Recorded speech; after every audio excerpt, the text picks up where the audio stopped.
Finding those levels, too. Look at that four-punch combination. It's a masterclass right now from Shakur Stevenson. That's what you're seeing. A masterclass.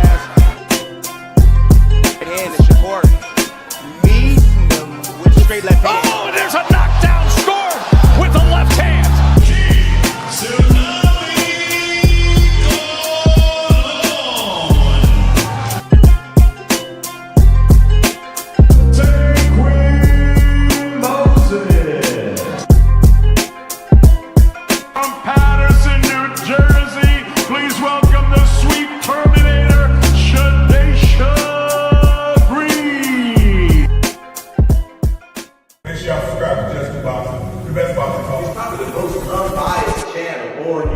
Right now, we're going to give him his just due. Shout out to my brother, Just Due.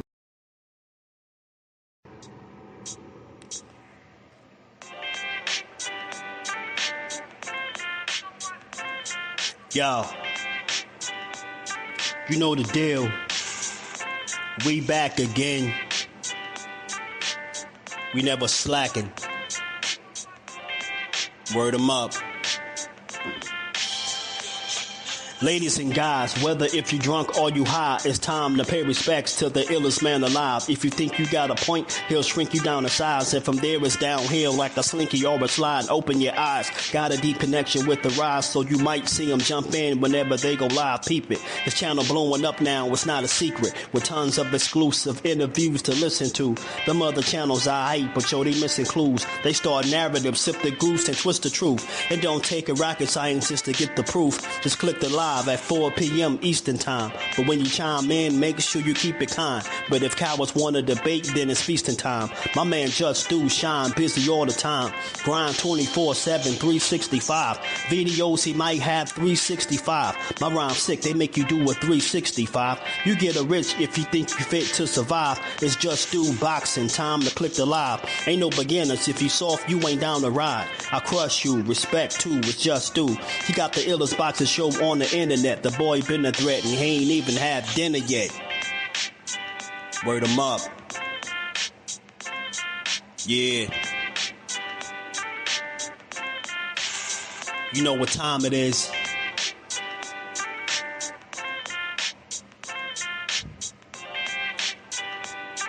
$4 p.m. Eastern. Click the link.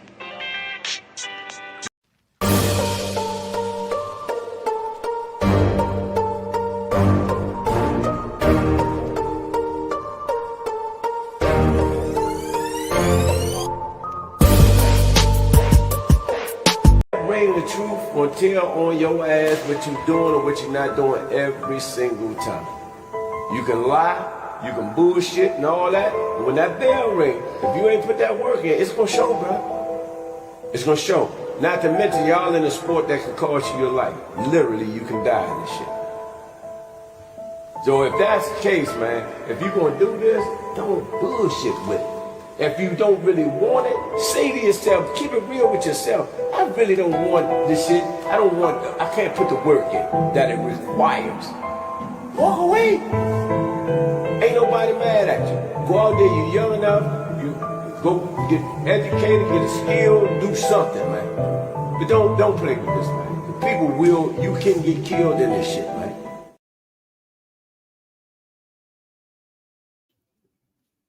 What's good with the fam, man? How y'all feeling on this good Wednesday, man? We back to build. Back to get boxing is Just Do, man. It's what the game's been missing. That's what they told me. That's what they saying out there, y'all. That's just what they saying. How y'all feeling, though, man?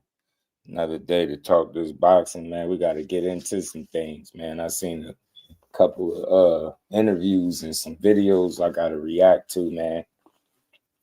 I see the WBC getting exposed, man. For they business practices, man, trying to extort the fighters, man. You know, all that stuff comes out in the wash sooner or later, man. It's only so long that system was going to be in place without some kind of resistance at some point. So better now than never, right? And I'm glad to see it happening, man, because I think they been needed to get the lid pulled off of them for the way they've been moving, man. All the favoritism, just the selective ways they go about doing things, man. And we seen it back-to-back situations now. Like I said before, we seen it with Crawford.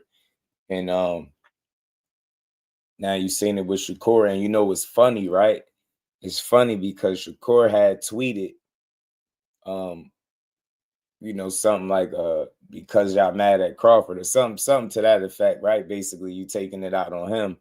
And people were saying he delusional or he just trying to connect Bud to it, but comes to find out that they actually was using Bud Crawford's their friendship as a somewhat of a weapon, right? And we wasn't far off the mark. I remember when this first had dropped, I said, man, it's a chance that they looking at how Bud did, and he cool with Bud, and they probably like, man, we gonna get it from him.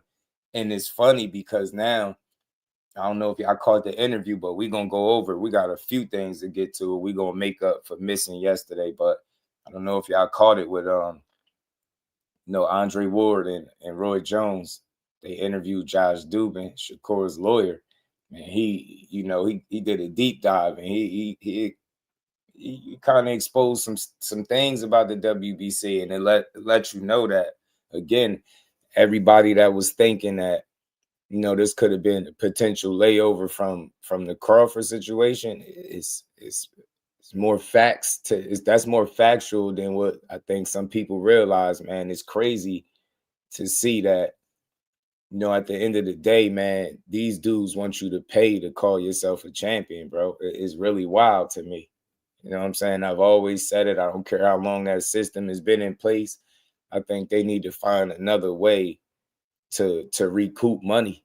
You get what I'm saying? Or find a better system, or make sure it's fair across the board. Make it make sense. But when you out here making it up as you go along, and you trying to stick your hand in people's pockets off their blood, sweat, and tears, man, it's only a matter of time, like I said just a minute ago, before people start speaking out. So I think that's what we seeing now. And again, I hope, each and every time they try something like this, it gets exposed. And at some point, it got to change. You know what I'm saying? It has to, man. But, man, shout out to the fan, man. Another day, another build. Hit the like button, sub to the channel. Support the grind. Cash App, Super Chat. Let's build. We got a lot to talk about. Cal Coolett, blessings, family. How you feeling, bro? Judah Vision in the building. What's good, my guy? Ace, all love, family. Andre Ward Johnson, what's good with it, man? 88 Sports Talk, what it do, my guy? What's good with it, man? Cut Creator, what's good with it, fam? How you feeling? Mike Magic in the building, what's good, Brody? John Wick in the building, what's good, fam? I see you got bro just going in. He's just having his own conversation. Crawford was the best. She would have fought Boots. Man, I ain't even going there, man. Shout out to everybody, man. Hit the like button. Let's build, man. But like I said, we got some things to talk about. Real good, interesting dialogue. And like I said, Josh Dubin dropped some jewels, man, in that interview, man. Some things. He was very specific about certain things. And pretty much he said some stuff that, wasn't known to the public, before this interview. Shout out to JP. What it do, man? Shout out to the guys, man, in the building early, man. We gonna get to this, though, man.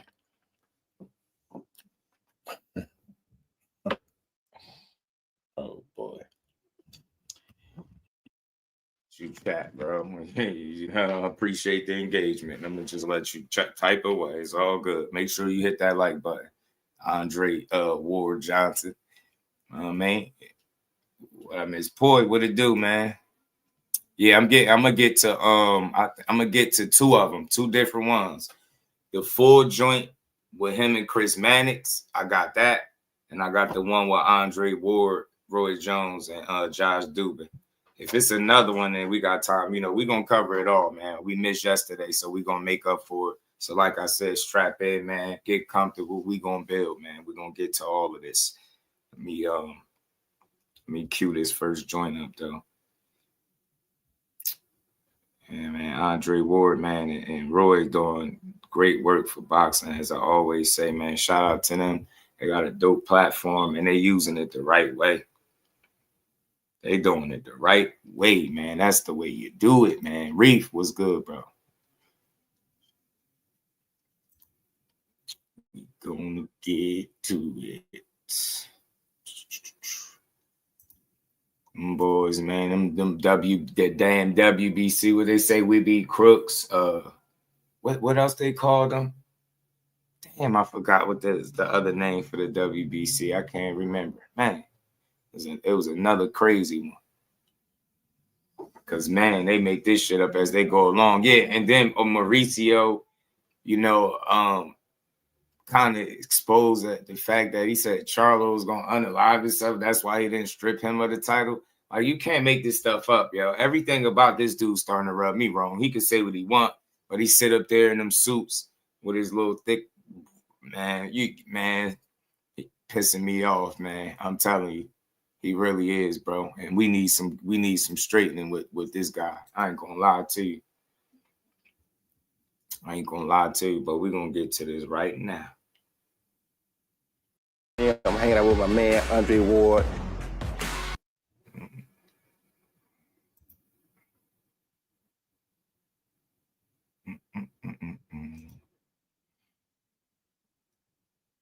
Conviction Center, where he helps people who have been wrongly convicted get out of prison and get their convictions overturned. He's also been a lawyer for some of the most prominent figures in the boxing game, Lennox Lewis, myself, and the list goes on. And he currently represents Shakur Stevenson, 4-division champion Shakur Stevenson. Josh Dubin, I want to welcome you to the show, brother. Thank you for coming on the Hall of Game with us. Yeah, it's an honor to be here with you and Roy, and you made me blush. So you made me sound a lot better than a lot. Hall of Game is really the right name for this shit because they really giving game. Legendary game. Better than I actually. Yeah.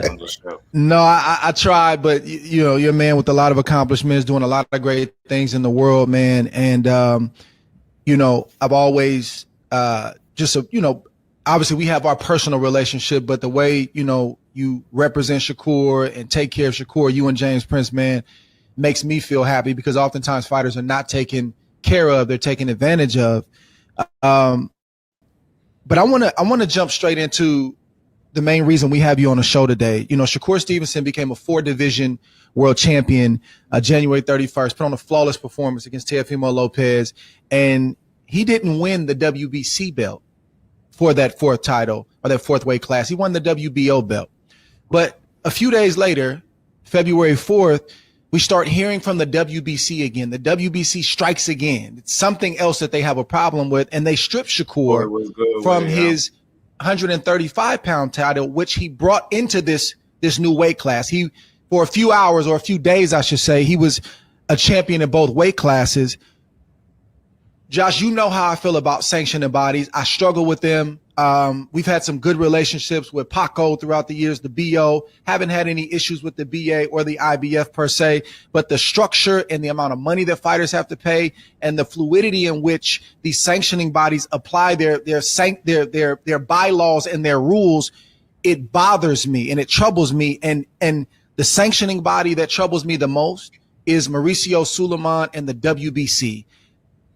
Please unpack why Shakur got stripped and where things currently stand with Team Stevenson and the WBC.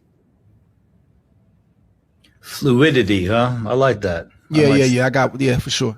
Fluidity. Mm-hmm. Yeah, I mean, it's an odd one, right? I mean, I'll preface everything because I'm nothing if not careful. These are my opinions, and people can take from them what they want. And I have some strong ones. Look, I've known Mauricio since I was, basically a kid. I was in my late 20s when I had the opportunity to manage the great Lennox Lewis. And, I came to this sport because I wanted to help people. There was, I was trying to find the quote, but I remember reading this many, many years ago that I think it was an article in Sports Illustrated that boxing rents souls from the worst circumstances and the poorest neighborhoods and then spits them out when it's done with them. And, you know, I hate people getting taken advantage of, and I hate bullies. And I hate the fact that because boxing doesn't have a centralized players union, league, players rep, that it's like the wild, wild west. Yeah. So I know there's a long answer to a short question because I don't think there's a single solution, but my biggest problem, I know Mauricio a long time. I think he can be very emotional. I think that he oftentimes shoots before he thinks. I think that he throws rocks and hides his hands sometimes. So, and the only way that I've been roll them out. The only way that I've been successful in life and business representing fighters is to be as direct as I can, and and as transparent as I can. So I went to Mauricio, but I didn't go by myself. I had Shakur on the phone with me. I had my partner, James Prince, on the phone with me, and we told him what we planned to do. Now, this was after getting text messages and phone calls from him accusing us of, negotiating without telling him and all. I don't pay attention to any of that stuff. It's all silly.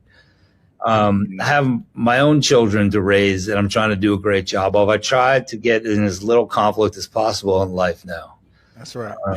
So I told him what we planned to do. I said, if there's a way that you could figure out that the WBC can make some sort of commemorative belt, I know that there's no shortage of those. There's all sorts of creative ways to invent a belt or a statue or whatever they do. I know Lennox gave me one that they gave to him that looks like something from a Mayan temple. He didn't want to take it home, but whatever. I think that's well-intentioned. Right. And I never really heard back from him about that. And we got his permission. I don't know why we needed to get his permission, but we thought it was the honorable thing to do. There wasn't any. Right, just to jump in real quick, this is as Shakur was going up to 140, permission to go up to 140 and fight for another belt, correct? Yes. Okay. So it was just to let him know what we were doing.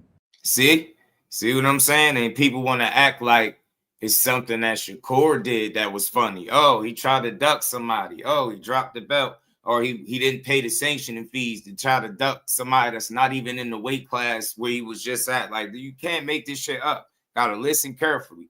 Let these dudes know, like gentlemen. And they didn't do the same thing in return when it came to trying to charge what they was trying to charge. They they really bogus, bro. Teach was good with it. And that we did not want to vacate the belt at 135. So he was fine with it. And then all of a sudden, a couple of weeks before the fight, there's like this chorus that starts, and it starts with emails, and you're not getting back to me. Now, I had a personal issue. Real quick, man.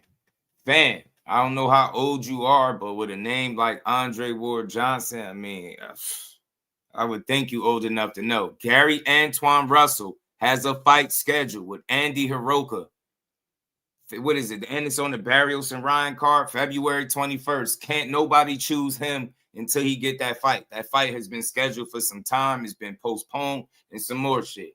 Nobody can fight Gary Antoine Russell until he fights that fight. I'm so tired of people saying that.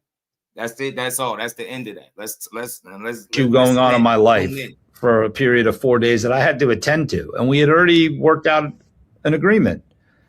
And then there was a demand for a 3% sanction fee. Wow. And there was a demand for $120,000. And I to me, that's shocking. There's a fight that you have no role in, you're not going to sanction. And then there was a phone call. I don't remember if he called me or I called him. And during that phone call, specific mention was made, of Shakur's relationship with Terrence Crawford. Listen to this shit. That was very bizarre to me. And I told Mauricio that I don't understand what relevance that has. I don't understand why we're talking about that, but Terrence and I aren't best buddies. I love Terrence. He's a great guy. He's an amazing champion. But Shakur's choice of friends has nothing to do with this guy. And, he mentioned, well, you know what's going on with us in the ring. And I said, I'm not interested in any of that. Wow. So they really tried to hold it against Corey. That he cool with Bud, yo. Where there's smoke, there's fire, bro. That is wild. That's crazy work, yo. That shit is net. And you telling me again. So where them fools at that was telling me, Shakur was trying to duck. Oh, nah, he should have just paid it. Oh, nah, he wanted to be the champion. Nah, he signed up for it. Shut your asses up. Listen to this shit. That's funny behavior. How dare you bring up the relationship I got with anybody else and use that as a means to try to springboard your way into my pockets for a fight that you didn't have nothing to do with, didn't sanction or nothing. And you telling me again they not crooks? Tell me again how they not crooks. Tell me again how all the money going to help the fighters. I'm sick of them, bro. And then whenever faced with real questions, he always get borderline insulting. And anytime somebody does that, when they ask very direct questions and they got to come back with insults, they getting their asses cooked. You get what I'm saying? Hannibal, what's good with it, my guy? Shit is crazy, bro. That's nasty work, bro. I ain't gonna lie. We can talk about something reasonable, but double what we end up paying is not reasonable. Mm-hmm. And when I say double what we end up paying, what they were asking for is double of what we ended up paying the very organization that sanctioned the fight. Wow. So I had a real issue with it, but I did plan to address it after the fight. So you telling me not only did y'all try to double dip, y'all try to tax for twice the amount on the fight that you ain't have nothing to do with. And people don't see the issue with these sanctioning bodies. And people don't see how he's single-handedly destroying the four-belt era, or at least the credibility of it, right? Or at least the reputation of the WBC belt, because he's being greedy, in my opinion. I'm sorry. There's no justification to what he just tried to pull right here. This is even worse to me. This is even worse than the Bud situation. This shit is even worse. Wow. Damn.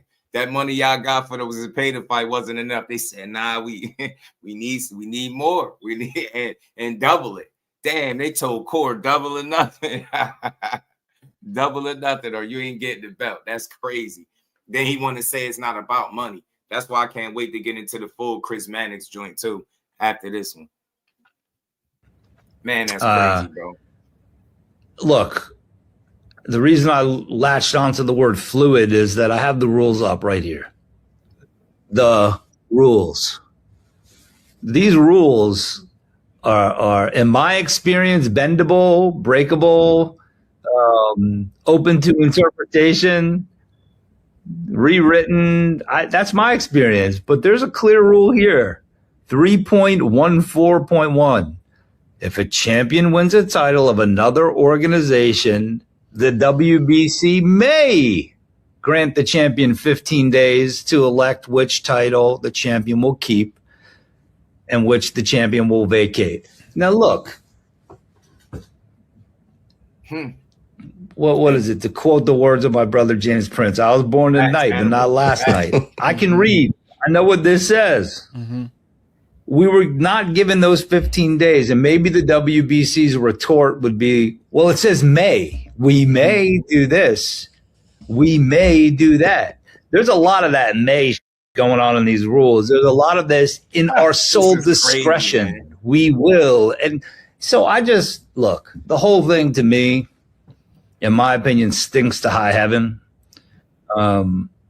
So I think where we stand now with them is, shame on them.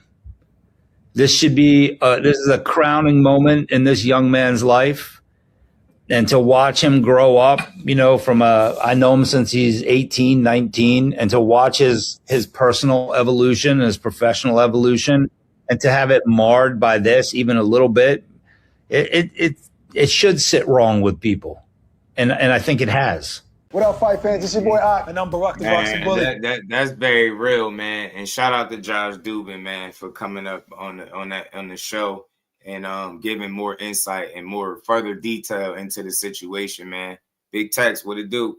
And that's good to hear, man, because it really opens the eyes on how they was really moving. And damn, to go from getting, I guess, about $60K for one fight where he defended the belt to wanting $120K for a belt that he didn't even defend is crazy. That's just ridiculous to ask. You get what I'm saying? I'm glad he was very specific with the numbers that they was asking for and let it be known that $120K was double of what we paid him for the last fight. And that's crazy to just turn back around like that and think you have the right to get your hand in somebody's pocket. And I'm telling you, I'm willing to bet everything it had something to do with what they was reporting that both of these dudes was looking to make. I'm telling you, it had everything to do with he seen dollar signs, bro, and integrity goes out the window. I'm telling you, every time. At the very, very top, this is more validity and proof to what I was saying before. At the top, people keep talking about sport this, sport that, best fight the best. It's business. And this is just another example of it. It don't got that we got the best so-called fighting the best to a degree in Tio and Shakur, right? And they still put the dollar sign over the actual fight. This still had to be part of the storyline, and it couldn't just be that he went and took Tio shit, became a 4-division champion. But, there's more. He got stripped. Now he's no longer the 135-pound WBC champion because they wanted $120K for a belt that he didn't defend after he rightfully paid them in full the last time around. They don't have no excuse for it, no way to justify it and clean it up. They just ridiculous, bro. And at the end of the day, only thing these dudes care about is they bottom dollar, bro. They give a damn about no fighters and best fighting the best, my ass. They care about getting paid, man. Shit is crazy, bro. It's really annoying, man. A few things that I want to get clarity on, or at least comment on, because like you telling me it's nothing wrong with that, bro. Like that is ridiculous, bro. You tell that's got to be sick to even try to think that nobody is gonna look at you crazy. Like he probably just expected Core to say, you know what, being that he was getting a good payday, he might not mind paying money even if he don't owe it to us. Wrong again. Think again, man. You was wrong. You get what I'm saying? You try to stick your hand in that man's pockets double time. Craziness, man. Damn, they should not be allowed to do that, bro. And like Josh Dubin was just saying a minute ago, all of that may stuff we may do this, we may do that. That shit need to be on solid ground, because I'm pretty sure that shit would influence how people make decisions moving forward if those rules was more concrete instead of so like loose. Basically, they doing shit at their own discretion. And whenever that's the case, it's never good, because at any given time for any fight, these dudes could come out of the woodwork and tax you for some money for a belt that you ain't even defending. That's crazy to me. Shouldn't be allowed to do that. That's wild. Fans don't understand, people that are watching this unfold don't understand. So you hear people say you should pay your bills. In other words, if you're going to fight for a belt or be associated with a certain belt, you should pay for your bills. And I personally don't think you can speak on that if you've never dug in your pocket and paid a sanctioning fee. Number one. Number two, you don't hear the other sanctioning bodies, at least publicly. I know there's a lot going on behind the scenes, but the BO, WBO, WBA, IBF, you don't hear them clamoring and positioning themselves for more sanctioning fees or weaponizing their belt or saying things like, well, you got in this position because of the WBC belt. What do you say when those same rules that you're referencing, they have verbiage in there that speaks about being able to dig in a fighter's purse in a situation like Shakur if he's not fighting for the belt, because our belt, the BC belt, has helped you get in position? Hey, look, I'm all for paying for something as long as I'm getting what I pay for. Right. And I think that we have a social contract amongst each other as human beings. But there's also a legal contract that's written into any contract, whether it says it or not. It's the covenant of good faith and fair dealing. So shouldn't I expect as a fighter that if I pay your sanctioning fee, you're going to apply your rules as they're written? or that Absolutely. you're not going to make exceptions when you see fit. Mm-hmm. And there's all sorts of language around the rules that if the WBC decides in its sole discretion in the best interest of boxing, I don't know that I would trust them to decide what's in the best interest of boxing. I might trust Roy. I might trust you. I would look to a fighter first. And I just feel, Right. it's almost like in my mind, I see both sides of certain aspects of it because there is some value to having these belts, right? There is some market value to having these belts, but I don't like wishy-washy rules. And I don't like the emotional, the attempts to elbow people out of the way. And I don't like it. I think like give him 15 days, just like the rules say at least. And I just think it was in poor taste. And I think that did they have the right to strip him under the rules? I guess you could make an argument. I think that why mention 15 days if you're not going to give them? Right. Roy, I want to let you get in here. Obviously, and that was key too. And it was like days after he just won the damn fight in the titles. It's like already y'all, and that's why all y'all cared about at the end of the day was money. When y'all felt like you wasn't getting that money, it wasn't no conversation to be had. It's like, oh, no money, no belt. It's just that simple. And at the end of the day, if y'all move like that, man, y'all better hope that these fighters stop. You better hope these fighters don't, stop caring about these belts and just start trying to make fights and money without them. Because I'm telling you, then you got a whole different problem on your hands, man. So I don't know, man. It's going to be interesting to see where this go. But, unfortunately, it's probably going to take more situations to come before any change is made. But I don't think we need to see this happen another time, bro, to realize that this is definitely not something that should be allowed in boxing at all, man. Man, like, think about how easy that is to just get the money off somebody's hard work, all that training and stuff that you do as a fighter. Get what I'm saying? All that road work, all the bag work, all the sparring, all the rounds, fighting under the lights. You get what I'm saying? Making weight, all of these different things. That's the fighter's sacrifice, the coach's sacrifice, the team, right? You would think they're entitled to money. That 100K could go to help the team. You know what I'm saying? Like, what the hell? That's just ridiculous. 120K is crazy to me. You've paid, more sanction fees than you'd like to admit. You fought for many different belts, and you've dealt with this kind of thing before. When you see what happened to Terrence Crawford, where Terrence Crawford is having his swan song, he's having his send-off fight, and you see Mauricio sort of pocket watching, and he's throwing numbers out there, 50 million. Nobody knows. Mauricio doesn't know what he made. It's a rumored number. So he starts to throw that number out there. And then when Terrence Crawford doesn't want to pay the WBC more than he paid the other sanctioning bodies, Mauricio starts to weaponize the fighters fund that we never hear about unless something like this happens. I'd love more information about the fighters fund. And to Mauricio's credit, I know that there is money going out. I have firsthand knowledge that money has gone out for years for Gerald McClellan and many others, Iran Barkley, many others. And we give Mauricio credit for that because sometimes fighters don't even help fighters. But what you can't do is weaponize the fighters fund and try to guilt fighters or gaslight fighters into giving you more sanction fees or giving you whatever number you want because you're doing this good deed over here.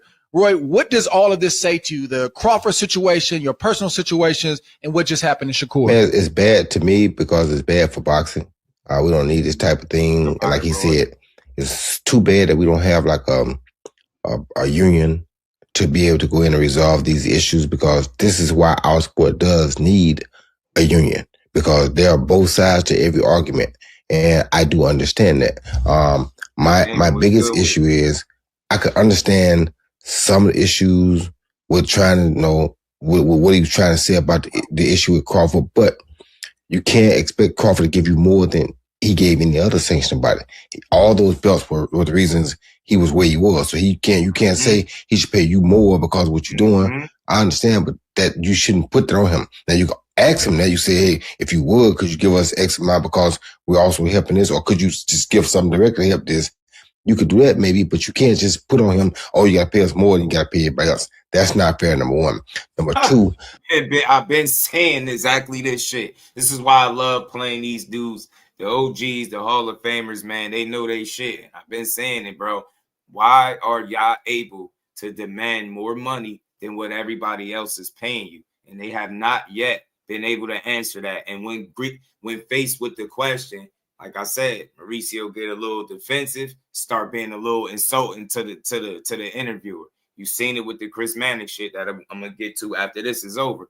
It's just ridiculous. At the end of the day, man, I just don't feel like it should be that. That's a lick. Like, that's a legit lick, bro. That's a legit lick.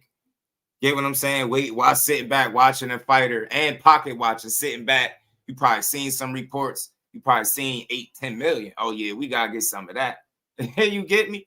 Same shit with Crawford, just like Ward said. Yeah, you threw the 50 million out there. You're not even for sure if that's what he got, but you threw it out there and then threw a number, some tax on top of it. Like, shit is crazy to me, man. Sit back, pocket watch, and then think simply because somebody holds a belt that the only reason it has value is because of the quality of fighters that held the belt in the past, not the other way around. The shit ain't even worth nothing. You get what I'm saying? And then, like I always say, you got the ring belt that's worth over 180K and it's free. And they proudly let you strut with it. You get what I'm saying? That shit is something. That shit should send a clear message to the fighters, man. When it comes to these belts, man, do not let these dudes dupe you for no sanctioning fees, bro. I don't know all the bylaws. I don't read the bylaws like that, but I can promise you that if I was not defending my belt for a certain organization, I'm not paying the organization because I'm telling you right now, G-Ball, you're going to get blocked. I'm telling you right now, you're going to get blocked. Because you just come in. I don't need you. You're not there for the sanction body. You're not there for the sanction part, so I don't need no matter which belt it was. So if I wasn't fighting for a belt, I'm not paying no sanction fee for that belt. I shouldn't have to. At all. Now, and I do understand. I do understand the sanction fees, but if I ain't fighting for the belt, I don't need y'all there. I really don't even need the belt. But no, I do understand the part about the belt puts us in better positions sometimes too. But still, there's sanction fees, and the sanction fee supposed to have purposes. If you're not coming if that organization does not have to be there, I don't feel like I should have to pay a sanction fee. So that's where I stand. I'd like to hire Roy as my lawyer because he articulated it. Talk to him, Roy. Talk to him, Roy. Talk to him, Roy. Talk to him. Nah, man, you know what? There you go. you want to be on your way? You know what I mean? That's the first one, man. That's a little love tap. The next one, man, I'm gonna pack you up. You articulated it better and quicker than I could have. I mean, the problem with ignorant ass fans like you and dude that just keeps spamming the chat with ignorance, y'all don't fucking listen, and that's what's wrong with y'all. The boxing fans have the smartest idiots in all of sports. I swear. You think you know it all instead of just sitting back listening.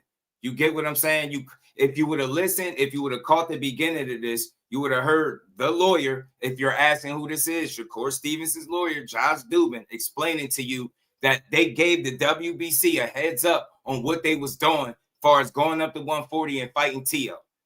They made no mention about paying sanctioning fees. Then he said weeks later it was about a chorus, and they just little echoes in the background, and next thing you know, these dudes is asking for double the amount of sanctioning fees that was paid in the last fight that he had. Shut up. It wasn't no heads up. They simply pocket watched. They figured he was getting a lot of money, getting paid well, and they could double dip. It's just that simple. You can't justify them charging somebody double the amount for a belt that they didn't defend. Shut up. It doesn't make sense. I don't care what you say. I can see if he defended it, then we wouldn't even be here. But that's not the case. These dudes, you've seen him do it with Crawford. This dude had to walk it back, apologize. And furthermore, Shakur was right. When he said, this because of, the situation with Crawford, y'all doing this to me. Josh Dubin also let us know and informed us that they also said that as well. They brought up his relationship with Crawford and tried to use it as a weapon to justify them taxing this man $120K for a belt he didn't defend. Shut up and sit in the back, man, and learn some shit, man. Learn some shit, man. That's wild to do. His relationship with Terrence Crawford shouldn't even be brought up. It has absolutely nothing to do with nothing. some ignorance right there, man. Y'all shut up and listen, man. That's why boxing fans are like, we out the loop. This is why the powers that be could run the games that they run, bro. I'm telling you now, because we don't listen. We think we know everything. We quick to shoot off at the mouth and type a bunch of nothing, bro. Sit back and listen. These dudes are crooks.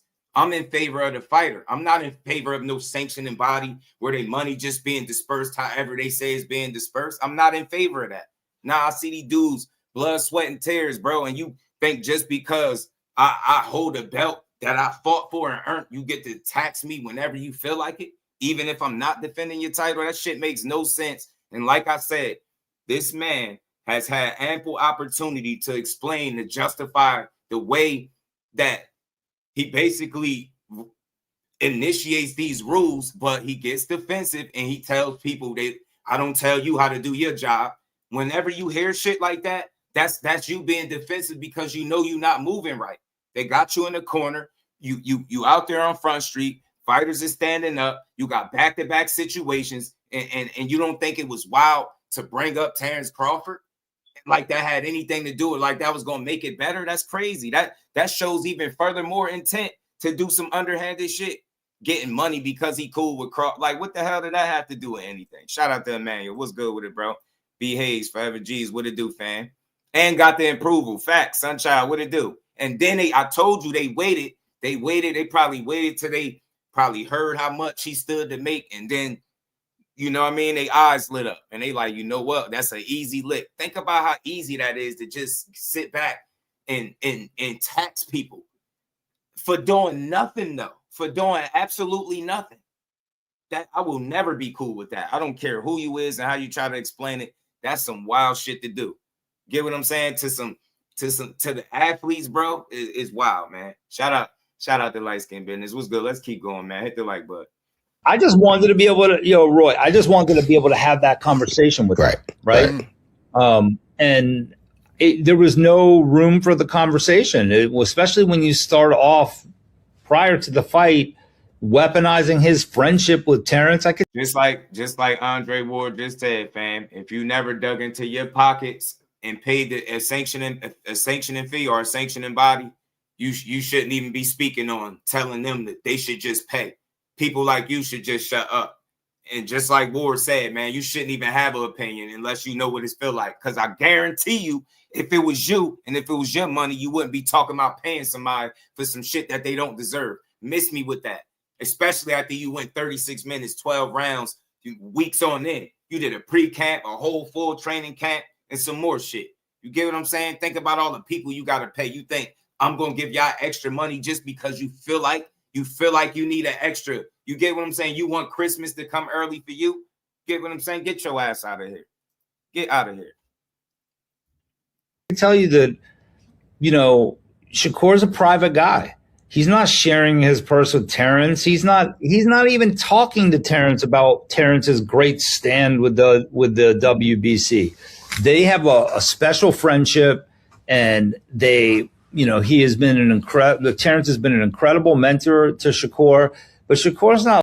Shout out to the Queen, Lisa. How you feeling, Queen? Good to see you. Like someone's little bro. This is a man that is a father and a husband and has soaked up so much knowledge. Andre has been instrumental in his life and teaching him. James has been like a father figure to him. I'll give myself like the big brother role. And real quick, man, pardon me for the rants, but y'all know how I do. It really burns me up how freely people are willing to spew ignorance in the boxing space, with like no logic behind it whatsoever. I haven't heard one single good, solid explanation from anybody, Mauricio, Suliman, or anybody else for that matter, a fan, a casual. I haven't heard any one single reason for or anything that could justify charging somebody double the amount of sanctioning fees for a belt that's not even defended. Like, and to say and treat it and have a conversation like that's cool to do is wild. So you cool with people being robbed and extorted, because that's exactly what that is. He had a whole opportunity to explain why he moving the way he moving. And we seen him be very selective in the past. He treat different fighters differently, bro. You get what I'm saying? And we seen this. And then he had the nerve to talk about not stripping Charlo because he was going to unalive himself. People, that's probably something people didn't even know. And you go ahead and put that out there. This dude is a coward, man. A coward, bro. A coward, bro. He don't stand behind no decision that he make. And he got some of the poorest reasoning for it. And more times than not, he just gonna get defensive like we about to see in a little bit. But let's keep going, man. He doesn't need to be told anything. And this wasn't me doing something. Real quick, great point, bro. Imagine giving Amazon $100 every time you buy something from Temu. You get what I'm saying? One ain't got shit to do with the other. Get out of here, man. There's no way we should be as people. And again, hard-working people, hard-working. We spend our hard-earned money. We definitely don't want to see the fighters get robbed, right? We want to see the fighters get they just due. And that goes for all of them. It's not just Shakur. It's not just Bud. It's any of these dudes that been unfairly taxed, some sanctioning fees. These are just two of the situations that happen to come out into the wash because these two dudes said, man, I ain't giving it to you. You know what I'm saying? And I'm glad, man, somebody need to put, like I said, blow the lid off this shit because they got to tighten up, man. They got to do better, bro. They got to do better. Got to do better. At least, and think about this, bro. All of these different belts that Mauricio Suliman be creating off the top of his head, or whoever he get to design these belts, none of them be worth anything. All you do is end up paying a substantial amount of money for a belt that ain't even worth the money that you're paying for. Make it make sense. And like I said, as long as you got that ring belt out there and it's worth as much as it is, you're going to have a tough time explaining to me what's so special about y'all that y'all get to charge these fighters bogus ass amounts just to be a champion. Shit is crazy. I would never rock with it. I'm never going to agree with that. Shout out to Flyer Frequency. What's good with it, bro? Let's keep rolling. Because I felt it was right or wrong. I work for him, and Shakur tells me what I should be doing. And my job is to take the information and bring it back to him. And then we talk about it together. I can give him advice. He takes it or leaves it, but he makes a lot of big boy decisions on his own. And just to be able to have the conversation would have been nice. But I think that one thing I've learned that if you react or act emotionally, personally, in business, is never a good thing. So I just wish Mauricio would have acted different. With regard to the Fighters Fund, can be no doubt that that's a great thing. Mm-hmm. But can we see an accounting? Exactly. I want to see it. See? I mean, when people say that, then it's like then they in your business, right? You could be in their pockets, but they can't see where their money going. Make it make sense. Make it make sense, bro. Make it make sense. Make it seriously though. You could be in my pockets, but I can't know where the money going. I can't be in your business. You don't like it, but you could be in mine. I don't like it, bro. Transparency. You get me? You could be taxing me. I definitely need to know where it's going. And I told y'all before, that's why I pulled up that post from the female Claire Burke that used to work with the WBC, and she broke down the numbers that Josh Dubin is asking about. And at the end of her research, by doing the research, she said the math ain't mathing. Simply put, man, I told you, man, dudes running around in these suits and shit, throwing all types of conventions, hotels, vacationing. And then when we put that out there on the forefront, they say we in their business. It shouldn't matter to the fans where the money going. Well, it do, because it's affecting the pieces on the chessboard. It could have been great unifications if Shakur would have went back down to 135. You got Raymond Muay who's a new champion down there that been chomping at the bit to fight him, right? You could have thought about that. He just sold out MSG with T.O. and a bunch of them boys that was on that card. You could have thought about making more money, but instead you was thinking short term. If I can't get that quick lick right now, then I'm gonna need that belt up off you. And then we're going to allow somebody else to pick it up so we can start taxing them. Shit don't even make no sense, man. Motown, what's good with it, bro? I swear, bro. I swear, man. That'd be lovely if they did, bro. Any other pension fund, I know you can see how much the fund has under management. What's your stake in it? What's Roy's stake in it? Right. You paid lots of money in sanctioning fees. You both had long careers. Mm-hmm. You were both world champions, paying a percentage of the purses you made, which by the pure laws of capitalism meant you probably paid in more sanctioning fees than most. No doubt. I don't know. I mean, I'd like to see an accounting. I would too. I didn't hear about the Fighters Fund until something was said about the WBC that wasn't untrue, but it was just the fact that it was said a couple years ago on our platform. Excuse me, I was doing another interview, and Mauricio is in my my WhatsApp going crazy. Telling me, how can you say this? Look at what I've done. And it's like, Mauricio, that's fine, but why have I never heard of this? There's 98% of fighters in the boxing community do not know about this Fighters Fund. Don't force us to pay into it. Give us the opportunity to understand it and to see the transparency with the books. But I'm gonna also say this. Right. See? And I just think fair is fair at the end of the day. That's why I'm even speaking on this topic.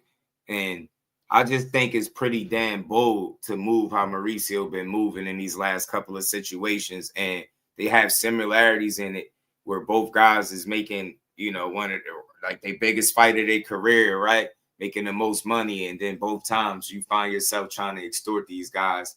And definitely even the second situation gets even worse than the first, right? Because he didn't even fight for that belt. You know what I'm saying? Or defend it. So it was really no explanation as to how you could move like that. Man, to think about how easy life would be if you could just get an easy lick like that without having to do nothing, but just, make a phone call. And next thing you know, it's, somebody sending you a check worth $120K for nothing. Life couldn't be easier. It is offensive and it's very unsettling for someone, and in this case, the sanctioned body, to demand a number. Right, to demand a number from you when you literally bleed to make money, and you put your life at risk every time out. And we know what we're signing up for, so we're not asking for any sympathy with that. But just understand that and be sensitive about that when you start to demand money, especially publicly. That part can be very unsettling. But the part that continues to get me, Josh, and we've talked about this for years, the fact that there's not just common that the Mauricios of the world and even a lot of the suits in the world, right? Like in the boxing community, they just can't fathom a fighter making a good business decision on their own. It has to be because one fighter's tied to Zuffa. It has to be because Shakur is tied to Terrence Crawford. Shakur Stevenson looked at that number, had his business hat on, not the fighter's hat, but the business hat, and said, this is not acceptable. I don't want to do this. And I'm paraphrasing, but he put a public tweet out where, he talked about giving the money to his daughter over giving it to the WBC. And that's what people who speak out about what fighters should be paying the sanctioned bodies don't understand. There is medical expenses, mortgages, tuitions that we've given the WBC. We have all sanctioned bodies. We don't know where the money's gone. And we were just told from day one, it's 3%. Why wasn't it 1%? Why wasn't it 5%? And we're just told to do this, continue doing it. And if you ever have anything to say against it, that's a problem. And that's a problem for me. It's that simple. That's simple, bro. That's crazy. It's really that simple. So again, for the people that's quick to say, just pay him, I pay him. Well, you be silly though. And it's easy to say when you're not in that situation. It's easy to say what you would do when you ain't in the situation. It's easy. It's very easy, right? Well, I'll just give him free money. Yeah, I'll just give him free money for no reason. I guarantee you won't, especially in the sport where one punch could change or in your life. Miss me with that, especially when you got kids, family, people that you really look out for. You got a whole situation. You earned that money. Don't nobody deserve to just be able to tax you because they felt like it with no real clean justification. No, like, well, this going to this. You don't even get none of that. It's like, oh, well, we don't tell you how to do your job. Well, if you can't get in there and go rounds, man, you shouldn't be able to tax nobody that shit, that type of money. If you can't give somebody a clear-cut explanation as to what's going on and be consistent doing it across the board, then, man, I think more fighters should speak out and stand up, and I hope they do if these situations occur in the future for anybody, because that's not the way to run no business. I don't care what you say, and I ain't saying I'm the most business-savvy guy, but I know what bullshit is when I hear it.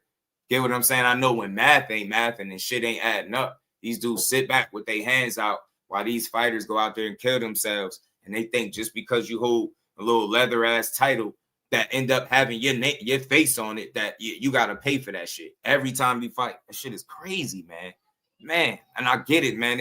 You know, guys got to get paid and shit like that, but you got to make it make sense.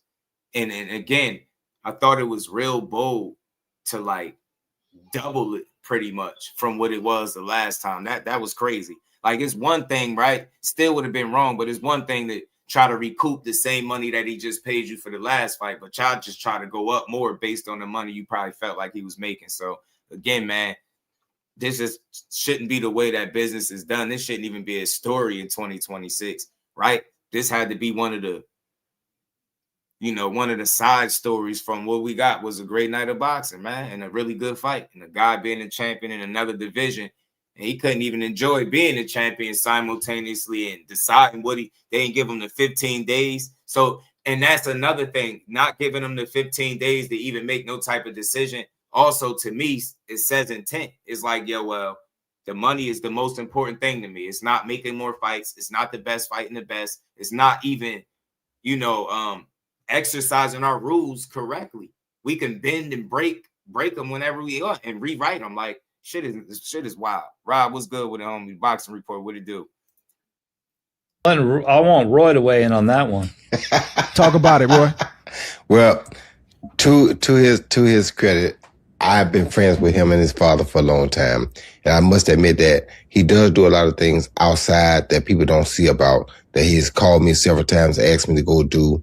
He does do things. Suliman. Yeah, Suliman. He does do a lot of things that he don't say anything to people about, things that people will never even hear about, because that's how much he's into boxing. So I got to give him credit that I do know for a fact that Absolutely. he is that person that goes the extra mile to try to help anything to do with boxing.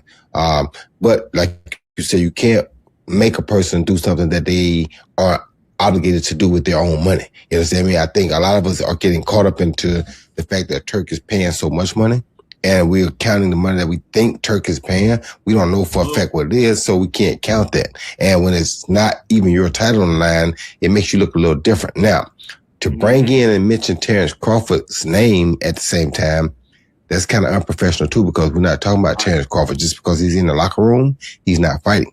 So we're not talking about him.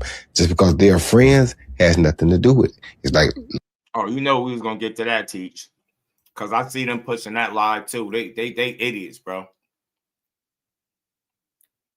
Look at the Epstein files now. There are a lot of people coming out, people that had involvement, yeah, they got problems. Some people had no involvement, they don't have problems. I mean, it's just different things. You understand me? So if it's not you personally being involved with it, then it's not your issue. Shakur and Bud, that's two separate entities, two separate situations. They should never have been combined or even mentioned in a combined situation.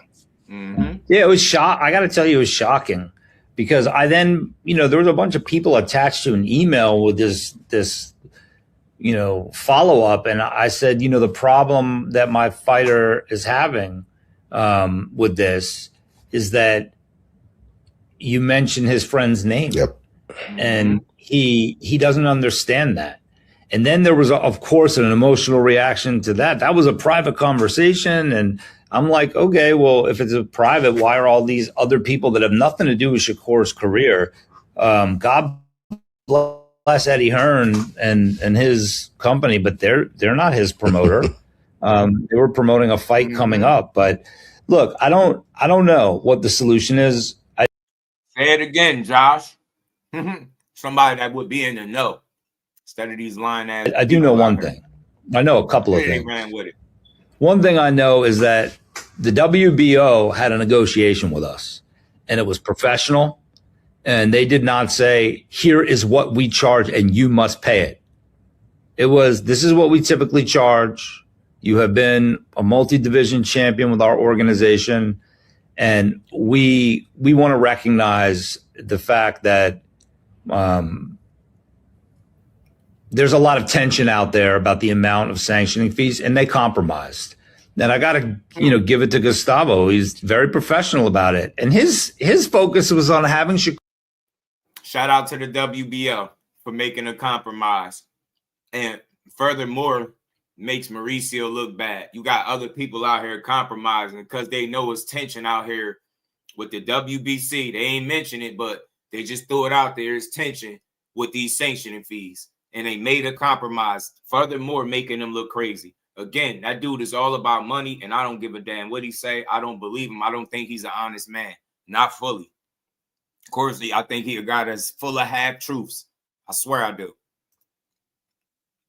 Shakur to Puerto Rico to visit his motherland. Most people don't know Shakur's half Puerto Rican, and to celebrate it. So, I think Mauricio has done wonderful things for boxing. I agree with Roy. I mean, I'll never forget. I was at, I think I told you the story before, Dre. I was in Mexico City when Kermit Cintron fought Canelo, and it was in a bull ring. It was like a several 100-year-old bull ring. And they, after the first round, Mauricio walked over. I don't even think he knew that I drank, let alone if I did what my drink was. But he handed me a tall glass of scotch, and he said, "You're going to need this tonight," and winked at me. I thought that was some of the funny, because he was right. Canelo looked like he wanted to punch a hole through Kermit. And I know he's done amazing things for Lennox and for Mike, who is a dear, very dear to me still, Mike Tyson. And I know that he has done, I almost wish for him that he would act more professional about it and not get so emotional and, figure a way through. But let me say this. Unless and until Roy Jones, Andre Ward, and Terrence, and some of the other, I'm going to call you unks, some of the other unks, man. Sorry, Dre, no longer nephew, but you all get together.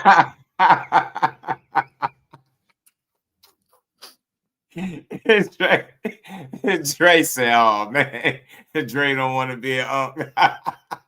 Roy all good with it. Roy good with it. Dre like, nah. I got too much swag to be an unk, man. Terrence and some of the other, I'm going to call you unks, some of the other unks. Man. Sorry, Dre. No longer nephew. But you all get together. But you all have to get together as fighters and say, we are going to unionize. We have to get a collective bargaining agreement together. And you really have to be one for one and one for all. Because unless and until you are, there will be someone taking advantage of the fighter. There just will be. The reason why there's a league minimum in the NBA and MLB and the NFL is because there's a players union and there's a union rep. The challenge here is that, you're taking kids from disadvantaged backgrounds that don't have the resources all the time. And you are, boxing. That's why I say it's like the Wild West. You get these, it's like a traveling circus. I mean, over the years, I've stayed at the same hotels. I mean, Roy, we've stayed at hotels on Sunrise Boulevard near the Everglades when you were calling fights at Reno and Lauderdale. We've been in strain. It's like a traveling circus, right? Yeah. And I just feel like it. Absolutely it will.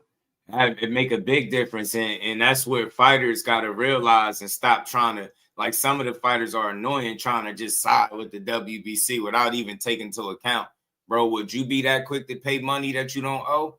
Get what I'm saying? They all got to stick together on this one. That should have make a dent. Should have make a big difference. I know it would. Shout out to the queen, man. OTB, what it do, Brody? How you feeling? Man, it's crazy, man. This is a good conversation, and we got, like I said, we got the other one, the full joint with Chris Mannix coming up. It attracts, in many instances, an unsavory element. People that have that do this for sport, it's never been lost on me, and I don't want a pat on the back for it. I'm not looking for congratulations, but what has never been lost on me is that you go in there and literally risk your life.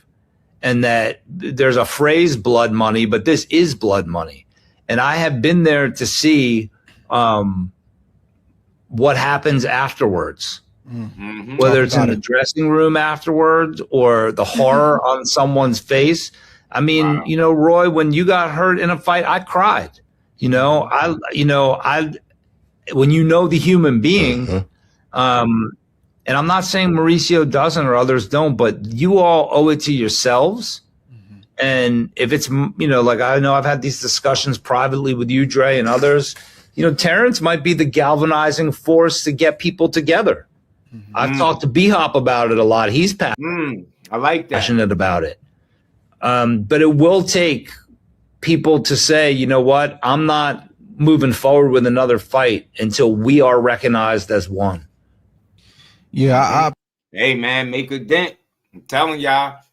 It's like you say it all the time. Them fighters got more power than they realize, bro. I'm trying to tell you, man. And like Josh is saying, bro, if the fighters don't band together, man, it's going to always be situations where fighters are being taken advantage of. And that's just really what this whole conversation is about, bro. Fair is fair. I feel like, yeah, okay. Even if I don't agree with the sanctioning fees initially, me as a viewing fight fan, right, I understand it to a degree, right? But at least when the belt is being defended, it makes sense, right? Not when it's not, right? It should just be that simple. It shouldn't be them blurring the lines or doing shit at their own discretion, because things could get real slippery. You know what I mean? That's a slippery slope when you just doing shit when you feel like it, because that's what it boils down to. If you see a situation and you see fit to tax and be like, hey, man, you owe such and such this amount, then they just do it. And then to think about the boldness to double the amount at that. So I get it, because you felt like he made so much more, but it's just that simple, bro. When they're fighting for the belt, okay, pay the sanctioning fees. If they're not fighting for or defending that belt, then you got to sit that one out and wait till it's time for him to fight again for that title. You know what I'm saying? Because other than that, you just appear to be money hungry, bro. And you that's extortion, bro. You know what I'm saying? I guess you big because you asked for it, you asking nice, they supposed to give it to you. Like, man, this shit is crazy to me, man.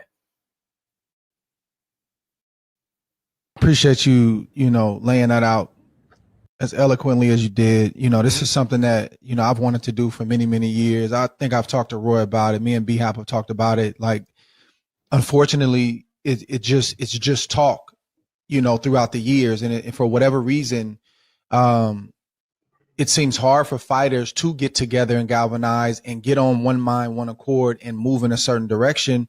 And it's the top 5% that get the top dollars and that get, the recognition, and everybody else just has to take whatever they're given.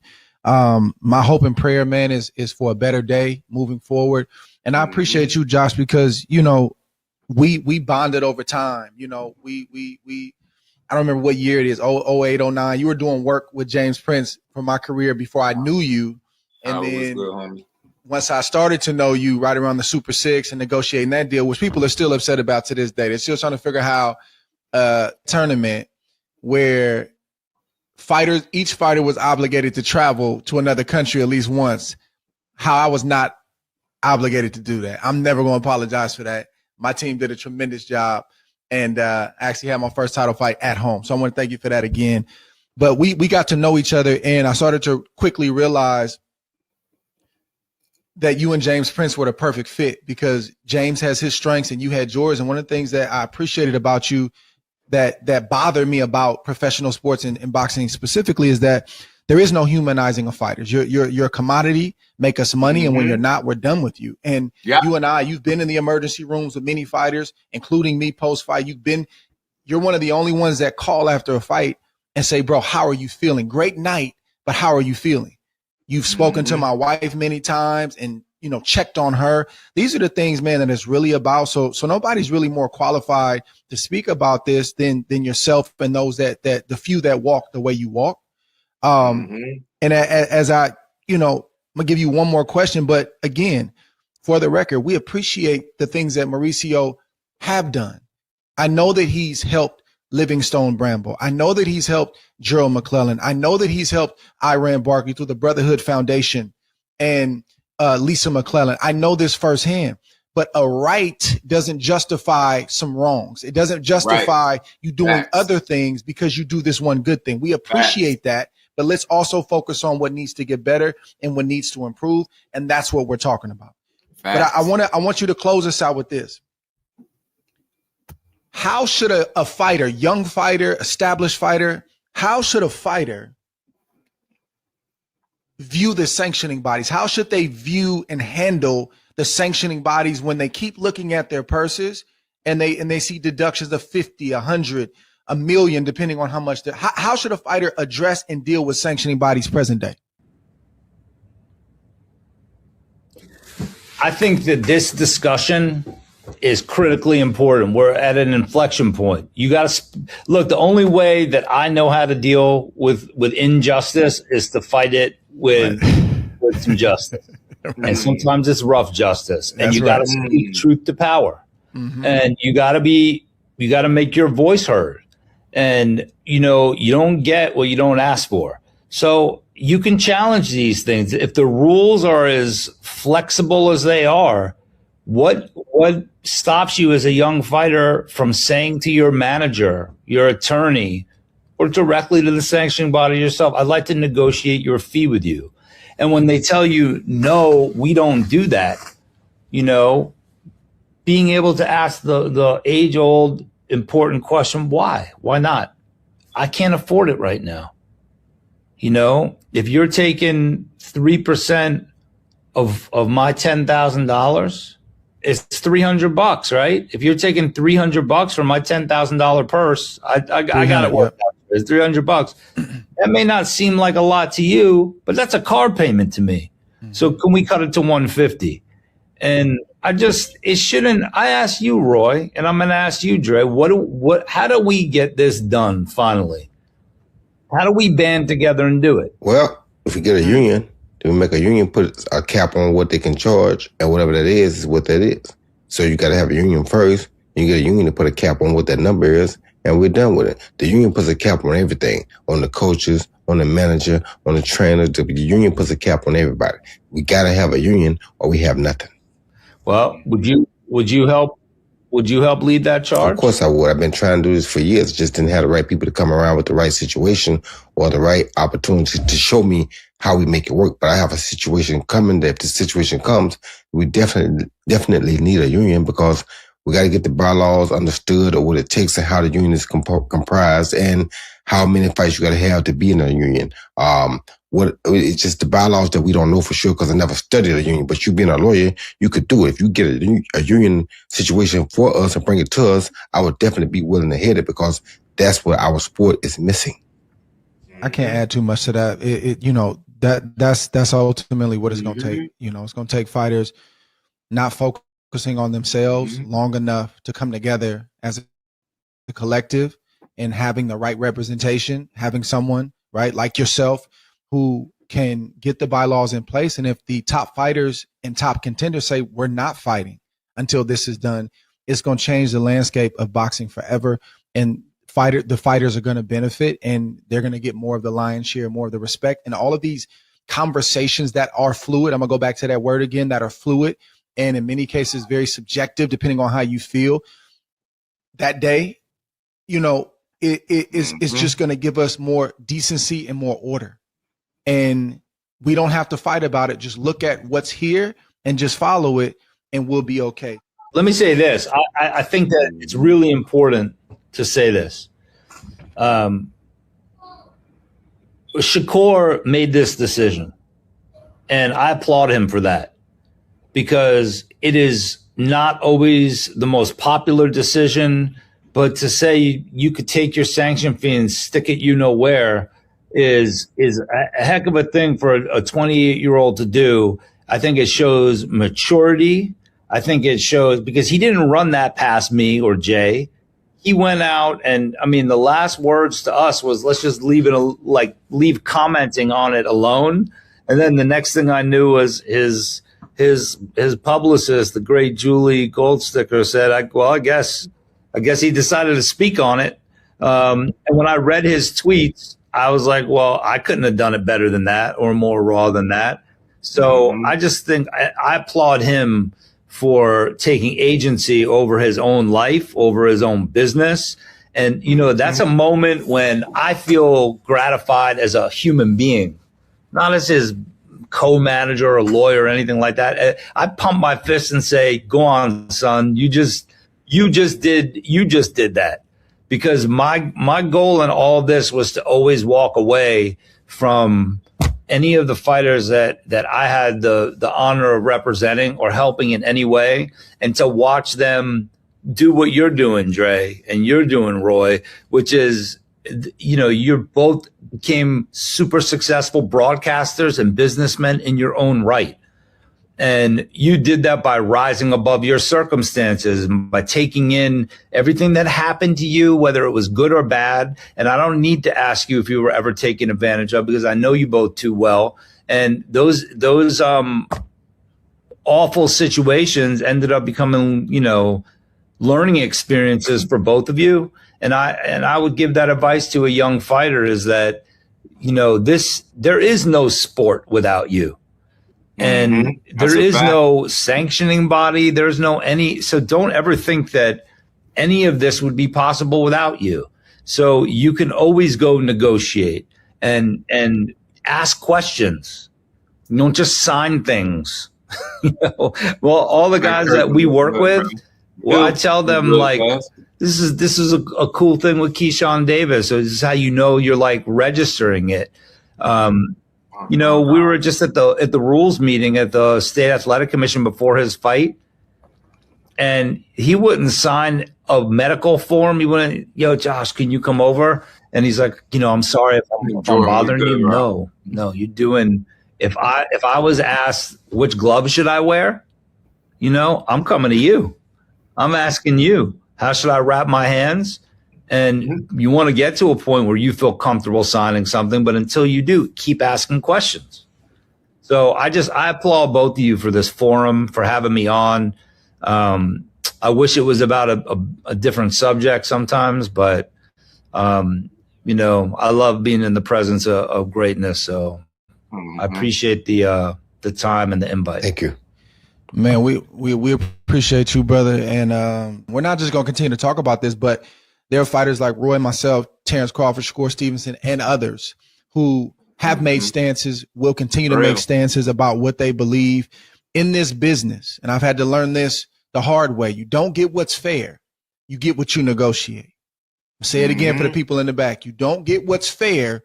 You get what you negotiate. Everybody's negotiating. Sanctioning bodies, networks, promoters, everybody's negotiating. The fighters, it's on you to learn the business, ask questions, and educate yourself to know how to read your contract, to point out things that don't seem right, and to push back wherever you feel like you need to push back, because I can't go fight the way that I need to fight unless the business is handled. Josh knows this. We've had many negotiations. We had many standoffs with promoters and sanctioning bodies, and probably 98% of them, 99% of them, we've come out on top, man. So it is a new day. Hear that, fighters? Fighters are speaking up.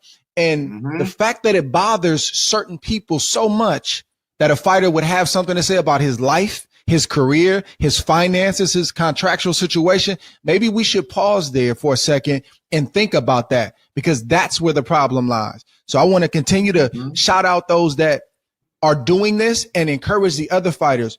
Don't just be focused on the boxing and the X's and O's. Don't just be focused on the bottom line number of how much I'm making. Learn the intricacies of business. It's always going to be better for you on the back end, because one day, as me and Roy know, you're going to throw your last punch and you're going to take your last walk to the ring, and what you have, you got to live off that, and you got to support your family for the rest of your life, man. So we're going to continue to have these conversations, and we're going to keep it real. We're going to keep it honest, and we're going to continue to have great guests like my brother, Josh Dubin, man. He's behind the scenes, but he's low key a celebrity, man. His brother's on CNN. He's on Joe Rogan. I tried to book him to come on the show. He said, hey, I'll be on there, but I'm shooting something else, and then I'll come on the show. So, brother, we appreciate you, man. Yeah, man. Thanks for having me. You're doing Roy, a great job. Thank you. Yo, both of you guys. Roy, I love you, man. Love you too, brother. Trey, thank you. All love. Great to see you both. Keep it up. All right. That's it for the Hall of Game, y'all. We'll see you next time. Peace. Shout out to them boys, man. They always doing great work. Now, Hall of Game is really that. A hall full of game, man. That's a good, healthy conversation and good dialogue, some good insight, man.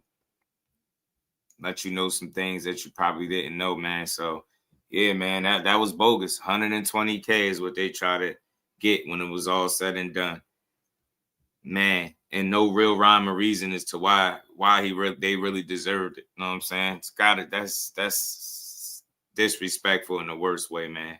Can't lie. Disrespectful in the worst way. But now we gotta get to this joint with Chris Mannix, man. Blue Wells was good with it, man. Yeah, this was a dope conversation from them, man. It was good, man. We're gonna get to now we about to get to Chris Mannix when he had him under fire. You know what I'm saying? Chris Mannix was on his ass. Ernst said real life, Lincoln Lord. My man, he was on his helmet, bro. He was not going, bro. Mauricio, he wasn't letting him off the hook real easy. I like it, man. I respect it because he mean wells. You could tell what people be for the fighters and what people just don't care. I'm the president of the WBC, and Mauricio, I just told you off Remember, camera. I had a small clip from this, and this whole interview wasn't dropped, so now they dropped it, and we get to listen. I'll tell you the same thing on camera. I want to thank you for being here. You have been in the news over the last week. Real quick, man. Big shout out to Blue Wells for the 10-piece, man. Appreciate the love. Just got here, got to eat, job, be cool. Appreciate that, homie. Be safe and enjoy, man. Shout out to you, man. And we ain't never got a box again. Well, Right. well. I already been getting these back, but now it's time for you to get your just due. Shout out to Blue Wells. And you know how I feel about some of the actions taken by sanctioning bodies in recent years. So I appreciate you being here to answer some of these questions. Absolutely, Chris. Thank you for the opportunity for me, on behalf of the WBC, to provide our side of any topic that we will be discussing. Okay, so let's jump right in. You say that now, he about most to be on recent his news. ass. Shakur Stevenson is no longer the WBC's 135-pound champion. Why is Shakur Stevenson no longer the champion? Thank you. Let me give you the full story. We received a call from his management in which they requested the WBC to have Shakur Stevenson fight on a different weight category while maintaining the lightweight championship, and being this a WBC event, which even they asked for a special belt for the fight. We explained clearly that is within the WBC rules, and that I would be very happy to convey that to the board and make it happen, because Shakur has been associated with WBC since 2019. I told his management they needed to send a written request in order to start all the process. From that point on, we had another couple of conversations. They were supposed to send a written request, which didn't happen. However, I went to the convention early December. I expressed the position, the petition, the verbal petition, and it was voted in favor. However, we needed to have everything in writing, as every promoter does, and every situation has to be taken care for. Then came December, stopped absolute communications. On January, I started again the communication requesting the petition, the sanctioning petition. And then I even involved the promoter, Matchroom. And I copied also Sela, who is closely associated with the promotions. And no response whatsoever. There were some emails that they responded. Our legal team continued the communications, and they never responded whatsoever to any petition of putting it in writing and receiving the final authorization.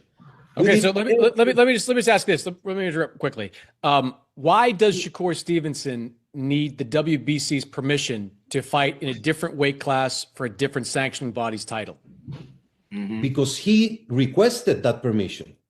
If you want to keep your title, there are specific rules, and these rules have been in place for decades.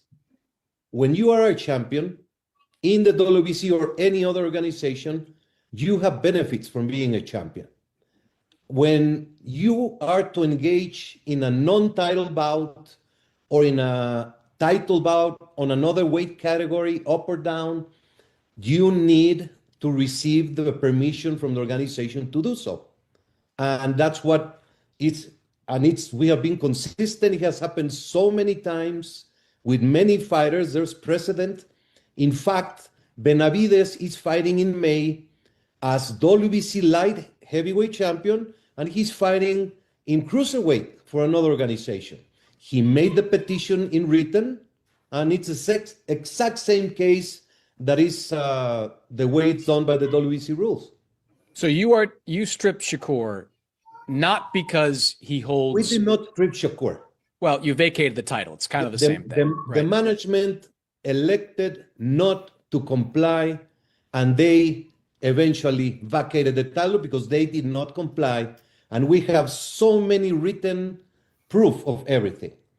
We published after the convention on December the 3rd the status of each weight category. I published personally on January 26 the status of each weight category, and it clearly says the WBC allowed this situation. However, we have not received any response from Shakur Stevenson, and the board is going to address this matter. And all this is published publicly, Chris. And I'll be very happy. I don't know if you received the WBC notifications. I'll be happy to add your email so you can receive it directly. But all this is public. We have never said no to an interview. We have never said no to any question. Everything is public. And it is very troubling and sensitive the way this situation has been handled. Do you think the rules? Shakur Stevenson told me that you asked for $120,000 in order for you to sanction that fight. Is that accurate? That is accurate. In writing, we send a letter insisting on them we tried everything to avoid this situation. What we send is the WBC approves your petition to fight, and according to the WBC rules, a fee of $120,000, which is less than the 3% that should be, which they, by the way, they can contest and say, no, we're not making this amount, we are making this. And we have done it many times.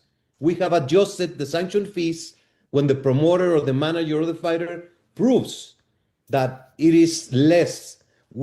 Since we had zero communication from their side, we initiated that and we put $120,000 fee on they've been saying he made 7 or 10 million or whatever. We had zero response. The only response was, we receive it, we will address this later today. I told you they was pocket watching, bro. I told you they were pocket watching, bro. He out here setting fees based on how much you think people got. Shout out to K. What's good with it? Everything boxing, my guy. What's good, bro? Man, it should be a crime, bro. Like, man, this shit is crazy to just sit here and hear him. Like, he trying to do his best job to make it seem like everything is out there, open up front. Basically, it sounds like they didn't put something in writing. You tried to do everything in your power to avoid this, but because you had no communication after already approving them or something, now you need it in writing too. Come on, man. That shit just sound crazy, man. Whatever. We're going to keep going, though. We're going to let him cook. Let him talk. Let me say this. Whatever the money was that he made, it's his money. He can do whatever he wants with it. Why do you believe? And look, this is in your rules. I'll give you that. I've read the rule that you're entitled to 50% if a fighter is fighting for a different sanctioning body, different weight class. I've read it's in your rules. I'll agree with you there. Or 3% if it's a special event. Right. It also says market share too. Like the market value is what I'm keying on here. The market value. Like, why do you really believe that the WBC should be entitled to $120,000 that your market value for that particular fight, which was for a WBA title, a Ring Magazine title, do you really believe that the WBC's belt? WBO, Chris. WBO, apologies. But do you really believe that the WBC's involvement, however, 50% nominal, crazy. is worth $120,000? It's worth $1 million or $1. It is not about the money. It's a big difference. What's about the money to him? It's about the money to Shakur. Well, This he the chose, part we he did chose here. not to We heard continue this as little WBC part. champion, and it was his decision. It is not about the money because it's the rule. Of course, a fighter who is recognized by the WBC as a world champion has a market value, has a validity, has a seal of having a position in the boxing world at that time. But you put a dollar figure on it. You said $120,000. You put an actual dollar figure on it. And so someone that watched that fight and fans of that fight, it's hard for me to wrap my head around $120,000 worth of value. Maybe there's some value, but $120,000 is a massive amount of money. That is not a market value. That is a percentage based on a speculation of what he was making on the money. If he had come back and said, my purse is X amount, we would modify it, as we have done in many cases.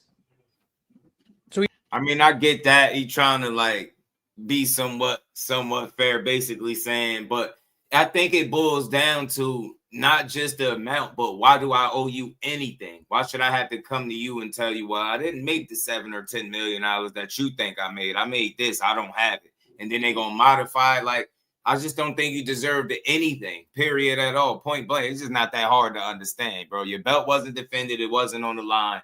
You're the only sanctioning body. It's not like the IBF, the WBA came a knocking too. That's the crazy part. And furthermore, for y'all that was listening to the other video that I played, the WBO said to Shakur, because of all the tension going on with the sanctioning fees, and made a compromise as to what they was going to charge him for the belt that he actually fought for.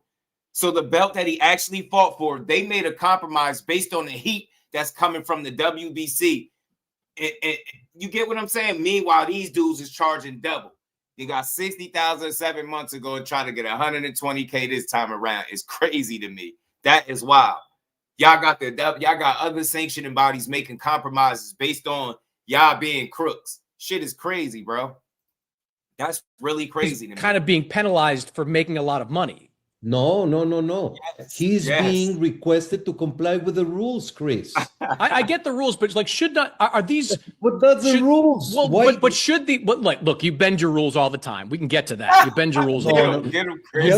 Tell me where we bend the rules. I don't know. You let Jamal Charlo have his belt for over 2 years. That feels like not ordering a mandatory. You didn't. You let. Canelo Alvarez was a champion at 168 for a long time. You didn't force David Benavidez fight. You didn't you bend your rules a lot, Mauricio. If we're being honest here, you bend your rules a lot. You are being judgmental.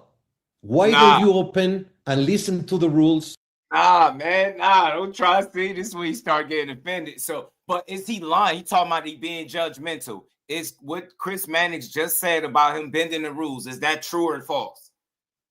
Did he not look at the way he handled the Benavidez and Canelo situation? You ain't forced nothing. You let that man, you handed out interim title belts until that man eventually fucking moved up. And then you got the nerve to sit here and get sensitive and defensive. Oh, you're being judgmental. Nah, you ain't being judgmental. He on your ass. He telling you what's real. He not lying about nothing that he's saying. He on point. This shit is crazy, man. Let me run it back just a bit, bro. Said you're being judgmental. You didn't you bend your rules a lot, Mauricio. If we're being honest here, you bend your rules a lot. You are being judgmental. Why don't you open and listen to the rules and listen to my explanation? Okay. Why do you go and accuse and just get to a conclusion? That is not correct. We can go case by case, but the fact that you never enforced a mandatory on Jamal Charlo for years. That's a fact. Please let me talk. I think I deserve the courtesy, if I'm in your program, to be able to talk. Jamal Charlo. Jermal, I'm sorry. Jermal was scheduled to fight, and he got injured. He was going to make his title defense. He got injured, so the fight was postponed. Then he became in a very difficult mental health problem. So he got completely out of, he was completely disturbed in his person. The WBC ordered an interim championship with Adames in order to have the division active. I met with Jermall Charlo several times, and I promised him. He told me that the only thing in life keeping him from making a stupid decision like killing himself was because he was a WBC champion. And I saw and I met him and his wife, and I promised him to have the full WBC support until he got his mental situation better. And if you're going to blame that for me and say that I break the rules, I take it. I took the fighter's life and I took the fighter's sentiment and did not affect anyone in doing so. And look, I could give him, I respect all that. I could definitely respect that for sure. Because I remember when I was hearing that, they said they was standing behind Jermall Charlo while he was going through his mental health situation. And I respected it then, still do now. But you bogus as hell for telling the world that this man was about to say something about unaliving himself. I'm pretty sure that was a personal conversation. You wild as hell for sitting up there doing that. You definitely didn't have to say that. You could have said anything else. You could have just left it at mental health. We were standing behind him with his mental health crisis, right? That's it. That's all you had to say, bro. But to say that this man told you the only thing that's stopping him from unaliving himself is him having a WBC title. You wild, bro. I'm sorry. You ain't had to do that to make your point. You could have just said, yo, we was behind him with his mental health. That's all. And if you gonna criticize me for that, I'll take the hit. That is commendable. I respect it. But you definitely had to say that little part. You could have kept that to yourself. Because I'm pretty sure I don't know if he wanted everybody to know that. Like, that's crazy. Look at Chris' face when he said it. Hell no. Chris was like, what? To have the full WBC support until he got his mental situation better. And if you're going to blame that for me and say that I break the rules, I take it. I took the fighter's life and I took the fighter's sentiment and did not affect anyone in doing so. You want to talk about Canelo Alvarez? Benavides, same thing. Canelo was a champion. Benavides accepted to fight an interim championship. And when he fought on March of 23, I think, that was the final elimination for the mandatory position that would take place 1 year later. Before that year later that we were to enforce the fight, he moved up to light heavyweight. I can give you all the timeline of each case that you would like to discuss if you give me the opportunity, and don't judge me without knowing the facts. Don't judge me without knowing the facts. He could try to make that shit sound good all he want. We know damn well how many interim titles was David Benavidez running around with. No, I'm serious, bro. He had then he had like 2-3 of them bitches. I'm serious. I'm not even trying to be funny. After a while, he just knew he wasn't getting that fight, bro. He knew it. That's why he moved up. He knew he wasn't getting the fight, and you wasn't never going to make nothing happen. Don't try that shit. Man, like right before he moved up was the only opportunity. Man, how many eliminators did this dude fight for, though? He had hella interim titles. I remember somebody made a joke about it, saying, yo, this dude got all them interim titles with him in the ring. He be having all them joints with him. I ain't rocking with that, bro. Exactly, man. Exactly. The thing is, he know he was allowing Canelo to do whatever he want. And look, I get it. There could be some truth to it. It is, see, that's why I call it half truth. It is some truth to it, but that situation was longer than what he making it seem. It wasn't just no one fight situation. This dude fought multiple fights, knowing or thinking that he was gonna get the Canelo fight, interim titles and shit. And that man never got a shot, bro. You full of it, dude. I'm sorry, man. Benavidez was tired of waiting, and you know damn well he felt like he wasn't gonna get the shot, so he just moved up and said the hell with Canelo. Well, you just said And if I'm hearing you correctly, bro, hold on. And real quick, we all know for sure if Benavidez would have known without a doubt that Canelo Alvarez was going to be his next fight before moving up to 175, I guarantee you he would have stayed put. Get out of here, man.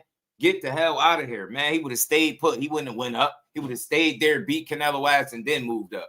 Telling you, that's what I really believe. Missed me with that, man. I get it. I ain't saying he all bad, but his rules are sus, man. And people been talking about it and calling it out for years, man. It's just getting worse and worse as the years go to me. You thought Jermall Charlo might commit suicide if he had his belt taken from him? Okay. I mean, that's serious stuff. I know he was dealing with some stuff. That's certainly some serious stuff. So it's very clear. It was public. He had huge problems in his personal life. I covered it. We opted to support him. If you're going to crucify us for that, so be it. I'll take it. Benavidez had an interim title for a while. There were opportunities for you to order. Cole Benavidez put him on the line. That they didn't get. You think he didn't want that shot? He moved up in weight before we ordered the fight. So you're saying you were about to order the fight? He moved up in weight because he didn't think he was ever going to get that fight. That's what you think. That's what he says. He says it over and over again. He said it publicly. He never thought he'd get the Canelo. Yeah, that's a fact. He definitely said he never thought he'd get it. Now all of a sudden you was about to. It's convenient that you was about to order the fight right before he moved up, man. I can't run with that. He never thought that Canelo would fight him, maybe. Yeah, but should you have not ordered that? Like said, do it. Because it was not time. And I'll send you all the reports that I explained. When we were supposed to order in March 2024 or 2024, he moved up in weight, Chris. Well, this raises the subject, Mauricio, and I was going to get to this. This raised the subject of the interim championship. Now, interim, I'd like to know, what is your criteria for creating an interim championship? The original criteria is when a fighter is not available to defend his championship for medical, legal, or other circumstances that are proven, you order an interim championship.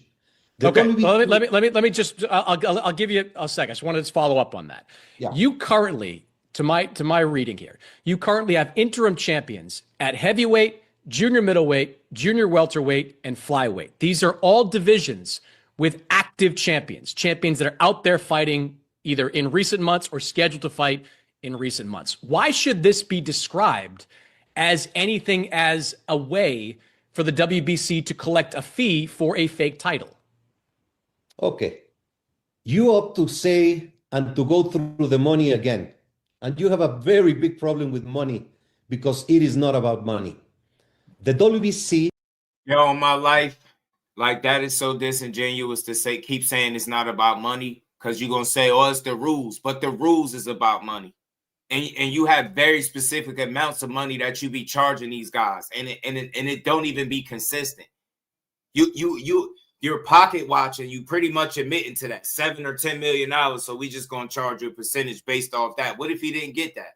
Now he's supposed to come to you and tell you how much you got paid for a fight that you had nothing to do with. Crook, man, this shit got extortion written all over it. I'm done with the excuses, man. I'm gonna let this rock out, but he full of shit. I'm sorry, man. I think just like Dre and Roy and them was saying, and Josh Dubin, yeah, you've done some good. They're not sitting up here saying like you some bad guy or something, but you doing good doesn't justify these wrongs.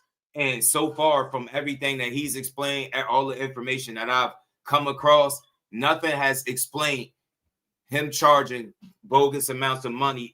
And I still want the answers to why are they the only sanctioning body that's always in question when it comes to this money shit. It's nobody else. And again, like I told y'all didn't catch it in that interview with Josh Dubin. He said the WBO made a compromise based on the tension that's out there circling these sanctioning fees. And that was coming from the WBC. That's crazy. You get what I'm saying? You got other sanctioning bodies making sacrifices and compromises, but you got you with your hand out taxing people like, yo, give me more.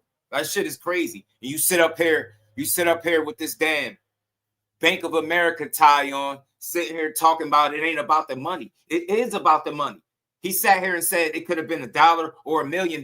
That's the problem, Mauricio. It's not $1 and it's not $1 million either. It was 120K. Because I'm willing to bet you, if you told Shakur all he had to pay was $1 to keep that 35 title at the title at 35 for the WBC, I'm pretty sure he would have been willing to give you $1. So don't say it's not about the money. It's exactly about the money. That's exactly what it's about, bro. And you can't justify why you attack somebody that you saying based off the money that you thought he got. So again, you sitting back pocket watching and expecting money off a fight that you had absolutely shit to do with. And like Josh Dubin said, they let you know they was about to make this move. Y'all was cool with it. You granted them permission to do so. And then you basically what I got all of this is you taxing them off a technicality that you didn't get it in writing. So you felt the need to, oh yeah, well, we didn't get it in writing. Man, that's some weak ass shit, man. I'm sorry. That's weak as hell.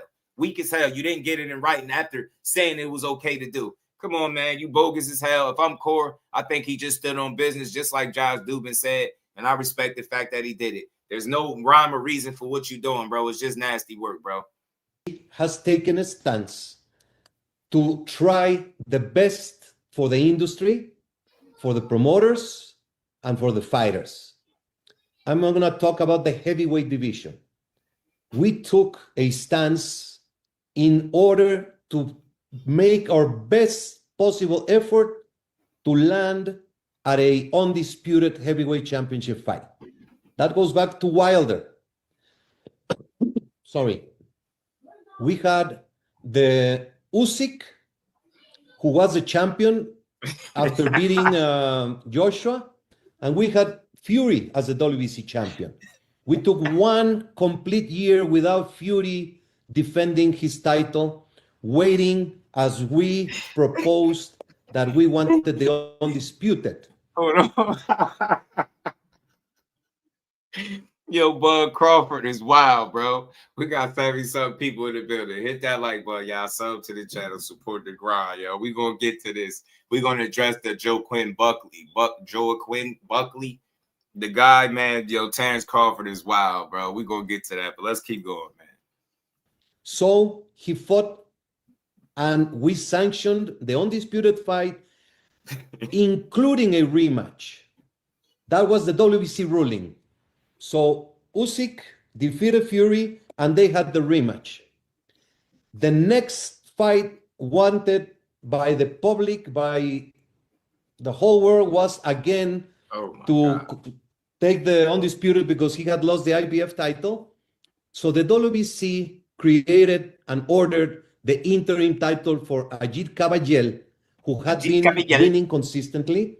If you recall, I swear it's literally about the money. Yeah, he said it ain't about the money, it's the rules. Just shut up. It's about the money, bro. That shit is about the money. That shit is all about the money, man. 2 years, man, there was many heavyweight fights. All the fighters moved on in their losing and winning. Yeah, David too. Caballel was the one active. So the WBC approved an interim title for the heavyweight division to continue active in the WBC while supporting completely the undisputed champion. If we were about money, as you always mention, and fees, look how long Fury took to defend. Look how long Usyk now, since his last fight, we're giving him a voluntary defense. He can select the best fight for him and the industry, and then he will fight the interim champion Caballel. So I can give you an explanation of every single interim champion. Hold on. All right, then, okay. Ajit Caballel just fought in January. Alexander Usyk right now does not have a fight scheduled. Why is Caballel not being ordered to fight Usyk right now? The ruling at the convention, Usyk requested. And real quick, before you get into this explanation, all he's doing by saying if he was all about money, then, you know, he would have did this and X, Y, and Z. You basically giving more grace to other fighters. Again, just being inconsistent. Yeah, you about money when it comes to certain fighters. Terrence Crawford, Shakur Stevenson, I'm going to call it what it is. And I'm telling you, It's a red fucking flag 3 times over. The fact that in the Shakur Stevenson situation, you seen it fit to bring up his relationship with Terrence Crawford. That should tell you every fucking thing you need to know about him. I don't care about all these convenient ass explanations trying to make it seem like you in the best interest of the sport and the fighters. Nah, you give the fighters that you want the breaks, and then you tax the fighters that you want to tax. It's that fucking simple, bro. I swear, like, I can hear in all of what's being said that you have done some good. You have been lenient. I think that what you did for Jamal Charlo is very commendable. I double salute that, but I still think it's bogus as hell how you told that man most intimate, situation, whether you thought that was public or not. I don't recall him saying, if I ain't had a WBC belt, I was going to unalive myself. And I followed him pretty damn closely. I just don't recall him saying that publicly in no platform, nowhere. I don't remember that. I remember him saying something about mental health, but not connecting the dots, unaliving with the belt. Like, you sat up here and said that to try to save your ass because Chris Mannix respected him in this interview, got your ass in the hot seat. So much so that you disgustingly introduced this man's most intimate private conversation to the world just to make yourself not look bad. Nasty work. You overplayed your hand with that a little bit, but I'm going to let it rock. It is what it is. But I don't care what he say, bro. That right there, that situation, what he just explained with Fury and all that shit, is just telling you that you give certain people breaks and not so much for everybody else. Like Chris Mannix said in the very beginning, you bend your rules. Let's be honest. If we being honest, you bend your rules, and you do. Talking about don't be judgmental. It's hard not to be when you're sitting up here making it seem like every move you've ever made is in the best interest of boxing and these fighters. It's not the case. No, man, you telling me you don't have your pockets, the money you stand to make in line, like you, so you just doing charity work. So you don't care about being paid. It's not about the money. So you just do this shit for the love of the sport. I refuse to believe that shit right there. I refuse to believe that, because if you was thinking about the sport, stripping Shakur ain't even probably the best idea. That belt goes vacant. Now nobody's fighting for it. And especially the money that they saying he's reported are standing to make. You think a unification, you could really eat off that. You're not even thinking the long haul because you're willing to screw certain fighters over and give breaks to others. It's just that simple, bro. He might not look at it as that, but it's that. You can't explain the bogus ass charges. You can't explain why you're the only sanctioning body out of 4 that's able to charge money and nobody else is. These are the questions I got and I want answers. So I would love to hear him explain that. Why are y'all the only ones? Shit is crazy to me, man. A voluntary title defense, which was granted, and Caballel had the title defense. He can do another fight if he likes, or just wait until Usyk fights and then it's a we order the non-profit. mandatory fight. But that would be almost 2 years. We know, hey, Damon, and I ain't even saying it in this particular situation with his situation, right? But we know in life, those be some of the biggest scams, these quote unquote non-profits. Not saying that that's the case with him, because I wouldn't say that that's a scam.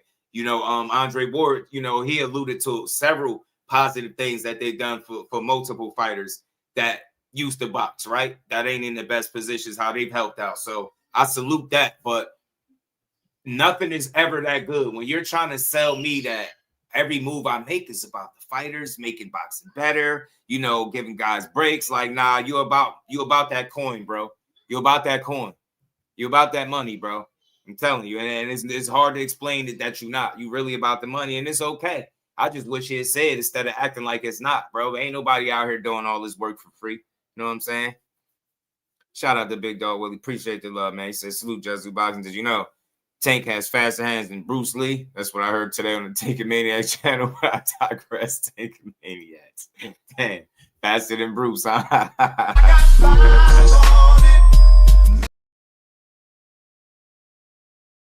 Shout out to Big Dog, man. Shout out to you, bro. Appreciate you, man. I don't know how that's the case. I don't even know how you would think to compare the two guys, man. But shout out to everybody. Got 80 people in the building. Hit the like button, sub to the channel. Let's keep rolling, y'all. Years after Caballel originally won this title. Usyk is probably not going to fight until the summer of this year. So then Caballel's going to have to wait 2 years to fight for his heavyweight title? He's very happy fighting for the interim and making a lot of money. I don't think that's true. I don't think he's very happy fighting for the interim. But look logically, is anybody happy fighting for interim titles? All of them. Otherwise, they would not fight for the interim because title. they think it's a step to the next one. They think they're getting ordered to fight for a full title. Why does it have to be on your times? I'm giving you a whole lot of time, like a year, 2 years. No, he fought, he defended, he just defended and became a hero in great event. Germany. Great event. Loved it. Huge event. He had not been he had his home welcome in Germany. Now he can fight in a stadium. It's good for him, good for German boxer, good for the division. So you're getting he's fighting. If you ask Caballel, and I think they asked him after the fight who he wanted next, he wants to fight Usyk next. Usyk already had another fight. He had the Danny Dubois fight in 2025. He had one fight that year that was not a WBC ordered fight. Why does he get another one? Why does he get another voluntary when he has no opponent? He just fought Fury Dubois. That was 2 years ago. Fury Dubois. If you were consistent with our side of making money and sanction fees, we would be ordering all these fights all the time. We are with the promoters, with the industry, with the networks, with the fighters. We work with them on times. I mean, you can. Hey, look, man, I understand. I respect it. It's his job as the president to speak in the manner and the fashion that he's speaking and to try to, save the image of the WBC because they ain't hot water right now. The light shined on them bright and not for the right reasons, man. But I just call BS. He downplaying the money too much to me. You saying if it was all about the money, then we'd just be ordering these fights. So why the hell you got all these interim titles then? Come on, man. Like dudes is out here playing to be interim champions, bro. You had David Benavidez toting 2-3 interim titles, bro. Just like Chris is saying 2 years ago, you naming back-to-back fights to make it seem like no time has elapsed in between there. Like, knock it off, man. We pay attention, bro.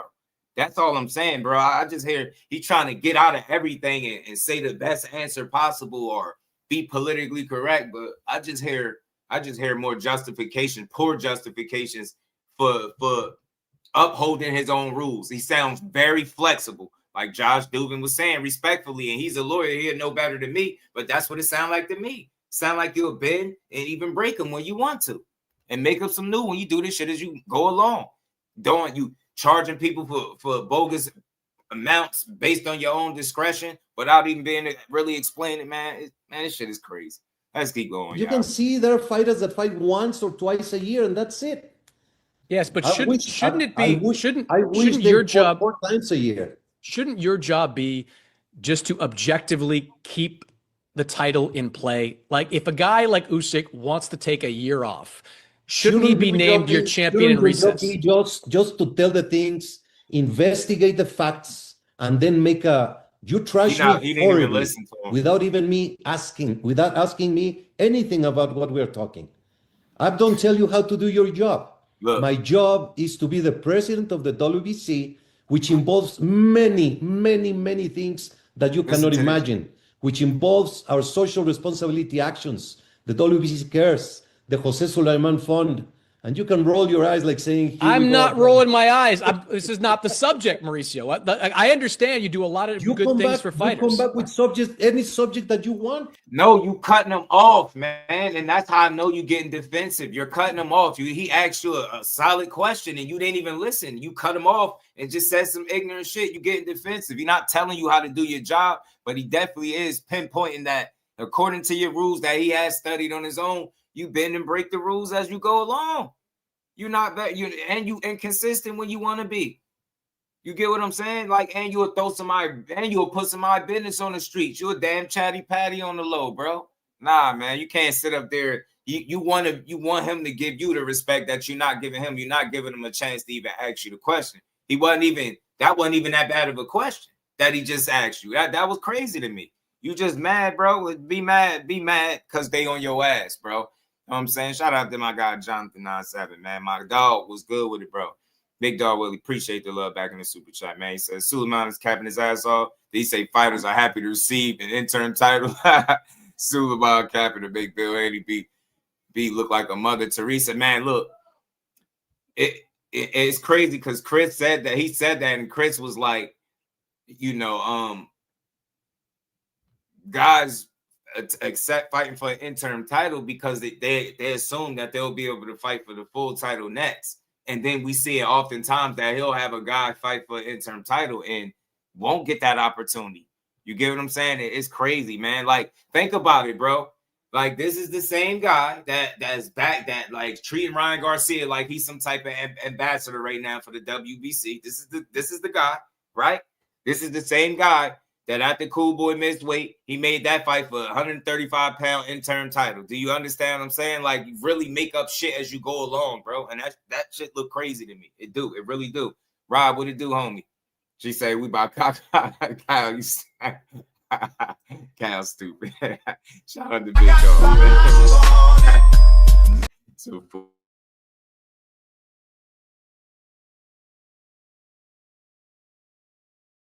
You see, we before Coke, you a fool, man. We about cash. I'm telling you, controlling the stronghold. I'm telling you, bro. I can say whatever I want to say as well. I know you can. What I'm pointing out, look, Caballel.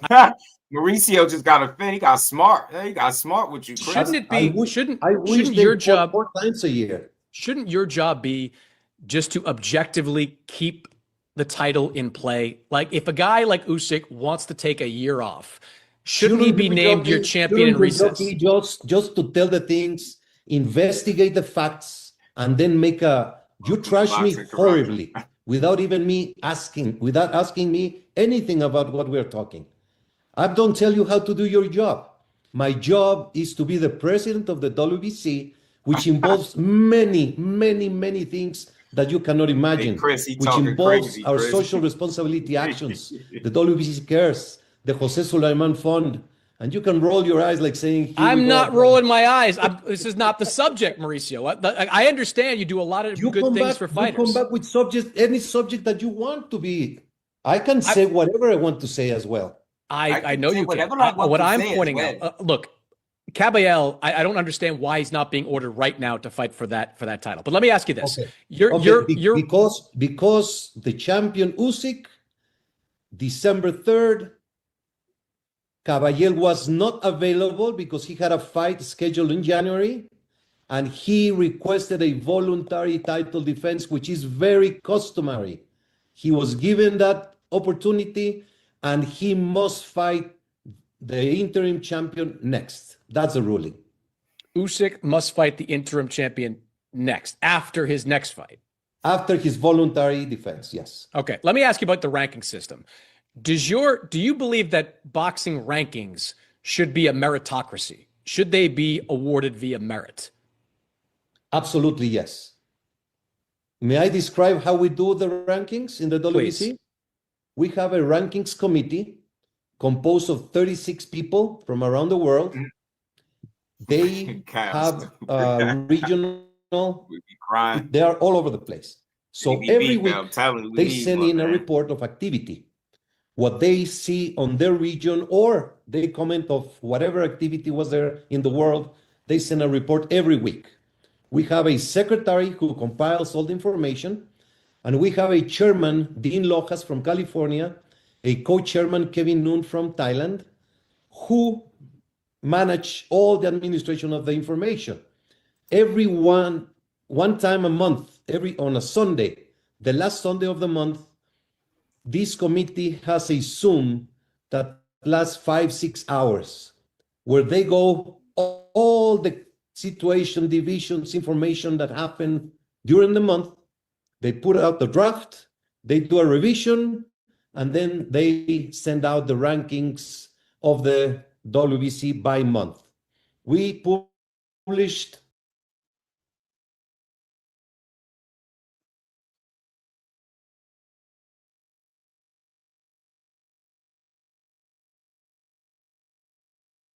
Did it stop?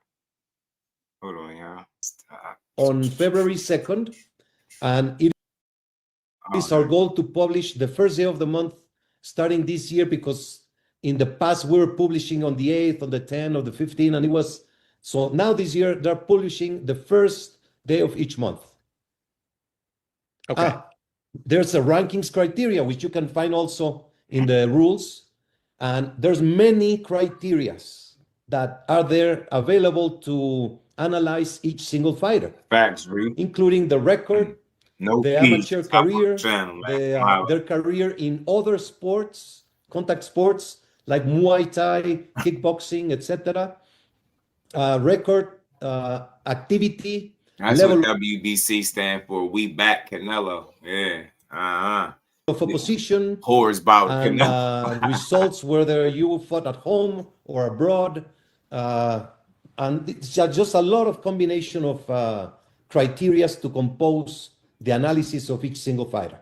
Okay, so let me just focus then on one weight class, because it's a popular one, and we've got fights coming up. The welterweight division, which Ryan Garcia is going to challenge Mario Barrios for his WBC welterweight title. When I look at the top 5 of those rankings, Mauricio, there's no way it can be considered a meritocracy. You have Conor Benn, who has not fought at welterweight in nearly 4 years, who has never beaten a top welterweight, ranked at number 1 over Suliman Sissoko, an undefeated fighter who I know is waiting for his opportunity to fight for a welterweight title. You've got Ryan Garcia ranked in the top 5, has no wins at welterweight, has never won a major championship. You've got Manny Pacquiao in the top 5. Yes, Pacquiao looked better than expected against Mario Barrios, but he's still not a top 5 welterweight at this stage of his career. Behind these guys, you've got guys like Raul Curiel, you've got Jack Catterall, you've got Brian Norman, you've got Amanta Stanionis. You have got longtime welterweights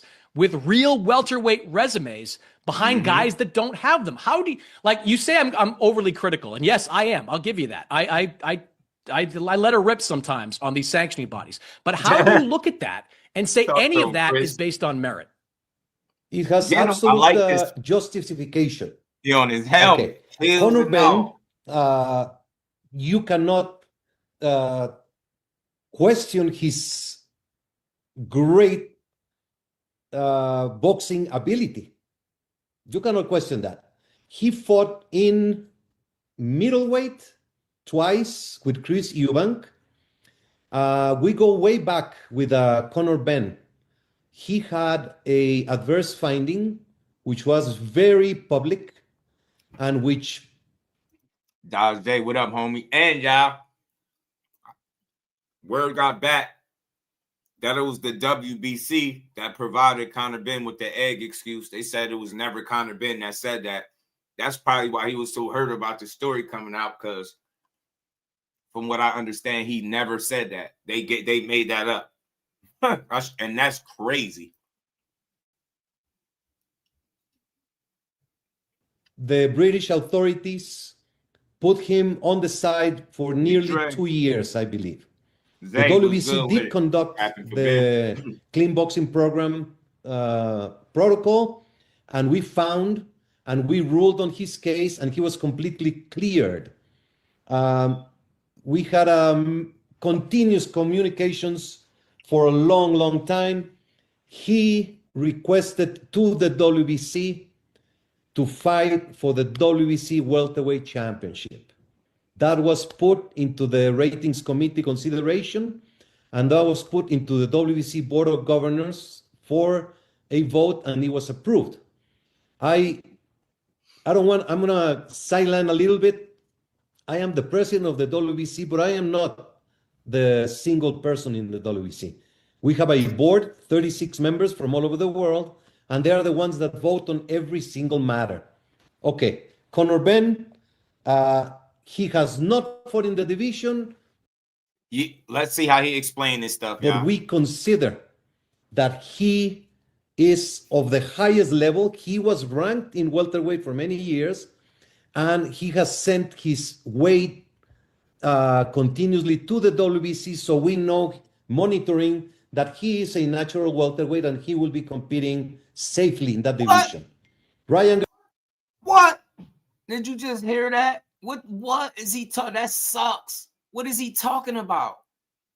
God, what is he talking about? He continuously sends his weight to let you know he's a welterweight. Bro just fought at 160 back-to-back with 2 rehydration clauses.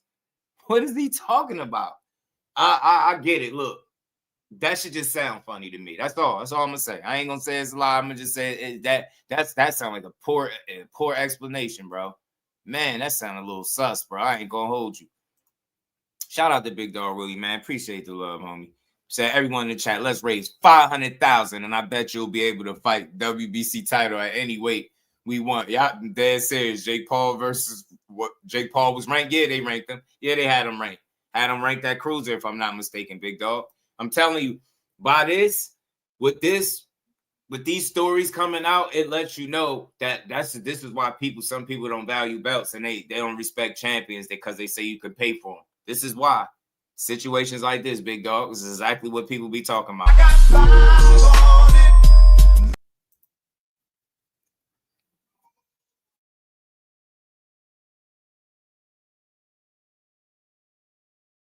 Sound crazy, don't it? It sound crazy talking about he sent this weight. Like, I had to play this again. I'm going to sideline a little bit.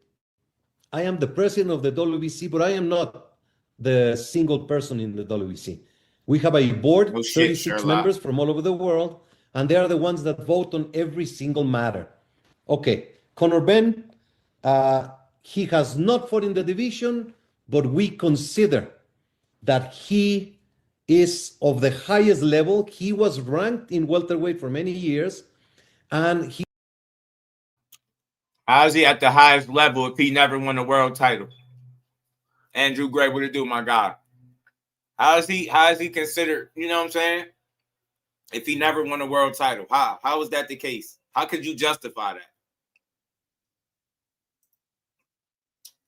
that? But we consider that he is of the highest level. He was ranked in welterweight for many years. He has sent his weight continuously to the WBC, so we know, monitoring, that he is a natural welterweight and he will be competing safely in that division.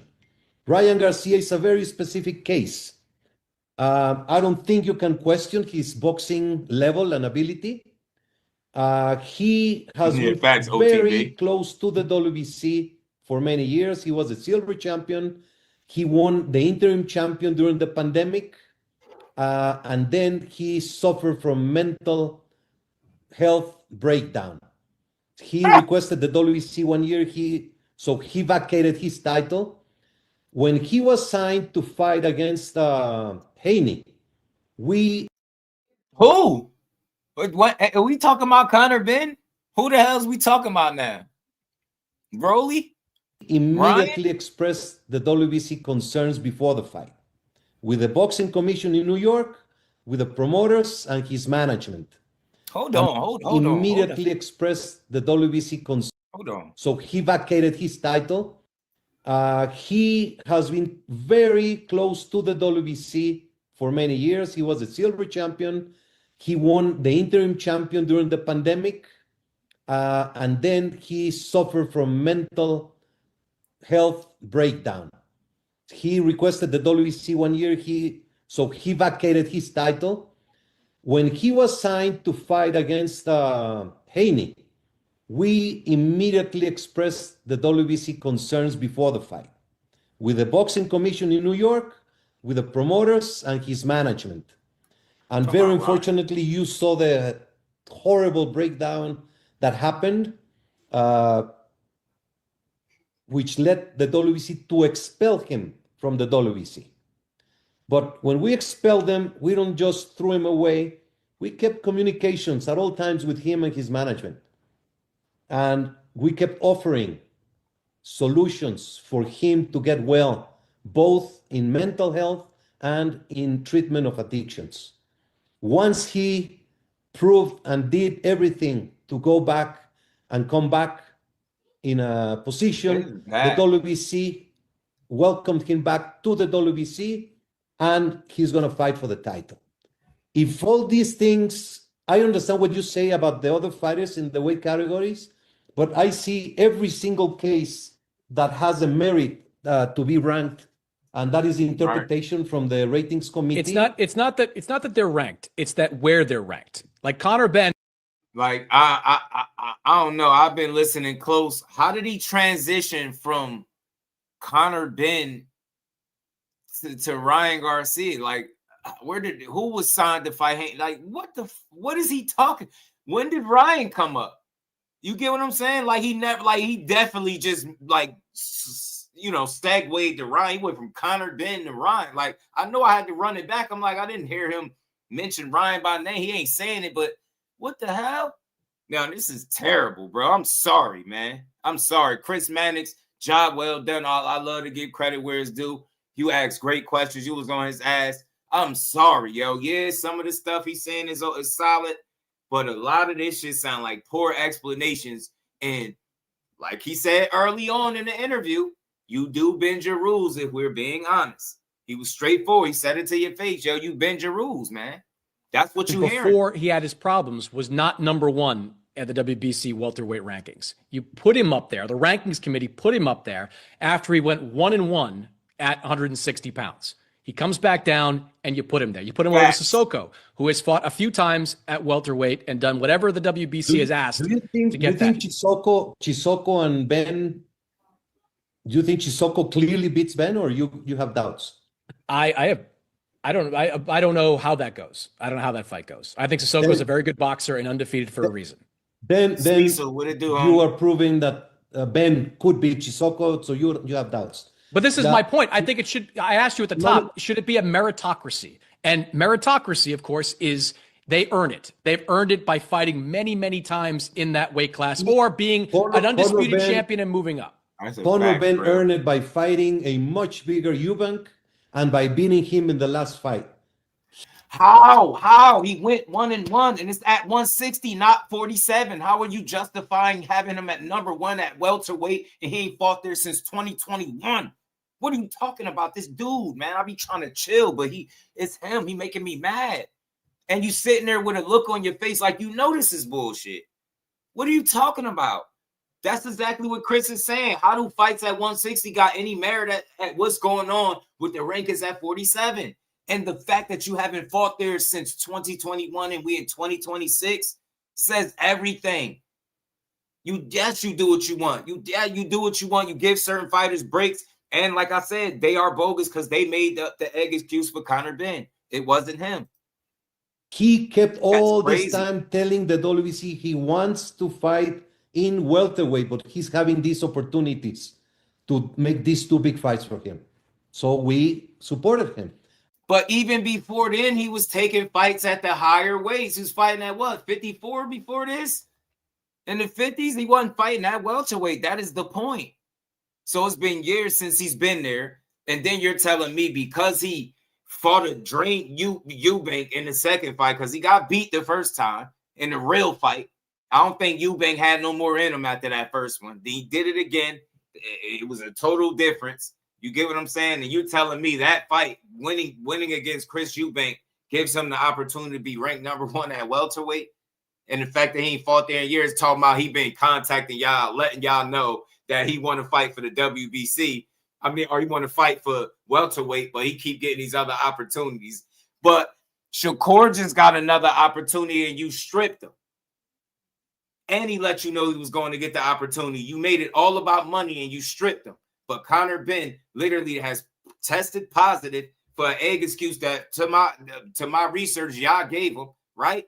And then you justify keeping him ranked high in the rankings because he told y'all he want to fight there, and because he beat Eubank at 160 after saying he ain't need no rehydration clause and he ain't care what weight he's at. Make it make sense, bro. I'm sorry, man. You sound like a bunch of malarkey to me, man. I'm not even gonna lie to y'all. Travis was good with it. Nasty. And about Pacquiao, I don't know what your reaction was last year when the WBC accepted Pacquiao to challenge Barrios. I don't know your specific. I know I took a lot of heat, huge from many people, but at the end of that fight, I was very proud of the WBC's decision. He drew with the champion of the WBC.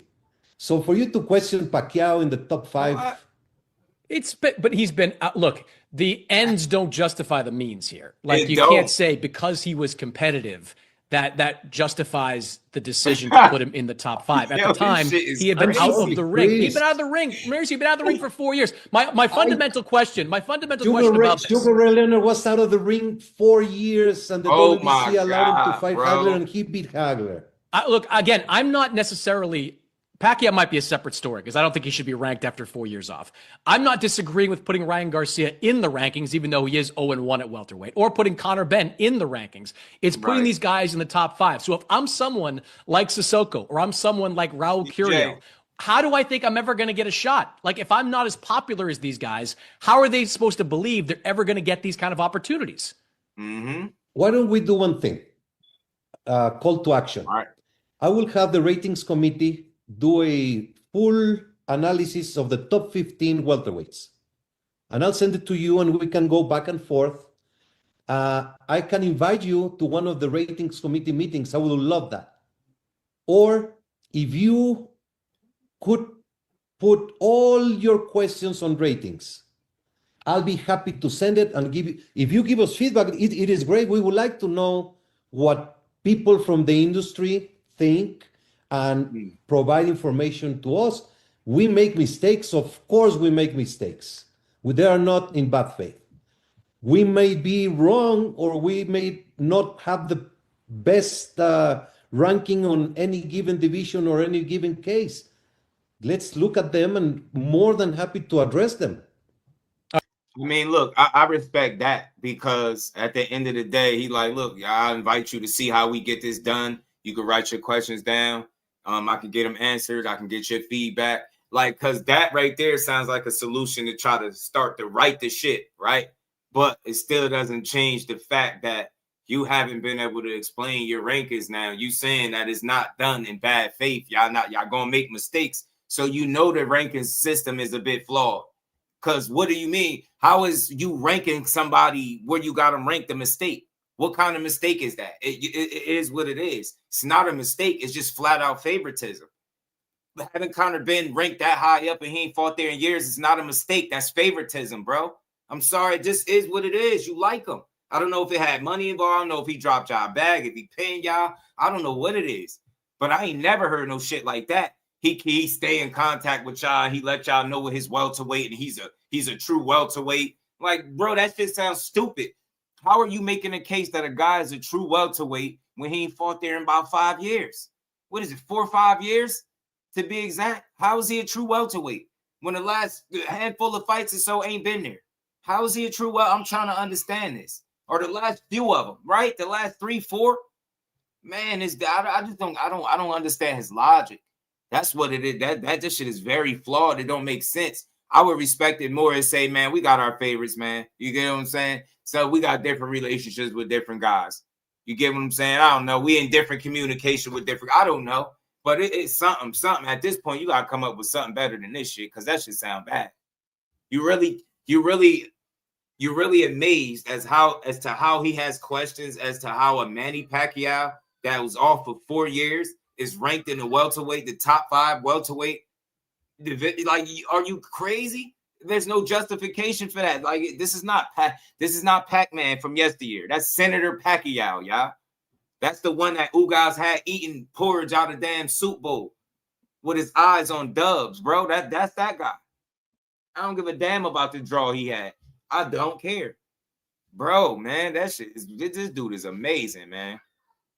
All right, last question for you. Shout out to Chris, Zuffa Boxing wants to destroy you. That's not my opinion. That's more or less the position that Dana White has taken when it comes to the sanctioning bodies. To bring it full circle, to come back to Shakur Stevenson, if this is simply a matter of him not petitioning the WBC, should the WBC and all the sanctioning bodies be working with these fighters to try to find amenable solutions rather than alienating arguably a top 4 guy in the sport? I mean, Shakur Stevenson probably never going to fight for a WBC title ever again. Probably never. I don't know if you disagree with that, but that's my viewpoint on this. Should the WBC and all sanctioning bodies be working to make things a little easier for these guys? Chris, I'm going to send you all the letters, all the paperwork. I did everything possible to save this matter. But if you run an organization where anarchy, where abuse of power, where disregard to the law or the rules is going to be the one that runs, it's not possible. But do you? Hey man, I'm calling bullshit on that answer too, bro. Just get the hell out of here. He asking you straightforward questions, and you giving walk me around the block, down the street to the corner store answers, bro. Nobody want to hear all that long-winded round the park shit, bro. Fact of the matter is, you in so many ways explained how inconsistent you are. You gave poor excuses for Conor Benn, Ryan Garcia, Manny Pacquiao, the David Benavidez situation. It goes on and on. Like, you said some good. You said some good in this. Like I said, the shit with Charlo, I double salute that any day of the week. But you just, in that same breath, you told his most private conversation, and you just put that on the internet. You just put the man business out there, like, which is crazy. But anyway, all of these situations, none of them, to my understanding, have been a solid, respectable explanation for it at all. It's none of it makes sense. Saying a guy is in contact with y'all, letting you know he's a true welterweight and he want to fight at welterweight, but he got these other opportunities. Then you saying because he won a fight, one out of the two fights at 160, that gives him the right to be ranked highly in the welterweight division. Make it make sense. I didn't know that you could fighting at 160 middleweight could get you ranked at welterweight. I didn't know that. That shit makes zero sense. So like if Chris Mannix didn't prove nothing else, he definitely proved how inconsistent this guy is at following the very same rules that him and his colleagues had put together. That's all I'm saying. As a person, let me ask you, do you believe that you guys deserved $120,000? Like, you keep saying you keep going back to the money. I do keep going back to the money because these guys called me about the money. These fighters, these managers, they're always calling me about money.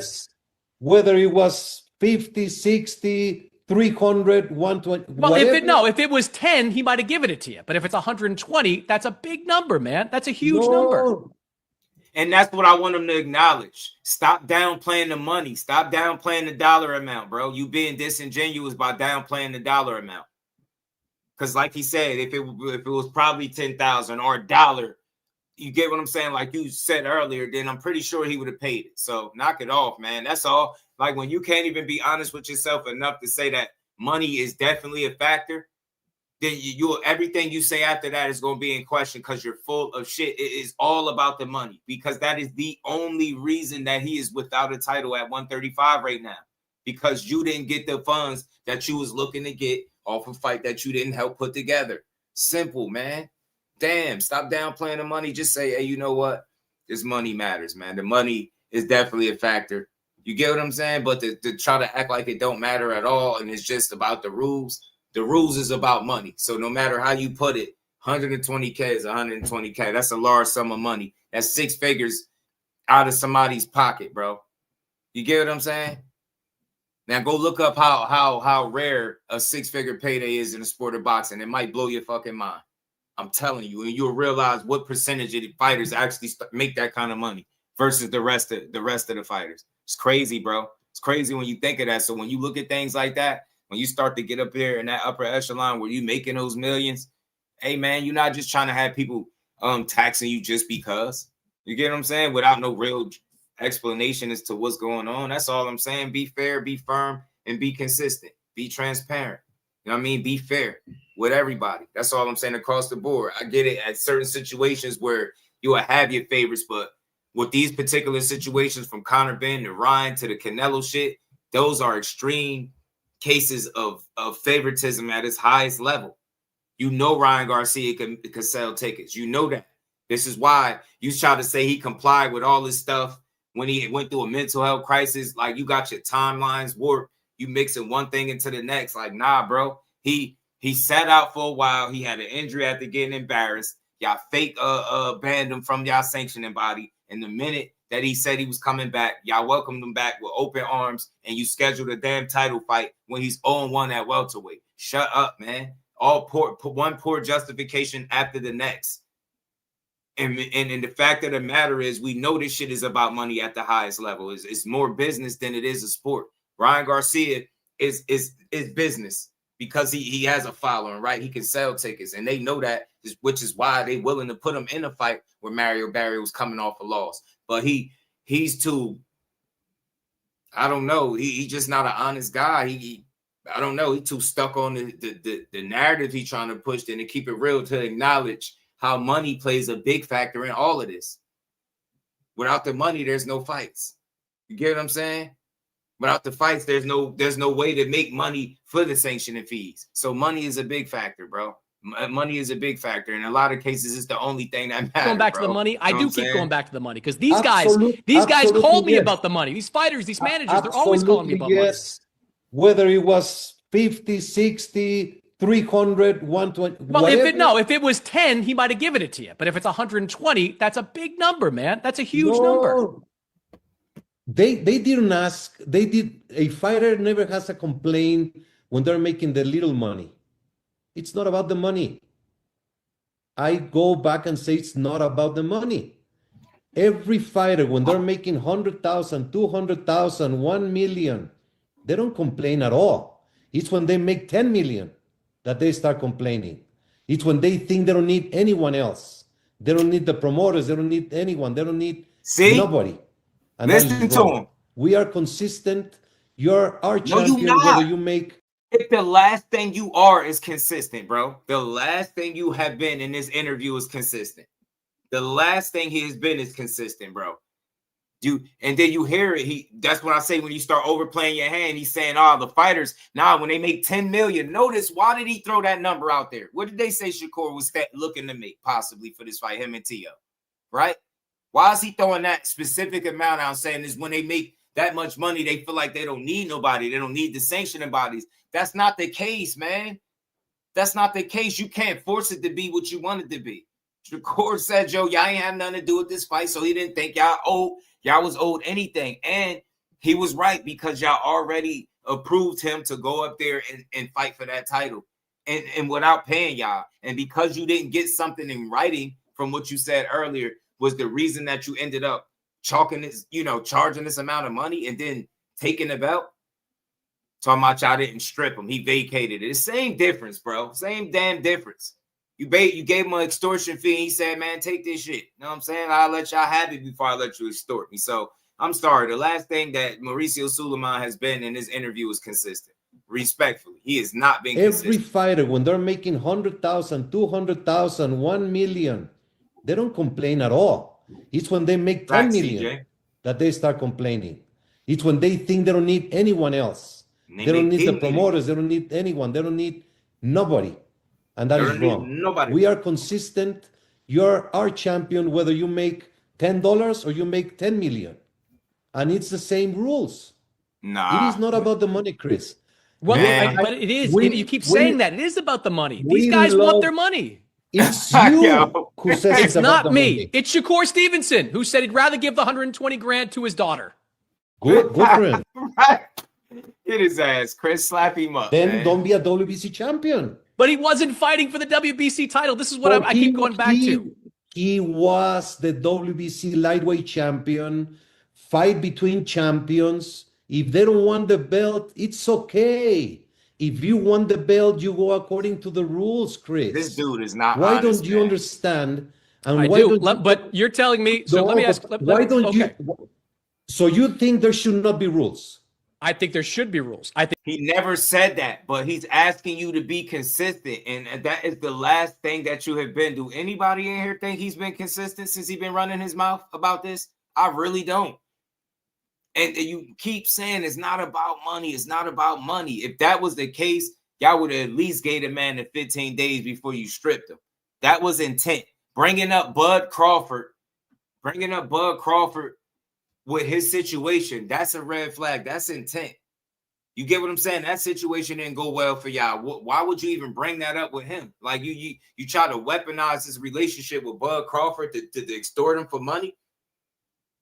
And you ain't no little bro got the game from big bro. You know what I'm saying? Probably got the game from him, man. I respect his move, man, and his stance. Maybe Maybe somewhere down the line he'll fight for their title again. Who knows? But it's definitely about the money. I just wish if he don't say nothing else in his interview, stop saying it's not about the money. You guys want their money. It's you who says it's about not the me. money. It's Shakur Stevenson who said he'd rather give the 120 grand to his daughter.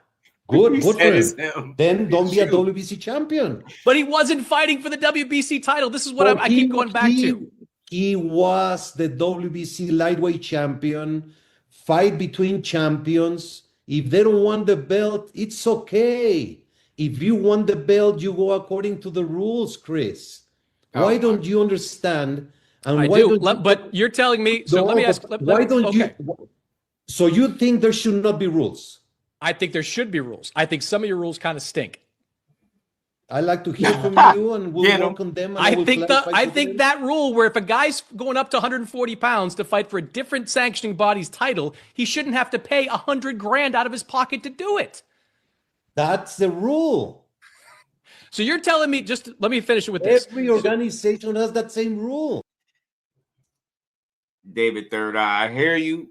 You say you think it's about respect. I that's the last thing I got from that, because they don't Dave Third Eye, it's not respectful when you telling a guy that you're justifying Manny Pacquiao being ranked in the top 5 at welterweight when he's been off for 4 years. You get what I'm saying? There's nothing respectful about telling a guy that ain't fought at welterweight since 2021 that, you get what I'm saying, based on him winning at 160 makes him the top ranked welterweight. Like, it's nothing respectful about that when he leapfrogging guys that's undeserving over guys that got legit welterweight resumes. So, and again, if it's all about the money. You saying they would have shut up and let him keep defending his belt? Nah, because they wanted a specific amount of money for this fight. They wanted 120K, and because they didn't get it, they stripped him. So that ain't got nothing to do with no respect. Shout out to Ty. You get what I'm saying? He's shown us how very inconsistent he is at following his own rules. He explains things like he don't even know what he's talking about, and he the guy that's probably making the rules. You know what I'm saying? So let's keep rolling. Hit the like button, y'all. Then it's a crappy rule that these guys are getting taken advantage of for that money.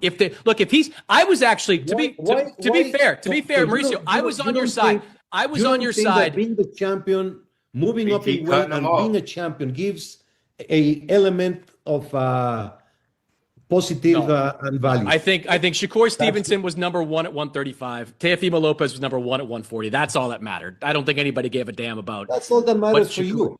It's all that matters to the 21,000 fans in the building and everybody watching on TV. You know that. You are a smart man, Mauricio. You know this. Why did Shakur Stevenson, why did Teofimo Lopez became so famous?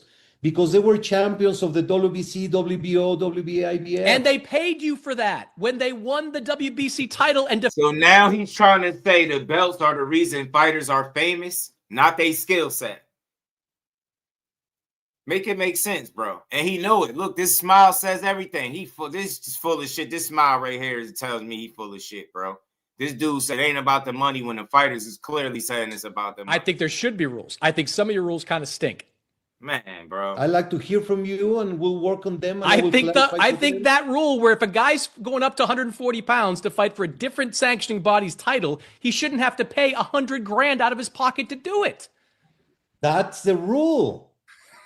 So you're telling me, just let me finish it with this. Every organization has that same rule. Then it's a crappy rule that these guys are getting taken advantage of for that money. I was actually, to be fair, Mauricio, I was on your side. I was on your side. Being the champion, moving up in weight, and being a champion gives a element of positive and value. I think Shakur Stevenson was number 1 at 135. Teofimo Lopez was number 1 at 140. That's all that mattered. I don't think anybody gave a damn about. That's all that matters for you. It's all that matters to the 21,000 fans in the building and everybody watching on TV. You know that. You are a smart man, Mauricio. You know this. Why did Shakur Stevenson, why did Teofimo Lopez became so famous? Because they were champions of the WBC, WBO, WBA, IBF. And they paid you for that. When they won the WBC title and defended it, they paid you. Man, yo, you really think these dudes got popular off titles? Like, literally, Shakur was a 3-division champion right before this fight. And they literally was pushing the narrative that he don't sell tickets and nobody come to watch him. They leave his fights, he get booed.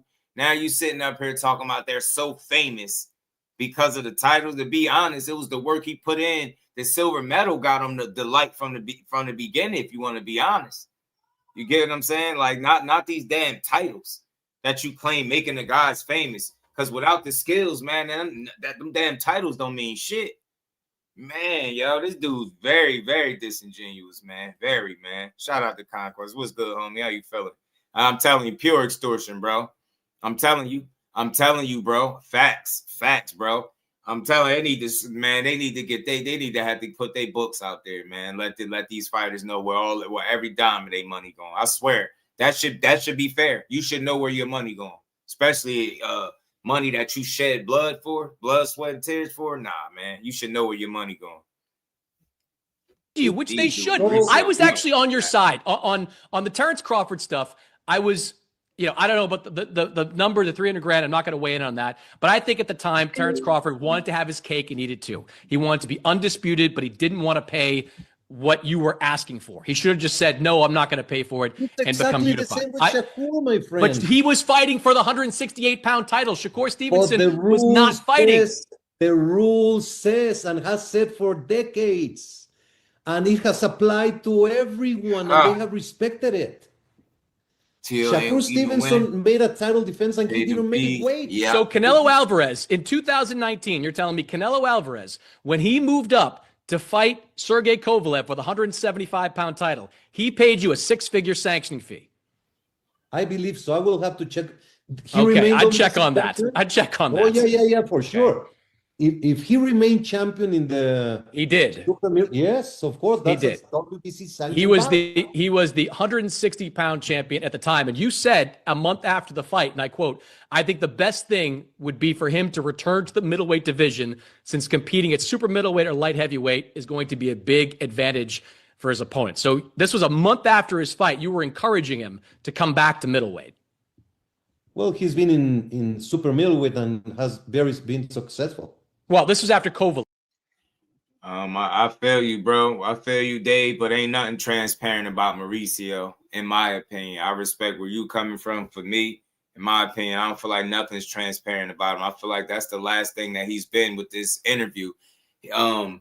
He's made attempts to be transparent, but all he ends up doing is contradicting himself, double talking, and really making more of a case for Chris Mannix. I think anybody that's been in here the whole time listening to this with me knows that that's all he did. He hasn't made one solid case for none of these so-called rules that are in place. He's not even honest enough as a man to tell you it is about the money. And he wouldn't be wrong for that. But he's trying to be so politically correct. Nah, it's not about the money. It's principle. It's rule. It's the rules. It's the rules. You don't follow your own rules. He sat up there with that smug-ass grin trying to justify a 50-year-old Manny Pacquiao being ranked top 5 at welterweight. Conor Benn ain't fought in years. Top guy at welterweight. Ryan Garcia is 0-1 at welterweight, coming off a loss, now has a title shot. All poor justifications. He tries to be transparent, but in reality, all he did was make Chris Mannix's case, if you ask me, from what I'm listening to. He got grilled respectfully, and he got cooked. And he didn't have the right answers. He had a bunch of politically so-called correct answers, but they wasn't right. He got in his ass to me. Shout out to Conquest. Blunt, my dog. You know it's me. You know what I mean? He lying. He can't remember now. You know what I mean? Mike Kirkland, he know he ain't paid that 6. He know he ain't paid. You know he ain't paid. You stupid Keepers. Oh, you stupid fool. You're a fool. Let's keep going, y'all. I'm saying. And I would love to know if you charged Canelo Alvarez the same money you were trying to charge Shakur Stevenson, because he did the exact same thing. WBO light heavyweight title, moved up in weight, and kept his WBC middleweight title. Absolutely. Yeah. Okay. Absolutely. Yeah. Well, and Mauricio, I guarantee you he didn't charge Canelo to go up there and do that. Guarantee you he didn't do it. I'm willing to bet. I don't know for sure, but I'm willing to bet that he didn't do it. Come on, man. That's more. I guarantee you, it's full of shit. You ain't make that guy pay you to go up there to fight Kovalev. You ain't no way.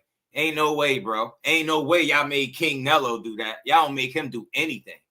I do appreciate you doing this. We're never going to see eye to eye on a lot of these things, but I appreciate the conversation. I think it's constructive to have these kinds of discussions. And I would be happy to attend a ratings, whatever you call it, ratings meeting, whatever ratings seminar sometime in the future, just to see how all that works and weigh in on it in person. You know, you should also come to a WBC convention.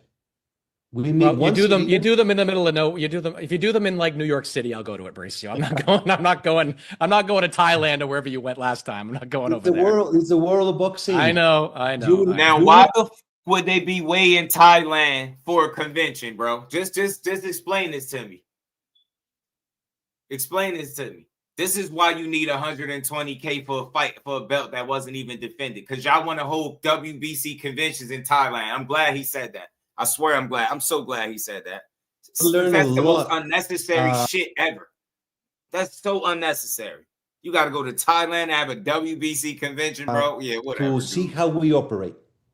All see how meetings we operate. in We open heard floor. shit. When we talk about the ratings or the mandatories, any person can talk, go into the microphone and discuss and put his argument in front of everybody. But isn't that kind of crazy in and of itself? Like, shouldn't you have a ratings committee that doesn't need people to make an argument? Like, if your ratings committee isn't smart enough to know how to rank. I think he mentioned Kovalev, though. I think that's the fight he mentioned. I think he mentioned Kovalev when Canelo moved up and fought Kovalev. But appreciate you, bro. Because I didn't know that, though. But I think he was talking about Kovalev and not Beagle. The top 10 guys. You are doing an argument for Chisoko and for others right now. So well, yeah, but I'm a media member. I'm just a reporter. Like I'm doing it out there. Like your ratings committee shouldn't need to hear from anybody. They should be smart enough to know how to rate these guys. No. You have the right to be heard. You have the right to come as a manager, promoter, or fighter yourself and say, look, I've been fighting and maybe you don't have me under the radar. My name is this. And then everything is looked up. Open floor for everyone. Mm-hmm. But right. I mean, you would be learning a lot of things of what happens in the boxing world. The boxing is worldwide. They out in Thailand off the blood, sweat, and tears of the fighters, and you think people just willingly. That's why you need 120K. That's why you needed 300 from Terence Crawford. Some got paid for them trips. I'm telling you. Boxing is Manny Pacquiao, Philippines, Inoue, Japan, Canelo, Mexico, and Billy, Canada, Fury, Usyk. It's a world. Yeah. All right. Well, we'll save this discussion again for another day. Mauricio, I appreciate it. I will see you in less than 2 weeks at the Ryan Garcia Mario Barrios fight, the big fight in Las Vegas, the WBC welterweight title on the line in that fight. It's good to talk to you. And again, I do appreciate your time. Thank you, Chris. Take care. All the best.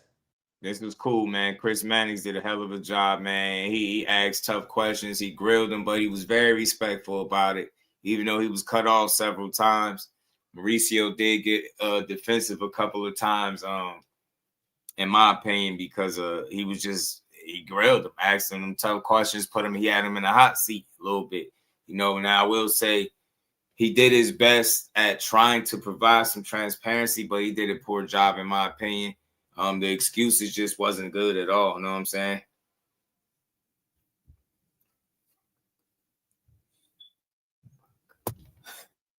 Yo, I swear, some of the stuff that y'all say sometimes, man, I wonder, man. I wonder, man.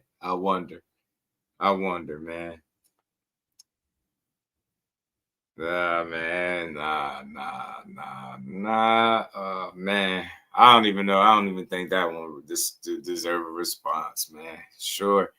If somebody speaking about a situation means screw them over when it's time, and you might be cool with that, but I ain't. I don't respect the inconsistency from the WBC, the lack of transparency from the WBC. I don't respect it that they've made these situations public with no rhyme or reason, no real answers as to why they operate the way they do, just getting very defensive. The fact that they try to weaponize Bud Crawford's, relationship with Shakur as a means to get money out of him should have told everybody at home that they on all bullshit. And I just don't see how you could be cool. Anybody could be cool with that. That's some wild shit to do. You get what I'm saying? They got a lot of nerve, bro, to even carry it that way. You get what I'm saying? To even carry it that way where I just can't rock with it. I can't. Way too much favoritism. It's too many examples, bro. It's countless examples. I swear it is. It's countless. It's countless examples as to why this is wild. Shout out to my brother Mike Kirkland for the interview. We ain't stupid and we know it's all about the money. You get me? That's the whole reason everybody here. They're prize fighters, and all them fighting for a prize. You got these sanctioning bodies that sit around with their hands out trying to tap into these dudes' pockets. You know what I'm saying? It's a system that needs to be revamped for sure. I don't think it needs to be going completely, but I definitely think it needs to be revamped, far more consistent, transparent, and fair. You know what I'm saying? They need to redo some things big time.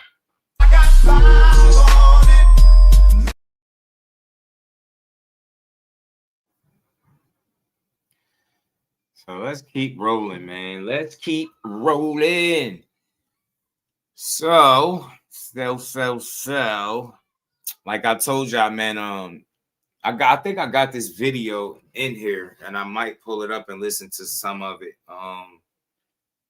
You know, Shakur and Bud was doing a stream with Aiden Ross. That's where I think Shakur made the comments about the UFC fighters, and then the UFC fighter. I don't watch the UFC much. No disrespect to them. I just don't. I just don't really care for it all that much. I ain't gonna lie. But anyway, you know what I mean? When it's a good fight, it's a good fight. But you know, I think Aiden Ross must have said that 90% of the what did he say? UFC fighters could beat the box. Something he said, whatever he said about the UFC fighters beating the boxers or whatever he said. And Shakur gave his opinion on it, and you know, he said, you know, him and Bud Crawford was basically saying that, you know, boxing is better than the UFC or whatever. The skill level was different. And, you know, I guess the guy that, what's his name, Joaquin Buckley, didn't take too kindly of it. So he launched a little verbal assault on Shakur and went after him, talked about his performance, you know, and Bud Crawford had chimed in on Twitter just a while ago. Shout out to Jordan, man. Yeah, I mean, not the 2 hour joint. I don't know which one you talking about, Teach, because it's two different ones. I think it's one that's like 2 hours and it's one that's like 50 minutes. That ain't too long to me. My streams be long, so it ain't too bad to me. But not the 2 hour joint. I think the one in my phone like 50 minutes or something like that. So you might could get into some of it, but I'm gonna play the dude's Joaquin Buckley, his post on Instagram that I seen. I think this was from Two Tone that pulled this up. Yeah, they definitely need to check the books, bro. Definitely. Shakur didn't say nothing during that time. Nah, he didn't. Nah, he just saying shit. That's why I was like, can you name what Shakur said specifically about the situation? And the fact that you even connecting that is even more bullshit. If you even think that that's really what it is, that's more bullshit. Just because somebody's speaking out about something that they think would be unfair, don't mean, oh, well, now we're going to come mess with you. So, nah, I don't think it was that. But I do think they tried to weaponize the relationship and justify the means by bringing it up, which was wild as hell. But let's get to this clip, man. Dude was going in. Let's hear what Joe Quinn said, by the way. Man, I don't know this dude. I'm going to look him up. But I just hate, and I'm going to just say this right now, y'all boxers are so disrespectful to us athletes, bro, in the UFC. Shakur, I'm on you. Even though you beat Timo, all the stuff that Timo was talking, all that trash that he was doing, he's saying nigga, he throwing bananas at you and all that type of stuff, right? Yeah, you beat him, but you should have knocked his ass out cold. But because you worried about your little record, because you don't want to get embarrassed, you want to blame it. Oh, well, it's the art of boxing. Or, I just want to show my jab all night. You a hoe. You a hoe. You ain't want to go out there and put on your best performance. So with that being said, stop disrespecting us, bro. We are way more entertaining than y'all. It just is what it is. When we watch you guys fight, it's predictable on who's going to win. So there ain't no excitement in that. And the UFC, you don't know who going to get it. from the wrestling, from the submissions, from the from knees, from elbows, from kicks, spinning back kicks, spinning fists. And y'all try to say, no, y'all the real fighters. How? How y'all the real fighters? If we came outside, literally where I'm at right now, I could kill you. I'm not saying I want to kill you or want to take you off this earth, but realistically, I would kill you if we fought. Bro, talk about killing people. Oh, man. Look, I get it, bro. You didn't like what Shakur had to say. But, you know, I feel like just like I respect the UFC, I just don't watch it much. I'm not big on all the grappling and men laying on top of each other. This is not my thing. You know what I'm saying? The fights are very lackluster when it's a bunch of grappling for me, because that's just not the part of the you know, mixed martial arts that I'm too much of a fan of. But I don't think Shakur's a hoe. I don't think no man that steps in that square circle is a hoe. But I just think I've heard it before, like the skill that it takes to boxing and how y'all box in the UFC is like night and day. So I think that's what he's talking about. And look, he's speaking from his world the same way you speaking from yours. Yeah, you probably could in a real fight kill him. Yeah, you know, but the fact that you even took it that far based on some comments says a lot. He beat T.O. ass. You could call it predictable all you want. He great. Call it what you want. The UFC is very predictable. They sell you old ass champions and then call it the best fight and the best. No disrespect to y'all, but y'all had trash ass fights. Wasn't y'all just under fire for illegal betting and all that shit on y'all fights? Tons of UFC fights. So now ain't the time to like try to go in on boxing when y'all the ones that's under fire for people betting on these fixed ass fights that y'all was having. And dudes not even getting paid. So real fighter my ass. The real fighter is the guy that just boxed for 36 minutes and made arguably 10 million or more in his most recent fight. And then left up out of there with no damage. Now, shout out to Joe Quinn. I don't know him much as a fighter. I looked him up. He got 21 wins, 7 losses. He got 15 KOs, 6 decisions. That's a good record in mixed martial arts. He's been stopped 4 times, and he's lost 3 times by decision. That's his 7 losses. But, you know what I mean? He's a good fighter. Recent run in some of the biggest names in the 170 division. He lost to Kamaru Usman, lost via unanimous decision in a high-stakes main event. He beat Colby Covington. He beat Stephen Wonderboy Thompson. And he got some good wins, bro. So I don't got nothing personal to say about dude. I don't know him, but I don't know. I don't think it was that deep what Shakur was saying. Like, it's so disrespectful. What Shakur was saying wasn't as disrespectful as what you was just saying, calling him a hoe, talking about you could kill him. And you're not saying I'm trying to take your life, but I could actually kill you. Like, man, ain't nobody trying to hear that. So Bud Crawford chimed in. Bud Crawford chimed in and said, who's even fighting in the streets anymore? Talking about who he can kill in the streets. He must have forgot they made switches for them kind of tough guys. Bud Crawford funny as hell. Bud Crawford funny as hell, man. Bud said they make switches for tough guys like that, man. You out here talk about what you gonna do to somebody, man. 7 losses, stopped 4 times is not a good record. He may be good, but his record ain't not. Big B-Lo in MMA, that's not considered like, you know, that's still a winning record. You know what I mean? 21 wins, 7 losses. We conditioned to think that loss is the end of the world, but not in the UFC. You know what I'm saying? So it is what it is. It's still a good record by their standards. You know what I'm saying? He's a solid fighter. It ain't a great record, but it's still a good record. You know what I'm saying? Like, you won 3 times as much as you lost. Like, you get me? That's how I look at it. You know what I'm saying? And it is what it is. But like I said, I don't watch Buddy. I don't know too much about him besides that record and that little bit of information I looked up. But shout out to him though. Yeah, Bud Crawford had a funny ass response, man. Bud Crawford had a funny ass response, man. Bud said, you know, hey man, they got switches, man. We got heat for guys like you, cuz. You know what I'm saying? Got heat for guys like you, G. You know? Got heat for you kind of characters. But shout out to Joe Quinn, man. It is what it is, but I don't know. We might get into a little bit of this. I might watch about 20, 25 minutes. Let me see if I can watch it up into the point where this response came from dude at. Let's see, man. Let's see. it just be hard to watch, man. No disrespect to Aiden, but everybody in my cup of tea. Like, it's just always some awkward, weird ass moment with him instead of just doing the stream and chilling. Like, you know what I'm saying? That should just be extra as hell. Be like, man, dude, a little extra, man. His ass be needing to chill. And if they are better, why aren't they paid as such? Not facts. Facts. Like, I get it with all the different skills and using the knees and the feet and all that, but I love some boxing, bro. I love to watch some damn boxing, man. Let me see.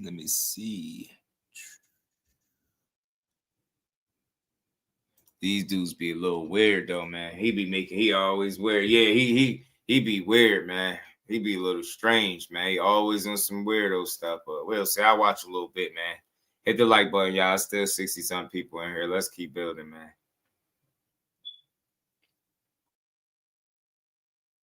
I'm talking to you. No, you're not talking to me. You're wearing shoes. You're wearing Air Forces. Off the rip. And you got your hat. We about the same height? Nah, I'm taller, bro. Well, how tall are you? 5'8". I'm 5'9". Wait, what's up, bro? How you doing, man? What's up, Zach? Nice to meet you. You know, it's a pleasure to meet you, man. You know, nice to meet you too. We were gonna do a stream a while ago, but we got it in now, man. Oh yeah, let's do it, bro. So, first thing I gotta say, congratulations on the win. That was big. Thank you, appreciate it. My boy's Tio. I think he won like 7 rounds out of that fight. 7? 6, baby. 6. I don't think he won 1. Nah, he won 1, bro. He got. I think he got 6. 7-6 rounds for Tio is insane. I'm not even gonna lie to you. You had to be watching a whole different fight, bro. I talked to my bro on the phone the other day, man, and he let me know that it's really people out here. Hey, Teach, hey, Jordan, could y'all believe, Blunt, if you in here, could y'all believe that it's people out here saying that Teofimo won that fight 7-5? No bullshit. I'm dead serious, yo. My God told me that. My God told me that it's people that really said Tio won the fight against Shakur 7-5. I think anybody respectfully that sees that for Tio, I think you should not watch boxing no more. I'm dead serious. Bro say he had a whole damn near hour-long argument about it. Dude says 7-5 for Tio. That I'm not joking. I'm not being funny. I'm not trying to make y'all laugh or nothing, bro. Like, dudes is wild. That right there, you don't like. There's no way you like Shakur Stevenson as a fighter saying that. That's clear-cut hate. There's no way you could mistakenly think Tio knows he didn't win that many rounds. Look at his face. He didn't even raise his hand, none of that. 7 rounds mean he won the fight. That's crazy, bro. And you think I would ever listen to somebody that's saying some shit like that? That's wild, bro. That's pure hate. There's nothing else to describe it. You don't like people when you're doing that. 7-5 is diabolical, bro. I'm telling that lead hand had him down 7 rounds. Hating so bad and mess with their vision. I'm telling you, Mike, they seeing the wrong stuff out there. Man, let's say that also. Yeah, man. Any content creator out here say that. Anybody out here say that Teofimo won the fight 7-5. I think they not only need to go rewatch the fight, but if they able to see that 7-5 again, I don't think they should judge fights or none of that again. Matter of fact, I'll go this far. If you think you've seen 7-5 for Tio and you got a channel, delete it. Delete it. I don't care how many subscribers you got. Delete it. Then if you pushing that type of hate, that type of insanity across the airwaves, yeah, you need your brain checked. Brain, eyes, everything. I think he got about maybe 3-4 good rounds. 1. But I will say, no, he got 1. 3. 1. 3. 1. What do you think? How many he got? He got 1 on the scorecard. But I'm gonna keep it. Every judge say he got 1. But I'm gonna keep it a buck, bro. Like, he was a good ass fighter, but bro, like, that was crazy as bro. Appreciate it, bro. Nah, but like, but I love Tio, bro. Like, you was betting against me. I did. I bet with Bud, and I lost money. But I don't know. I feel like y'all rematch in a year from now. And what's gonna happen? Tio got more time in the gym. He'll be able to be. What's up? What's up, man? Hey, what's up, bro? Chilling. Why are you so happy? Because I came to collect. Oh my God, bro. So I'm watching the fight. I'm sad as. He's like, where the is Aiden? You call me, you see me, the first thing you say to me, give my money. And I just feel like, bro, like, I feel like I should just scam, because what are you going to do? Hell nah. He thought he was gonna give you. Scam him. He said, "What? I'm thinking about scamming. What are you gonna do?" They just laughed at him. Like, not pay you. Oh damn, that's crazy. Yeah. So not paying is crazy. So we ain't doing nothing. I'm just gonna be like, man, that's crazy, Aiden. And all the people Tell you how he gonna do you. All right, I'm gonna tell you how Bud gonna do you if you don't pay him. I'm telling you, just show you what Bud do to people.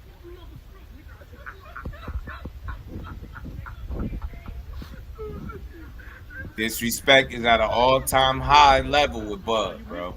You know what I'm saying? See what I'm saying? Dragging folks by the hair, like, it's wild, bro. He don't spare the youngest either. I heard it's Bud don't spare the youngest. Now next time I say give me a 5, you gonna give me a 5, all right? All right. All right. Yeah, me. I do that. And I got a son around your age. He 2 and he rough. Yes. Yes. Do you want me to go get my son? All right.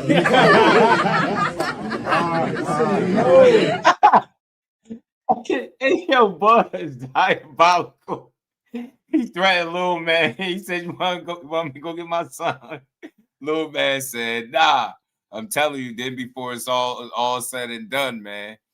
Telling you, Bud gonna have it. Telling you, mop the floor with you is wild, bro. Telling you, Bud gonna have you, man. Telling you, the reason I don't want. Nah, this what Bud was meaning."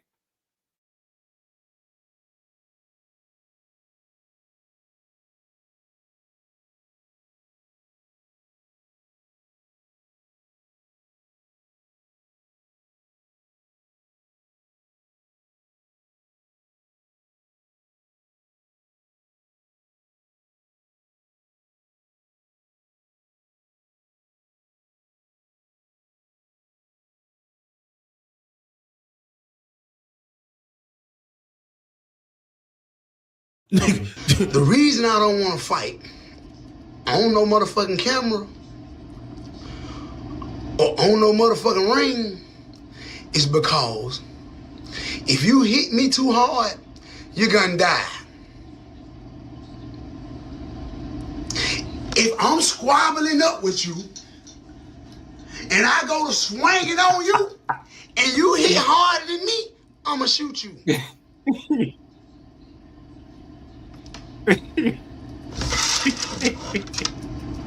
You think we finna fight and you hit hard in the motherfucker? You finna die, boy. Ain't no more fighting, boy. You hit hard in the motherfucker. It's over with, boy. Go on to hell with them hard ass punches, nigga. Go hit the devil. Yeah, nigga, go hit somebody in hell, nigga. You gotta think about it, man. Go hit somebody in hell. It's crazy. He said, "Box the devil with the hard ass punches." That's what Bud telling dude, like, bro, you talking about you can kill people. They say he got switches for people like you. Tell me this tweet. That's what Bud said in a nutshell to dude. Yo, Joe, quit talking about taking people out. But he like, go hit the devil with them hard ass punches, man. Bro, what's wrong with you, man? I'm telling you, bro, that shit be all bad. Yo, the last thing you want is that man to put his hands on you like that, man. I'm telling you, that shit get bad, man. Have you yelling, man? Tell me. Police! Help! Police! Help! Police! Help! Help! Police! Help!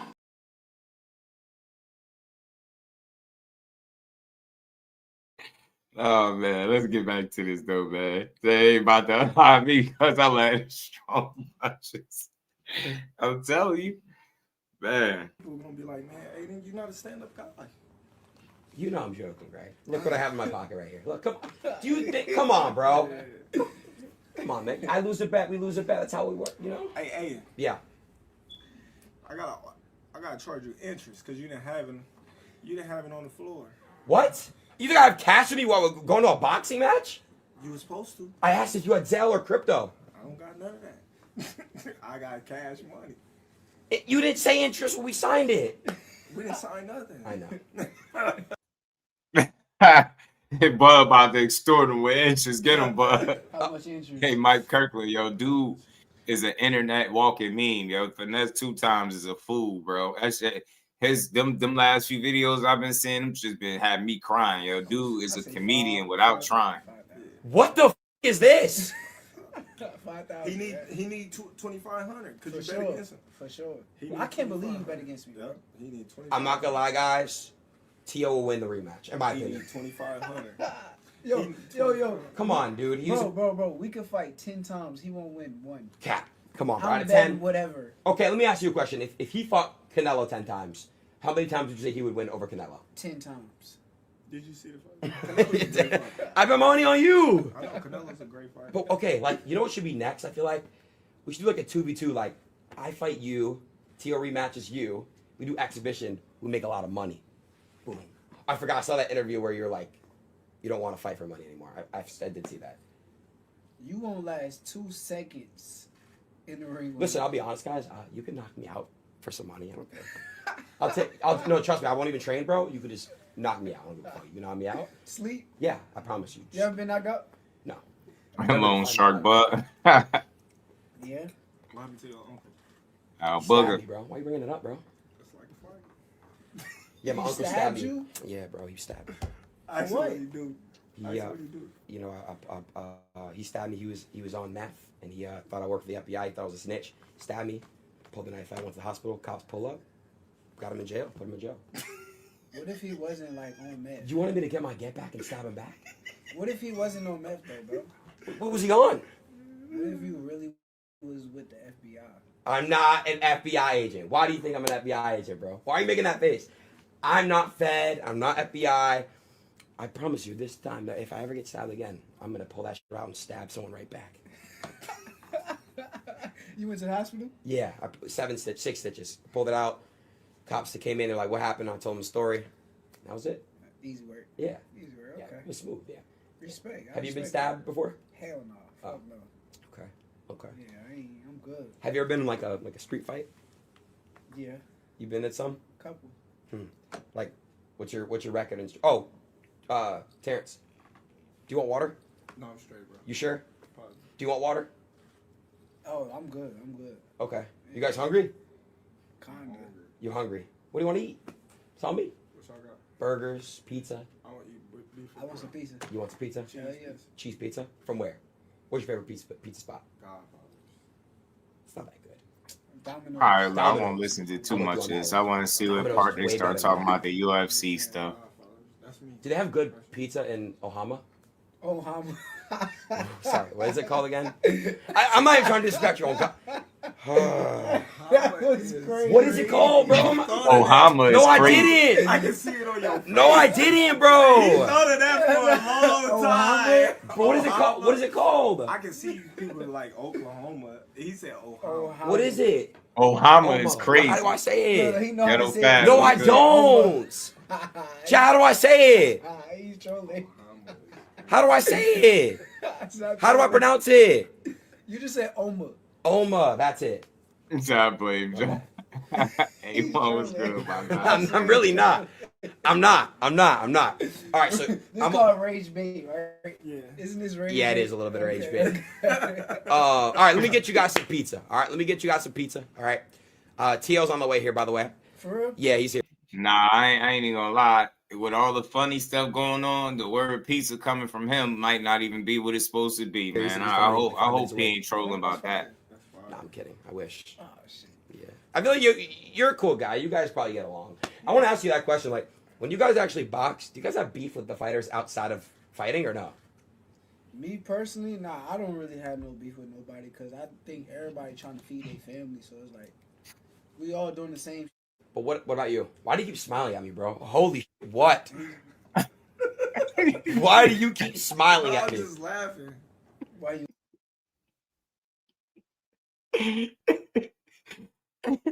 I just looked over at the comment section.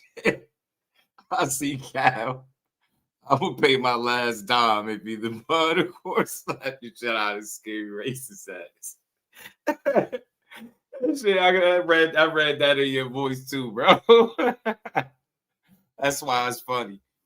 Oh man. Versus MVP, Michael Venom Page, somewhere entertaining. That should be something to think about, man. It'd be crazy. Cause he's the nice guy. I knew he was gonna say. So wait, you don't with the people you fight with? Like, no, I'm cool. Okay. I think, you know what I mean? Like, I don't fuck with Tio at all. Why? He's such a good guy. It's personal. Why? Cause like it's a lot. He's a good dude, bro. You know he's a good dude.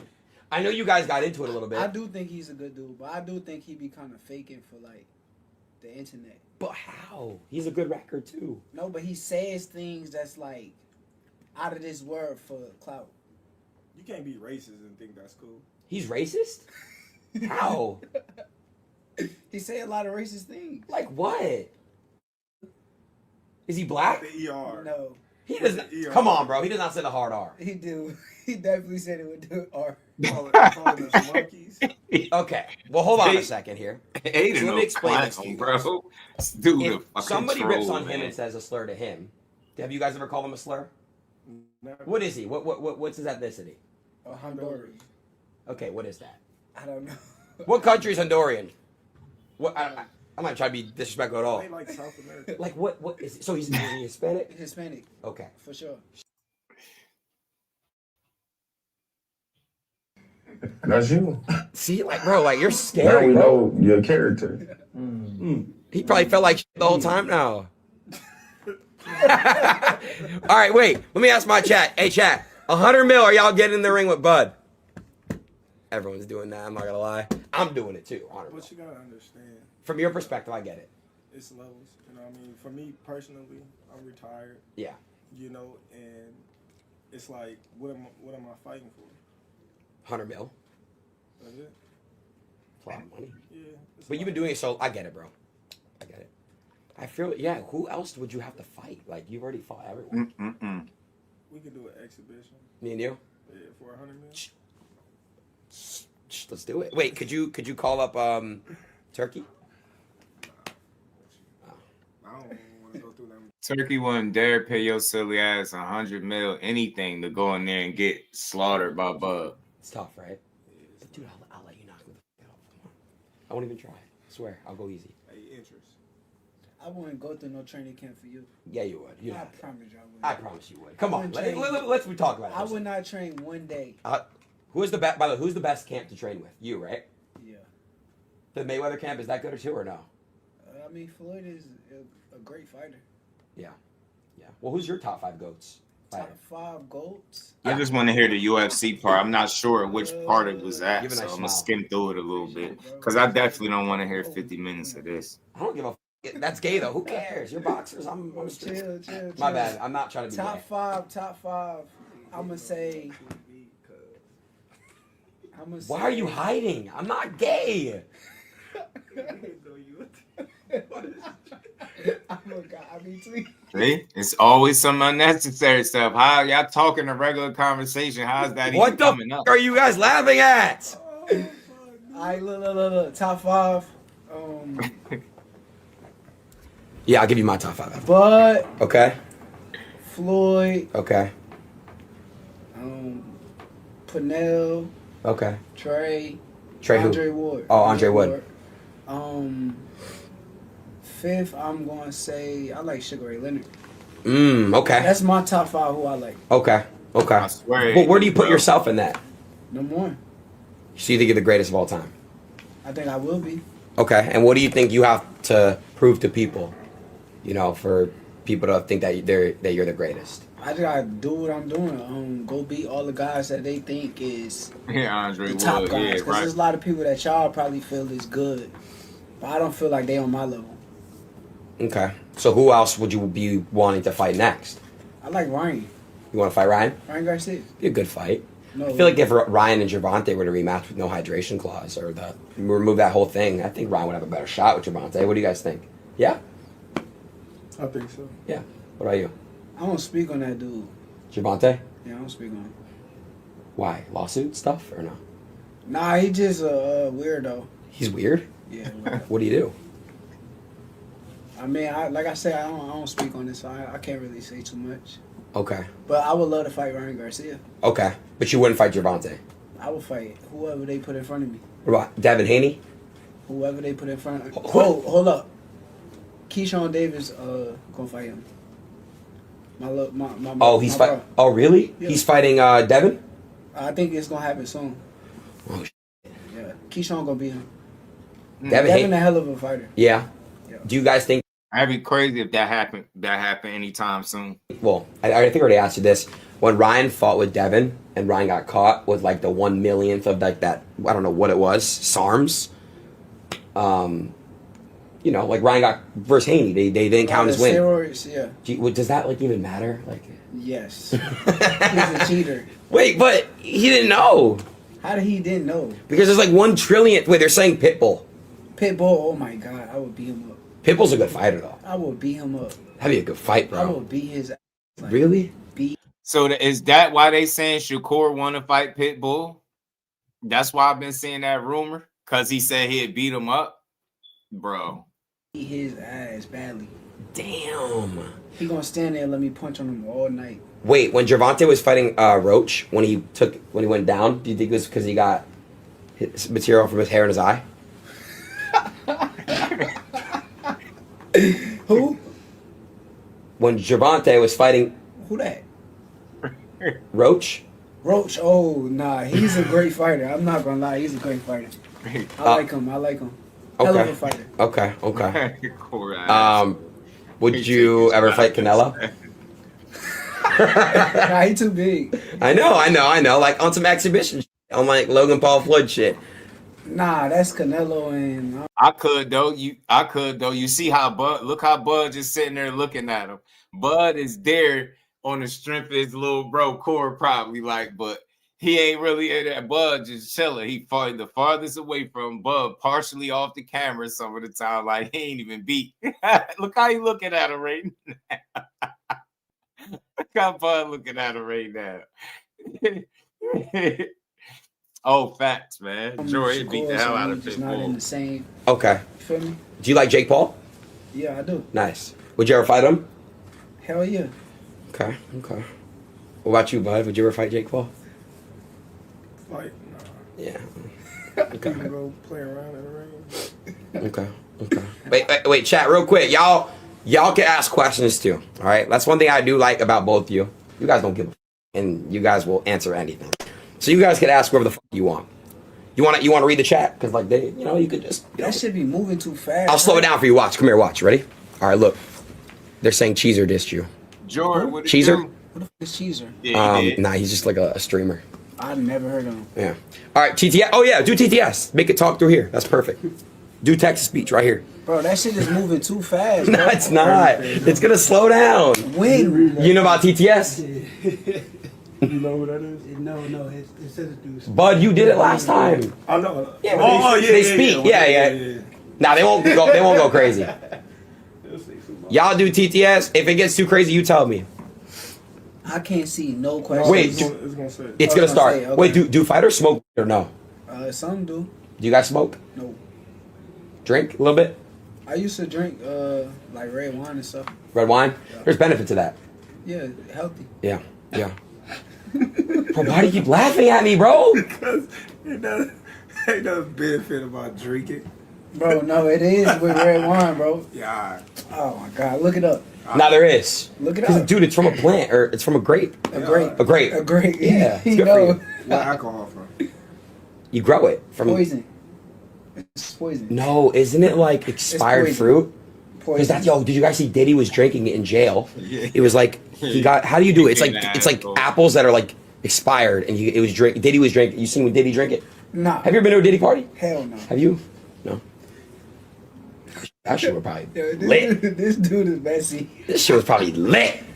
I'm joking. I would never. You went. I would have never went. You would have. No, I would have not went, bro. Terrence, I would have not. Shakur, no. Hey, I would have not went. You're lying. I would never go. You're lying. I would never go to a Diddy party. If Diddy wasn't in the trouble that he in right now, and he would have said, "Hey, Aiden, come to the party. You'd be like, yo, Diddy, I'm there. I've been to all white party before. Y'all want to come? All white party, what that mean? Michael Rubin's July 4th party. Fire. You gotta come. Yeah, I've been a few all white parties. Yeah, perfect. We'll go to the next one. But you would have went to the Diddy party. I think you would have went. I'd be chilling. I don't even, A lot of boxers like Diddy parties, to be honest. saying, I don't A lot of boxers? Javante went to Diddy parties. Oh, Devin too? Yeah. Have you ever been to one, Shakur? Never. Okay. Your secret's safe with me. Yeah, let's go spar. No, bro, we can, but... He said your secret safe with me. Core looked over at him and said, let's go spar. He ain't with all that Diddy shit. Nobody about to be playing games. Like, what, bro? Your secret's safe with me.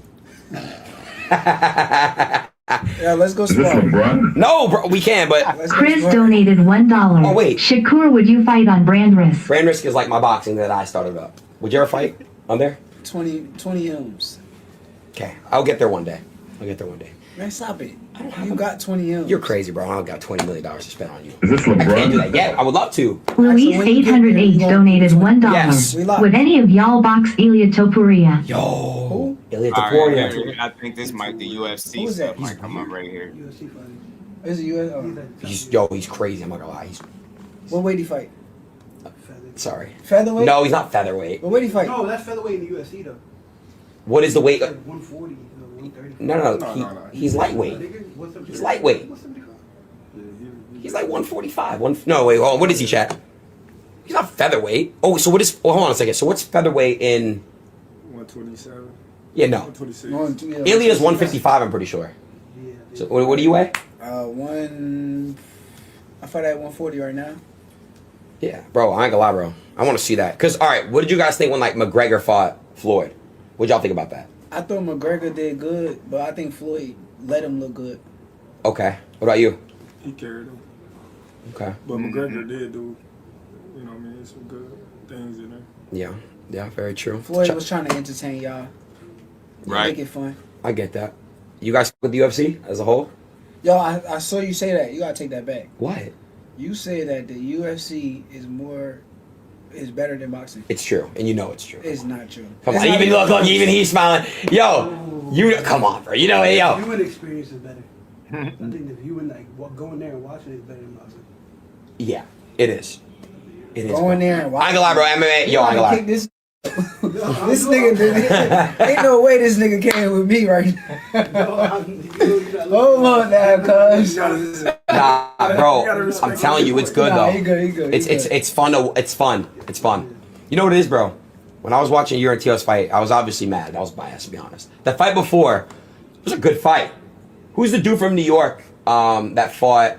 Shushu. Yeah, bro. I like him. He's cool. But again, like I think UFC's better than boxing. There's nothing wrong with that. I think it's great. UFC would never be better than boxing. At all. It ain't even close. Ever. The skill level is different. All right, so like, hold on. Let me ask you guys a question. You don't think like John Jones would dominate in boxing? Honestly. Hell no. What? Hell Okay, Ilya Topuria. Tell him come fight me. He's a crazy boxer, bro. I don't care. Tell him come fight me. Hold on a second. What about... UFC is good for what they do, and we good for what we do. That makes You know sense. what I mean? Yeah, that makes sense. You gotta think. Plus, said they good for what they do. We good for what we do. I don't really hear the real disrespect. Maybe I'm missing something. We gonna keep going because dude was going off. If I can't whoop you with my hands, I can kick you. I can take you down. True, it's different. You know, it's a whole different mental capacity than just kicking, punching, and. You know, I will say you're right because a lot of UFC fighters that do try to do boxing, they don't do well. But it would be the same way. It'd be the same way if it was reversed. Exactly. I get that. I get Yeah, it. they saying it. If we cross over to the cage, we get our asses beat, but y'all come over here, y'all getting y'all asses cooked. They respecting the sport, but they still gonna hold their sport obviously in a higher regard than MMA, right? The same way MMA is. Like both of them have legit stances, right? Like I expect them to stand for their sport. You know what I'm saying? I ain't hear nothing crazy yet. That a lot. Yeah, because if I look at it like this, if Floyd Mayweather fought Conor McGregor, it'd be a lot different. The octagon, that fucking ring. Yeah, exactly. Anderson Silva, good. Yeah, that's smart. That's very, very good. That's very good. Yeah, it's true. You guys, two different styles, so they're both good. Exactly. I wouldn't say anything better, but UFC is better. Jordan tipped $1. What is your top 3 favorite fights of all time? Oh, that's a good question. Top 3 favorite fights of all time off the top of my brain. Him and Errol Spence, Floyd Gotti, and me versus Jamel Herring.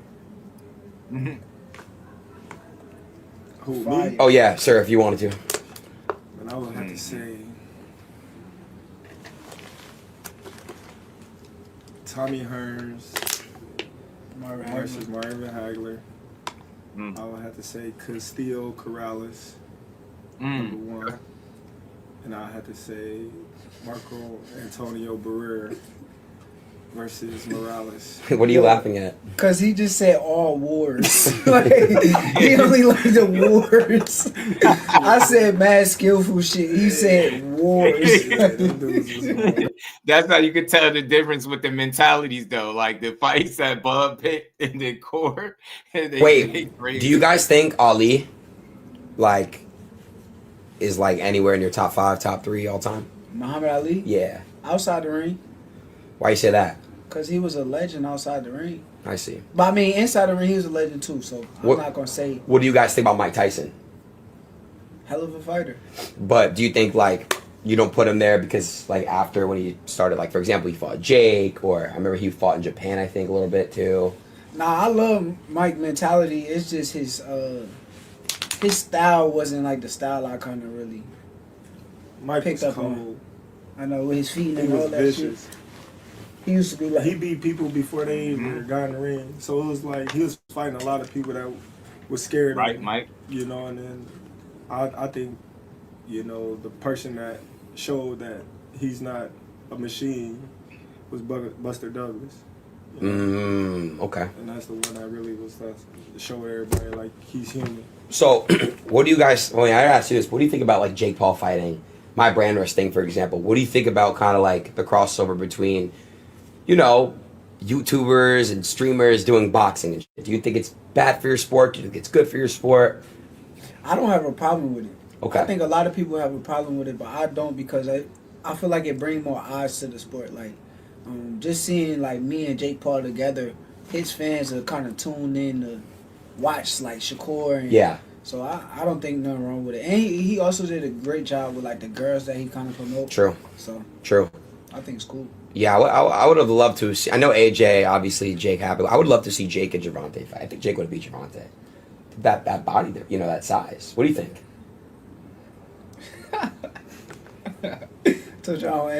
Oh, my bad. You don't want to talk about him. I'm sorry. sorry. All right, check. Go out some more. 2020 question. All right, bro. Damn. Ryderclin12 donated $1. Give us the history of you and Devin coming up together so the casuals understand why it would be such a big fight. Me and Devin, we came up together like in the amateurs. I used to go to his house down in Vegas. He used to live in like a big mansion, and I was kind of like I was like a broke young from the trenches at the time. But when I seen like the way he was living, that shit kind of motivated me, and it made me want to like work harder and get to that kind of status. But he really like it was his dad money at that time though. So his dad, yeah. So what exactly? Yeah, I respect that, man. He allowed, you know, the circumstances that Devin Haney was growing up in, with his pops being on point, having money, motivated him to go get his own. Because shit, man, that's exactly what they did. Both of them. Devin in his own right got to that bag and still getting to it, and Shakur too. I just love to see the success stories, dudes starting from the ground all the way up, from the mud all the way up, from, you know, unfortunate circumstances all the way up. Reason why I respect Devin's upbringing is because he could have acted like a spoiled silver spoon kid or something like that and didn't work as hard, but that's not the case. You know what I mean? With the upbringing he got, even though it ain't quote unquote the trenches, that is one of the hardest working fighters, I think, in boxing. I really do. I think that dude work extremely hard, man. So that's something I always respect. So it's dope that, you know, he allowed those early experiences around Haney to motivate him. What did his dad do to have that much money? I can't tell you. I don't know. I know that was rich though. But like I said, through the amateurs, we always was like one weight class apart, and he was a good fighter. I don't take nothing away from him. I think he's one of the best in the business, and I am too. But I think I'm a better fighter. Someone said, "What are your thoughts about Richard Hitchens?" Richard Hitchens, he the truth. That's my boy. Actually, I talk to him down there like every day. Bro, I don't know why. See, this is the thing. I'm a casual. I'm gonna give. But like, why the fuck would Bud rematch Zach Canelo? 858 tipped Doesn't make any $1. sense to do that. Yo, I got Bud your back. LeBron or Jordan. Contradicting yourself. Because why would I rematch Tio? Look at his face. Because Tio, it's different. He's retired. That's why. Tio's got more game and more life in him. That's your homie. Mm-hmm. Good people, man. He's good people. I know. He's good people, man. When you meet Tio? Huh? When you meet him? A couple years ago. Yeah. When did you meet him? When he first turned pro. It's a lot of years ago. What's good, bro? Luis tipped $1. Would they box on Dana White's new Zuffa boxing league? Oh yeah, what do you guys think about Zuba boxing? Dana's new. I think it was good for boxing. You know, I think a couple more minutes of anything stopping the that shot. Hit the draws like button, yeah. more eyes to the sport is good for it. You know, he putting on great competitive fights. And, you know, it's another one coming up soon. Got you. I think it's cool. I'm the type of person I like to see. What's good, bro? Damn, bro, hold on. Shut the up.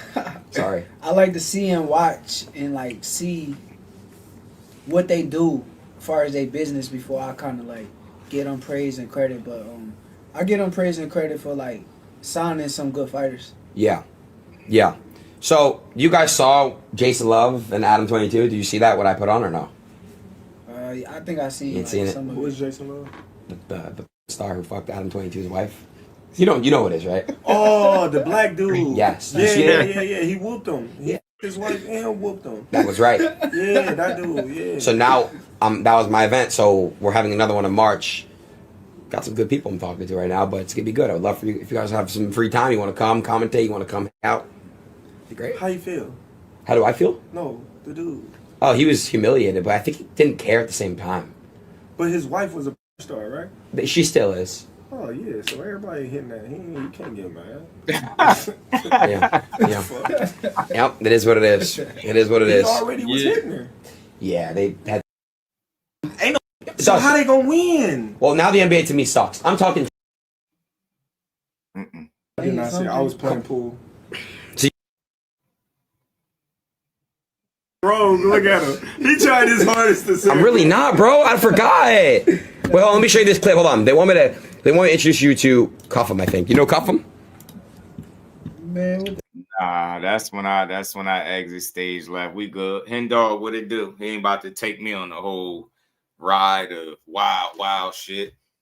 Oh, that was decent. I really played it to hear the part about the from with the MMA fighter and what made him so mad, but I don't think, and I'm being honest, did y'all hear something different? I don't think Bud nor Shakur was overly disrespectful to the MMA world, man. I just think they feel like it takes more skill in boxing, right? Like the boxing that they do, like the boxing and MMA and boxing and, this boxing and the sport of boxing is totally different. Or boxing at the elite level and then boxing and MMA, it's just different. It's not the same, but they both agreed, like, yo, we step into the cage, it's over for us, but they go in the boxing, we beating their ass. So I don't think they was trying to be overly disrespectful or nothing like that. It didn't seem like it.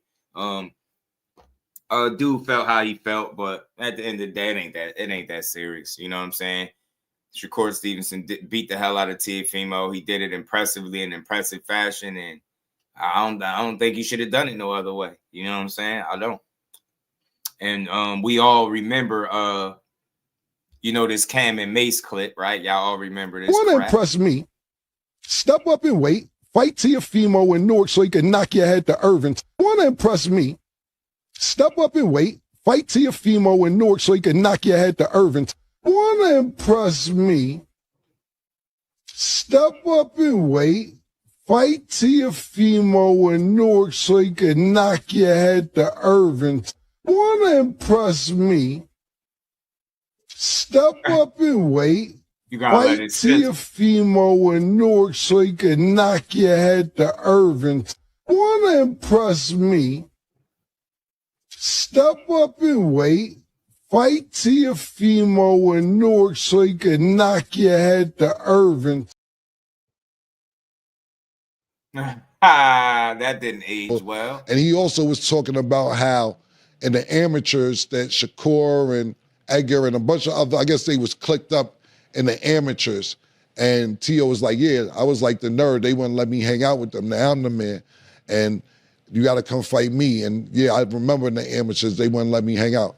This is why they didn't let you hang out, Tio. This is why. This is what, I see why they didn't let you hang out.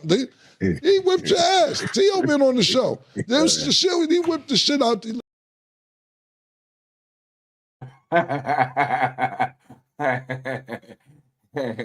had to dial that shit back, man. He had to dial it back. Well, guess Core got the last laugh there with them trying to troll him about he thought Tio won 6-7 rounds. He said that too. Did he say that on the show? Man, did he say that? I hope he ain't. Yo, people really been saying they thought Tio won 6-7 rounds. It's diabolical to me. It really is, man. Now we at the portion of the live, man, where I go over any clips that I may have forgotten to play. So y'all bear with me while we get through these boxing clips. It's a bunch of little clips we're gonna just run through. You know what I mean? Hit the like button, man. We got a few more minutes. All right, let's keep going. If you like art, that's what you saw. If you want to go to the Louvre, if you want to go to these great art museums and you want to see Rembrandt and Picasso and all these great painters, these great artists, all you had to do was go to the garden and you would have saw it. Every stroke was perfect. The shading, the color mixes, everything was Rembrandt-ish. It was great. And the other guy, I know he doesn't bring a paintbrush. I know he's a graffiti guy. He brings his spray can. And graffiti can be great too. It can be an art too. But not that graffiti. You have to have a plan with the graffiti. You have to know where you're going to spray it. His was all over the place. The judges had spray on them. There were people in the front row that got a little spray on them. I mean, yeah, even if you're going to be not a Rembrandt, everyone can't be Rembrandt. But if you're going to be a graffiti guy, beautiful. Be a graffiti guy. Know where to spray it. Know when not to spray it. That wasn't the case. It was Rembrandt's night. I like that from Teddy, man. That was a good breakdown saying that. He basically said Tio was a graffiti artist without no aim, man, spraying all over the place. I like that. I like that breakdown from Teddy, man. He gives a much different breakdown on boxing the way he goes about it. But let's keep rolling through the clips, y'all. Beautiful joint, flawless joint. Oh my God. I don't see how people can say Shakur Stevenson ain't that fucking guy. And I just gotta be honest with you, dog. It's the truth. Y'all said he run, he do this, he do that. Dog, he didn't take no step backwards at all tonight. Not a single one. He stayed directly in range to get hit. Could not be touched at all. Look at the punch stage. Look at the outcome of the fight. I'm talking about absolutely fucking crush it. It wasn't just a shutout. It was an outclassing, master-classing clinic. I'm talking about the only thing that y'all can say that he didn't do was put him out, and that's really the only thing that y'all can say. And for whoever is in the ring with him, being honest, man, you better be lucky he don't be looking for knockouts, because if he actually started stepping on that shit and really, really going for the knockouts, motherfuckers would be in trouble, dog. I'm going to be honest. I don't know if no fighter 140 and below would have beat this version of Shakur Stevenson tonight at all. Not even close. This was fucking crazy. Masterclass, dog. Flawless, John. What the fuck? Shout out to he might be the most complete fighter in the world outside of the fact that he doesn't get knockouts. Crazy. I like that. Shout out to JYD, man. We just getting through the clips, y'all. We at the clip portion of the show. Know what I mean? With my dog, Pac-Man, ETL, tell you what's good with it, brother. How you feeling, man? Just see you in the building. Let me delete these joints as I keep going through. That's funny. That's funny. Let's keep rolling, y'all. Does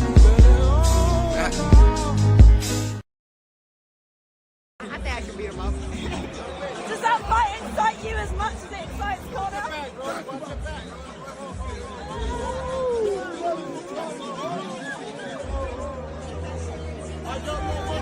I almost forgot this happened.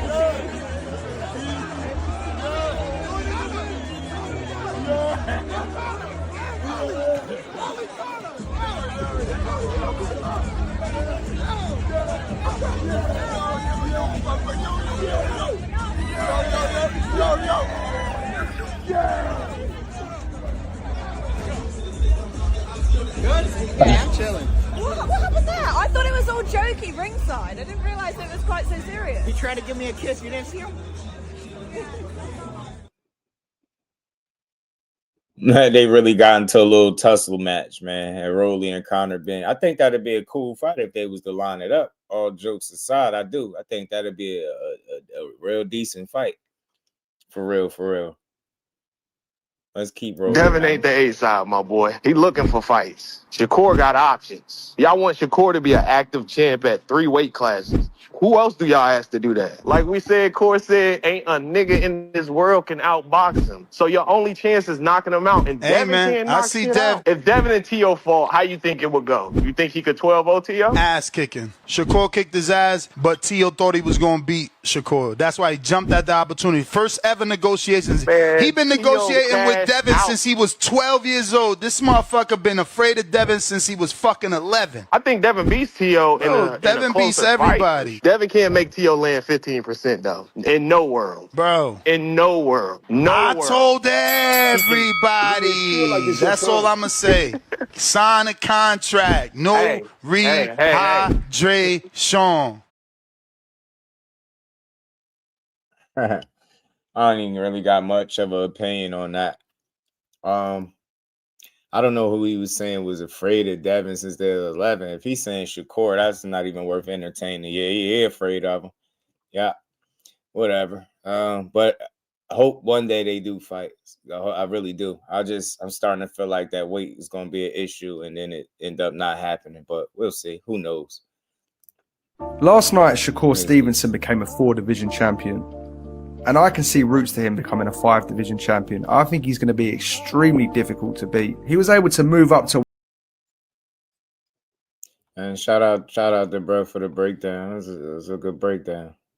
It was a really good breakdown, man, of what was going on in there. Good fight, man. Hopefully he can get another good opponent in the ring and we get to see some more. You know what I mean? Because I don't even think he got out of second gear for real. Second gear with T.O. That's the crazy part. So, you know what I mean? Do I think he could have done more in that fight? Yeah, I feel like he could have stopped. But you know how that go. You know what I mean? I think that's part of the game that he just got to continue to work on. Let's see what else I got in here, man. Delete That these nigga as killed I that go nigga. along. T.O. got cooked, dog. He finished. You ain't coming back from that type of last. Of course he coming back. That'll be Keyshawn's biggest win. That'll be Frank Martin's biggest win. You got to cut that shit out. You weird-ass boxing fans that want to pack up a motherfucker because of one loss. No. Get T.O. Abdullah back. Mason could fight T.O. You know, that's a big boy. What if he busting at the seams? Let him fight T.O. It's great fights for T.O. They just not like those type of boxers. He's got to fight the Gary Antoine Russells. He's got to fight the Matias, the Dalton Smiths, guys like that. Those are the fights that he needs. Devin and Shakur, that's not for you. That's for a guy that's gonna chase people. Isak Cruz. Dinesh, yeah, I don't like to pack people up at the one loss either. Don't be that deep. You know what I'm saying? But let's keep going, man. This is one from Two Tone. Let's see. When you have a guy out there by the name of the Omaha Nightmare, aka Jerron Boots Ennis, you need about $200 million to come back for that. That's why Bud retired. He didn't want to deal with that Jerron Boots Ennis smoke, man. You got to get up out the game, nigga. Canelo, he washed. That nigga's washed. The last good version of Canelo was probably Caleb Plant. But yeah, man, Bud standing on his principles, man. But you got to think, Floyd could have been came back and got that bag against Keith Thurman that one time. time, but Floyd was like, nah, nigga, I ain't trying to deal with this nigga with 100 straight back braids and all that power, man. Too many braids up there, bro. At that time, that's when Keith had a good hairline, too. That's when Keith's hairline was at its peak. At some point, nigga, you got to get out the game, my nigga. And Bud knows the Omaha Nightmare is real. I mean, look, shout out to Two-Tone. He an entertaining guy, man. He's a funny dude. Ain't no damn such thing as no Omaha Nightmare. Buzz said this shit a long time ago, man. Y'all wanted me to fight somebody, where to show me the money type shit. The fact that people don't show them the money is nothing to really talk about. There's just so much with that situation, man. But we're not gonna do this. He's 38 years old. He went out on top. He didn't leave because of no Boots or nobody else. I think he left because it's time, along with the fact that people just didn't appreciate what the hell he was doing anyway. So look, Boots is a dog. He'll give anybody a crazy fight. I just think right now, based on what I've seen, even if there was a fight, it's hard to go against Bud and what you've seen him do, because you've seen him do it for so long at a very high level. So, I won't argue with nobody if they lean towards Boots, whatever the case, but I just didn't never think that fight was going to happen. It's definitely not a no 47. And then once the car started shaking out, I just didn't see it happening at all. So I definitely don't see it now. I think Bud retired because it's time to. I mean, you go out on a high note, you beat Canelo, you made the 2 biggest fights of your career, got paid. You know what I mean? History, you know what I mean? Accolades out the ass. There's nothing left for him to prove. You know what I'm saying? But box for a bunch of unappreciative ass people that's preying on your downfall and can't wait to see you slip up or lose to somebody. So shout out to Bud. He did it his way. Beat the sanctioning bodies, Bob Arum, all these opponents, people's favorite fighters. And then he got the hell up out of here, man. Sound like a truly successful career to me, man. So I don't think his departure had anything to do with Boots Ennis as much as it did with him. His road is done. I think his story is what it is. You know what I'm saying? One of the best fighters in all of boxing in the history of the sport. Shout out to Bud. Who reflexes you think better in your opinion? Pretty Boy, Floyd, or Shakur? Man, that's tough, man. Damn, that's right up there, Mike, because man, it's Floyd. I say he got even more defensive as Money Mayweather. So shit, I don't know. Maybe Shakur might get hit. Now I get it. People gonna start, their opponents, this and that. I understand that. I think he might get hit a little less than Pretty Boy. You know what I'm saying? Maybe the Money Mayweather was the guy that was getting hit even less, right? So I don't know, man. I think it's tough. It's like, I guess it's hard to pick them. It's a pick 'em, Mike, for me, because they really both have really good reflexes, instincts, eyes, like they processes, which is their brain. It's right up there. It's a pick 'em for me. I hope that's a solid answer. It's like a pick 'em. It's hard to tell, right? Because they both really good at what they do. And when they want to make it so that you don't hit them, you don't hit them. So I think it's 1 and 2, whichever way you want to put it, right? For me, I guess it'd be expected for me to lean towards Shakur, but I don't know. It's tough to tell. Floyd's a God-gifted athlete, man. Truly is, man. So it's tough, man. Floyd was like a snake in the ring. I don't know, man. It might be Floyd. You know what I mean? Shakur, I never thought he's the fastest guy, but he's definitely fast as hell, right? Never be the fastest, biggest, or strongest, but he gonna have enough of those attributes to compete with anybody, I feel like. But Floyd was like a snake in there, man. That pull counter was like, they broke his pull counter down on Sports Science, and they said his pull counter. I gotta be Floyd. It gotta be Floyd. Gotta be Floyd. Yo, this pull counter was quicker than a snake bite. Man, I wish I could find that and pull it up if they don't copyright me to play the clip. But I want to show y'all that Sports Science if y'all never seen it, where they broke down Floyd, his pull counter, and how fast it is. That shit go faster than what a snake bite. That was ridiculous, bro. They broke down Floyd's pull counter and Deontay Wilder's right hand and why he's so powerful. They broke it down. I think they're saying it's come from the feet, the legs, and all that stuff. They be breaking it down. It's a good video, but I had to lean towards Floyd slightly because, man, that pull counter, that shit next level. Like, most guys don't have the athleticism and the speed and reflexes to be able to pull off a pull counter. So look, I ain't saying this by much, but I have to get an edge to Floyd. That dude is ridiculously fast. I'm like a damn cat in there, man. I swear, man.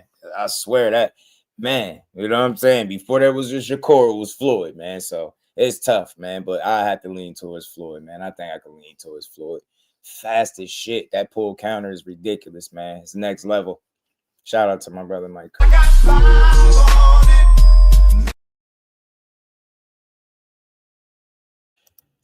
Appreciate the love. Yeah, I lean towards Floyd for sure.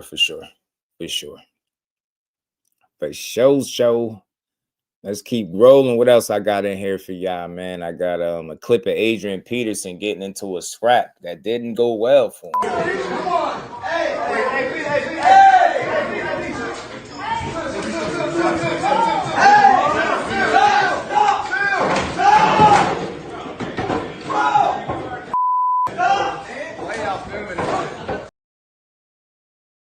Man, that ain't look too good, man. He had you all over the place, AP. You know what I mean? And had some whole long career and had some fights and got knocked out. You better chill, man. You having them folk putting hands on you out there, AP. You know what I'm saying? Go out like the legend that you are, kid.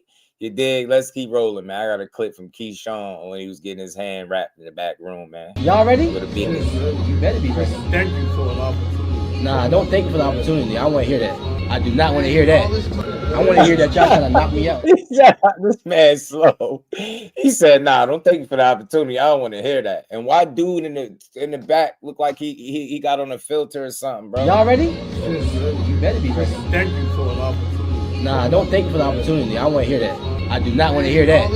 I want to hear that y'all trying to knock me out. That's what I want to hear. Y'all trying to knock me out? You smiling like that. You don't sound too confident, sir. I'm confident. You confident in what? Yeah, you winning. You know how I fight? You know how I fight? How I fight? You good? Last time I seen you, you told me I was great. Facts. It's okay, I'm fighting your fighter. It's okay. You gave him that nickname, the technician? No, him and Jose. So you don't think he's the technician? Oh no, yeah, you got technique. Okay. Yeah. At this level, we all got technique, though. Oh, snap. Oh, you was over here watching his, getting his hands wrapped? Yeah. Okay. How big his hands look, coach?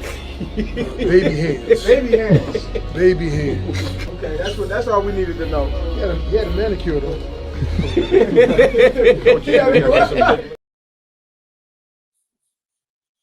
Boom, man. I like Keyshawn and his attitude, man. He said, I ain't trying to hear that, man. You know what I mean? But he was folding in the locker room, wasn't he? He ain't know what to say, right? He ain't know what to say. We just wrapping up, man. I'm just clearing up the clips, man, because a lot of time I be having a lot of this stuff taking up space, and I be forgetting to get through them. So I'm gonna start going through the clips at the end of the show, man. But let's see, what else do we got on the way out? What he say? Mon George, that joint was like 2 years old. That his friend Knights was drunk. Or what you talking about? I don't know what you talking about. What clip you talking about? Played a lot of them. Which one you talking about, my guy? Who is the most competitive? Shakur. Who is better at basketball? Me. Who has the better style, clothes? It's a tie. The most likely to pick up the check? Shakur. Most likely to trash talk in sparring? Me. Who would make the better trainer? Me. Most likely to go pro at a different sport? Shakur. Best at video games? Shakur. Best music playlist? It's a tie. Most likely to start an argument? Keyshawn. Most likely to turn up late to the gym? Keyshawn.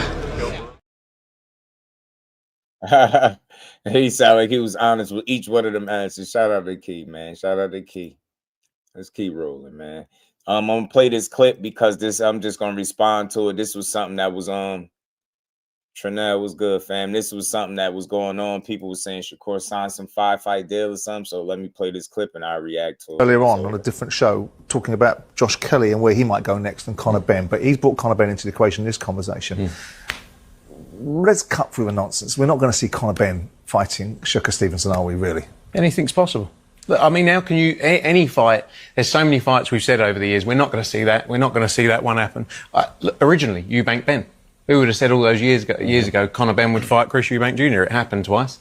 Look, I don't think it's the favourite fight right now. I think, Conor wants to win a 147 world title. He's got Rolly Romero opportunity that we're working on. He's got the Ryan Garcia against Barrios winner. Yeah. He's mandatory for the WBC world title. He's always wanted to win that WBC belt. But look, if Shakur wants it, look at the position Conor Benn's in, though. He's got Shakur Stevenson, a 4-weight champion of the world, calling him out. You know, and that's what Conor does. Yeah, I mean, interesting, both your fighters. But in terms of Shakur Stevenson, he signed a 5-fight deal with you guys, did he? Yeah, around that, yeah. How many's he got left with you? I think that was towards the end, but we're working on and looking at what the opportunities next are in terms of fights. Devin Haney in the mix?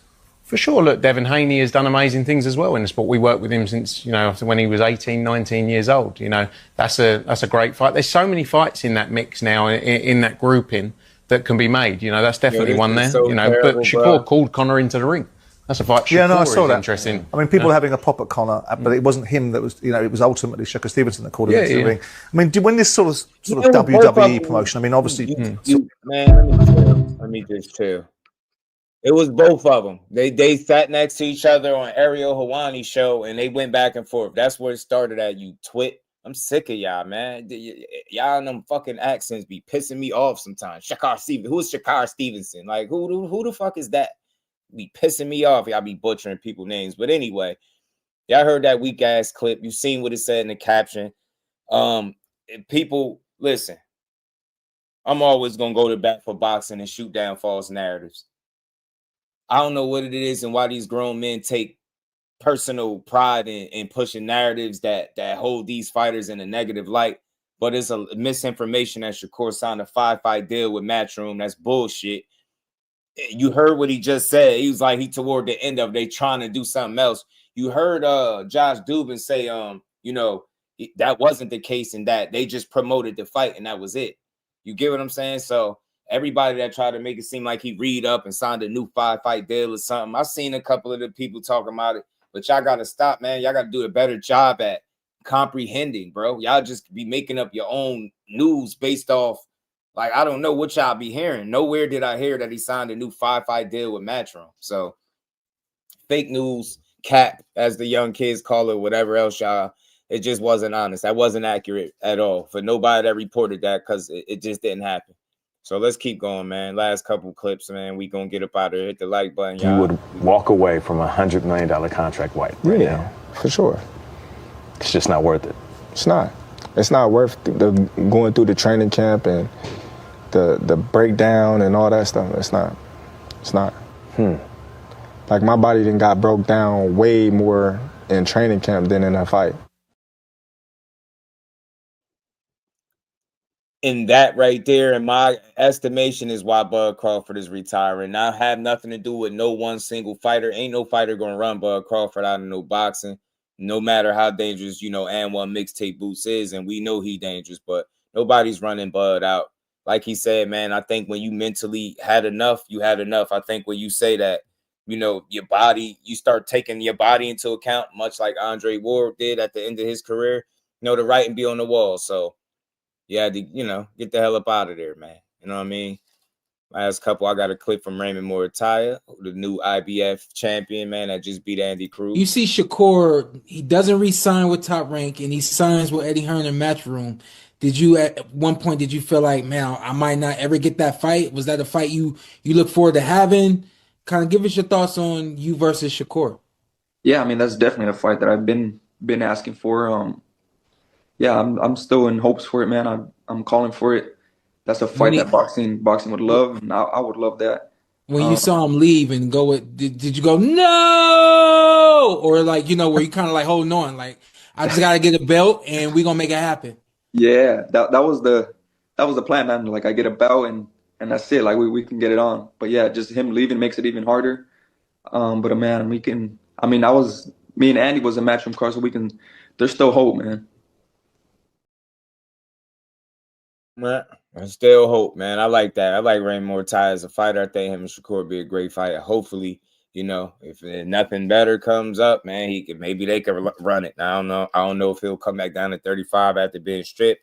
Raymond Moritaya said he is willing to go to 140. Robert Garcia expressed interest of going up to 140 after the Andy Cruz fight, but it wasn't set. Nothing is set in stone. So we'll see. It's a great fight, though. Moritaya is a game guy, very polished, well-schooled. Got a hell of a trainer in Robert Garcia. So, you know what I mean? He's always going to give himself a really good chance to win a fight. So him and Corey be a fun fight for boxing, whether it's at 35 or 40. It's just unfortunate that If it would have happened at 35, it would have been for unification, which would have been kind of dope. So it is what it is, though. We'll see what comes of it, and if they able to put together a fight or whatever Shakur next fight is, whatever his decision, whether he stay put or go back down or try to venture up. We don't know, but we'll see. Let's keep going. Ryan Garcia, puss, big minge. What the f***?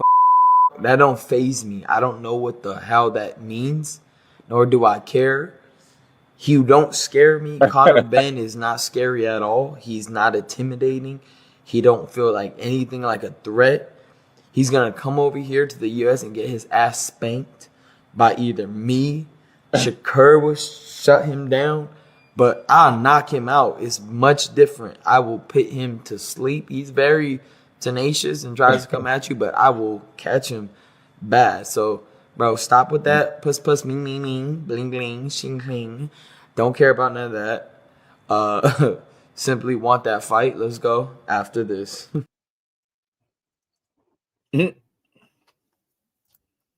So, well, look, Conor Ben and Ryan Garcia be a fun fight. Conor Ben and Rolly Romero be a fun fight.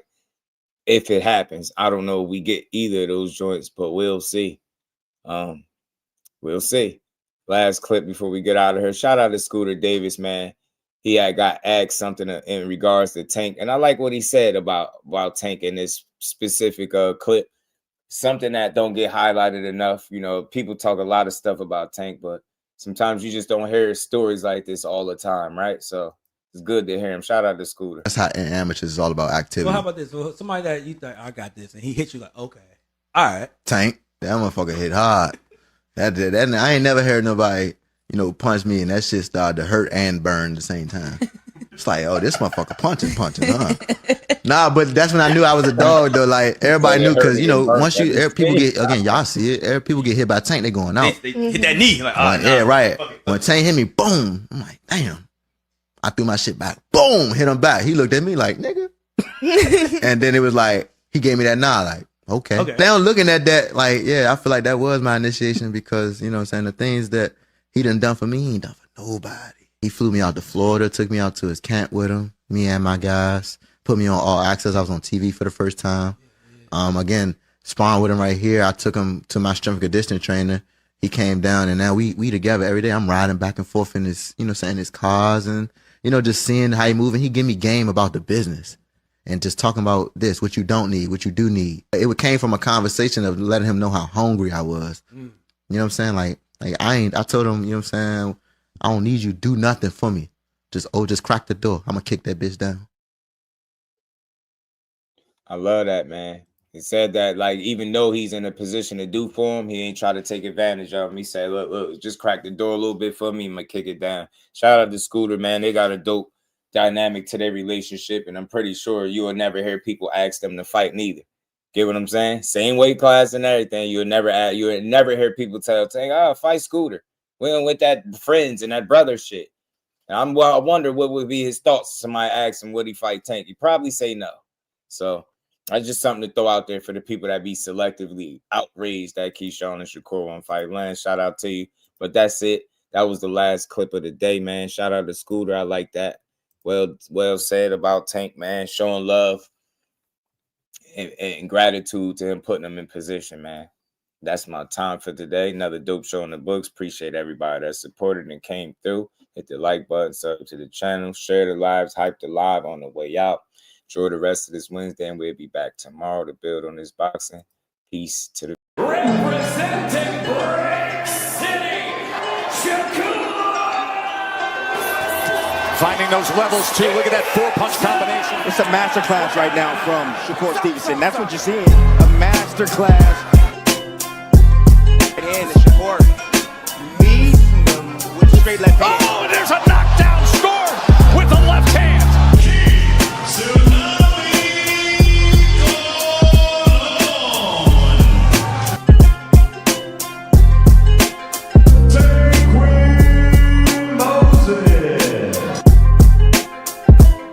From Patterson, New Jersey, please welcome the sweet Terminator, Shadesha Green.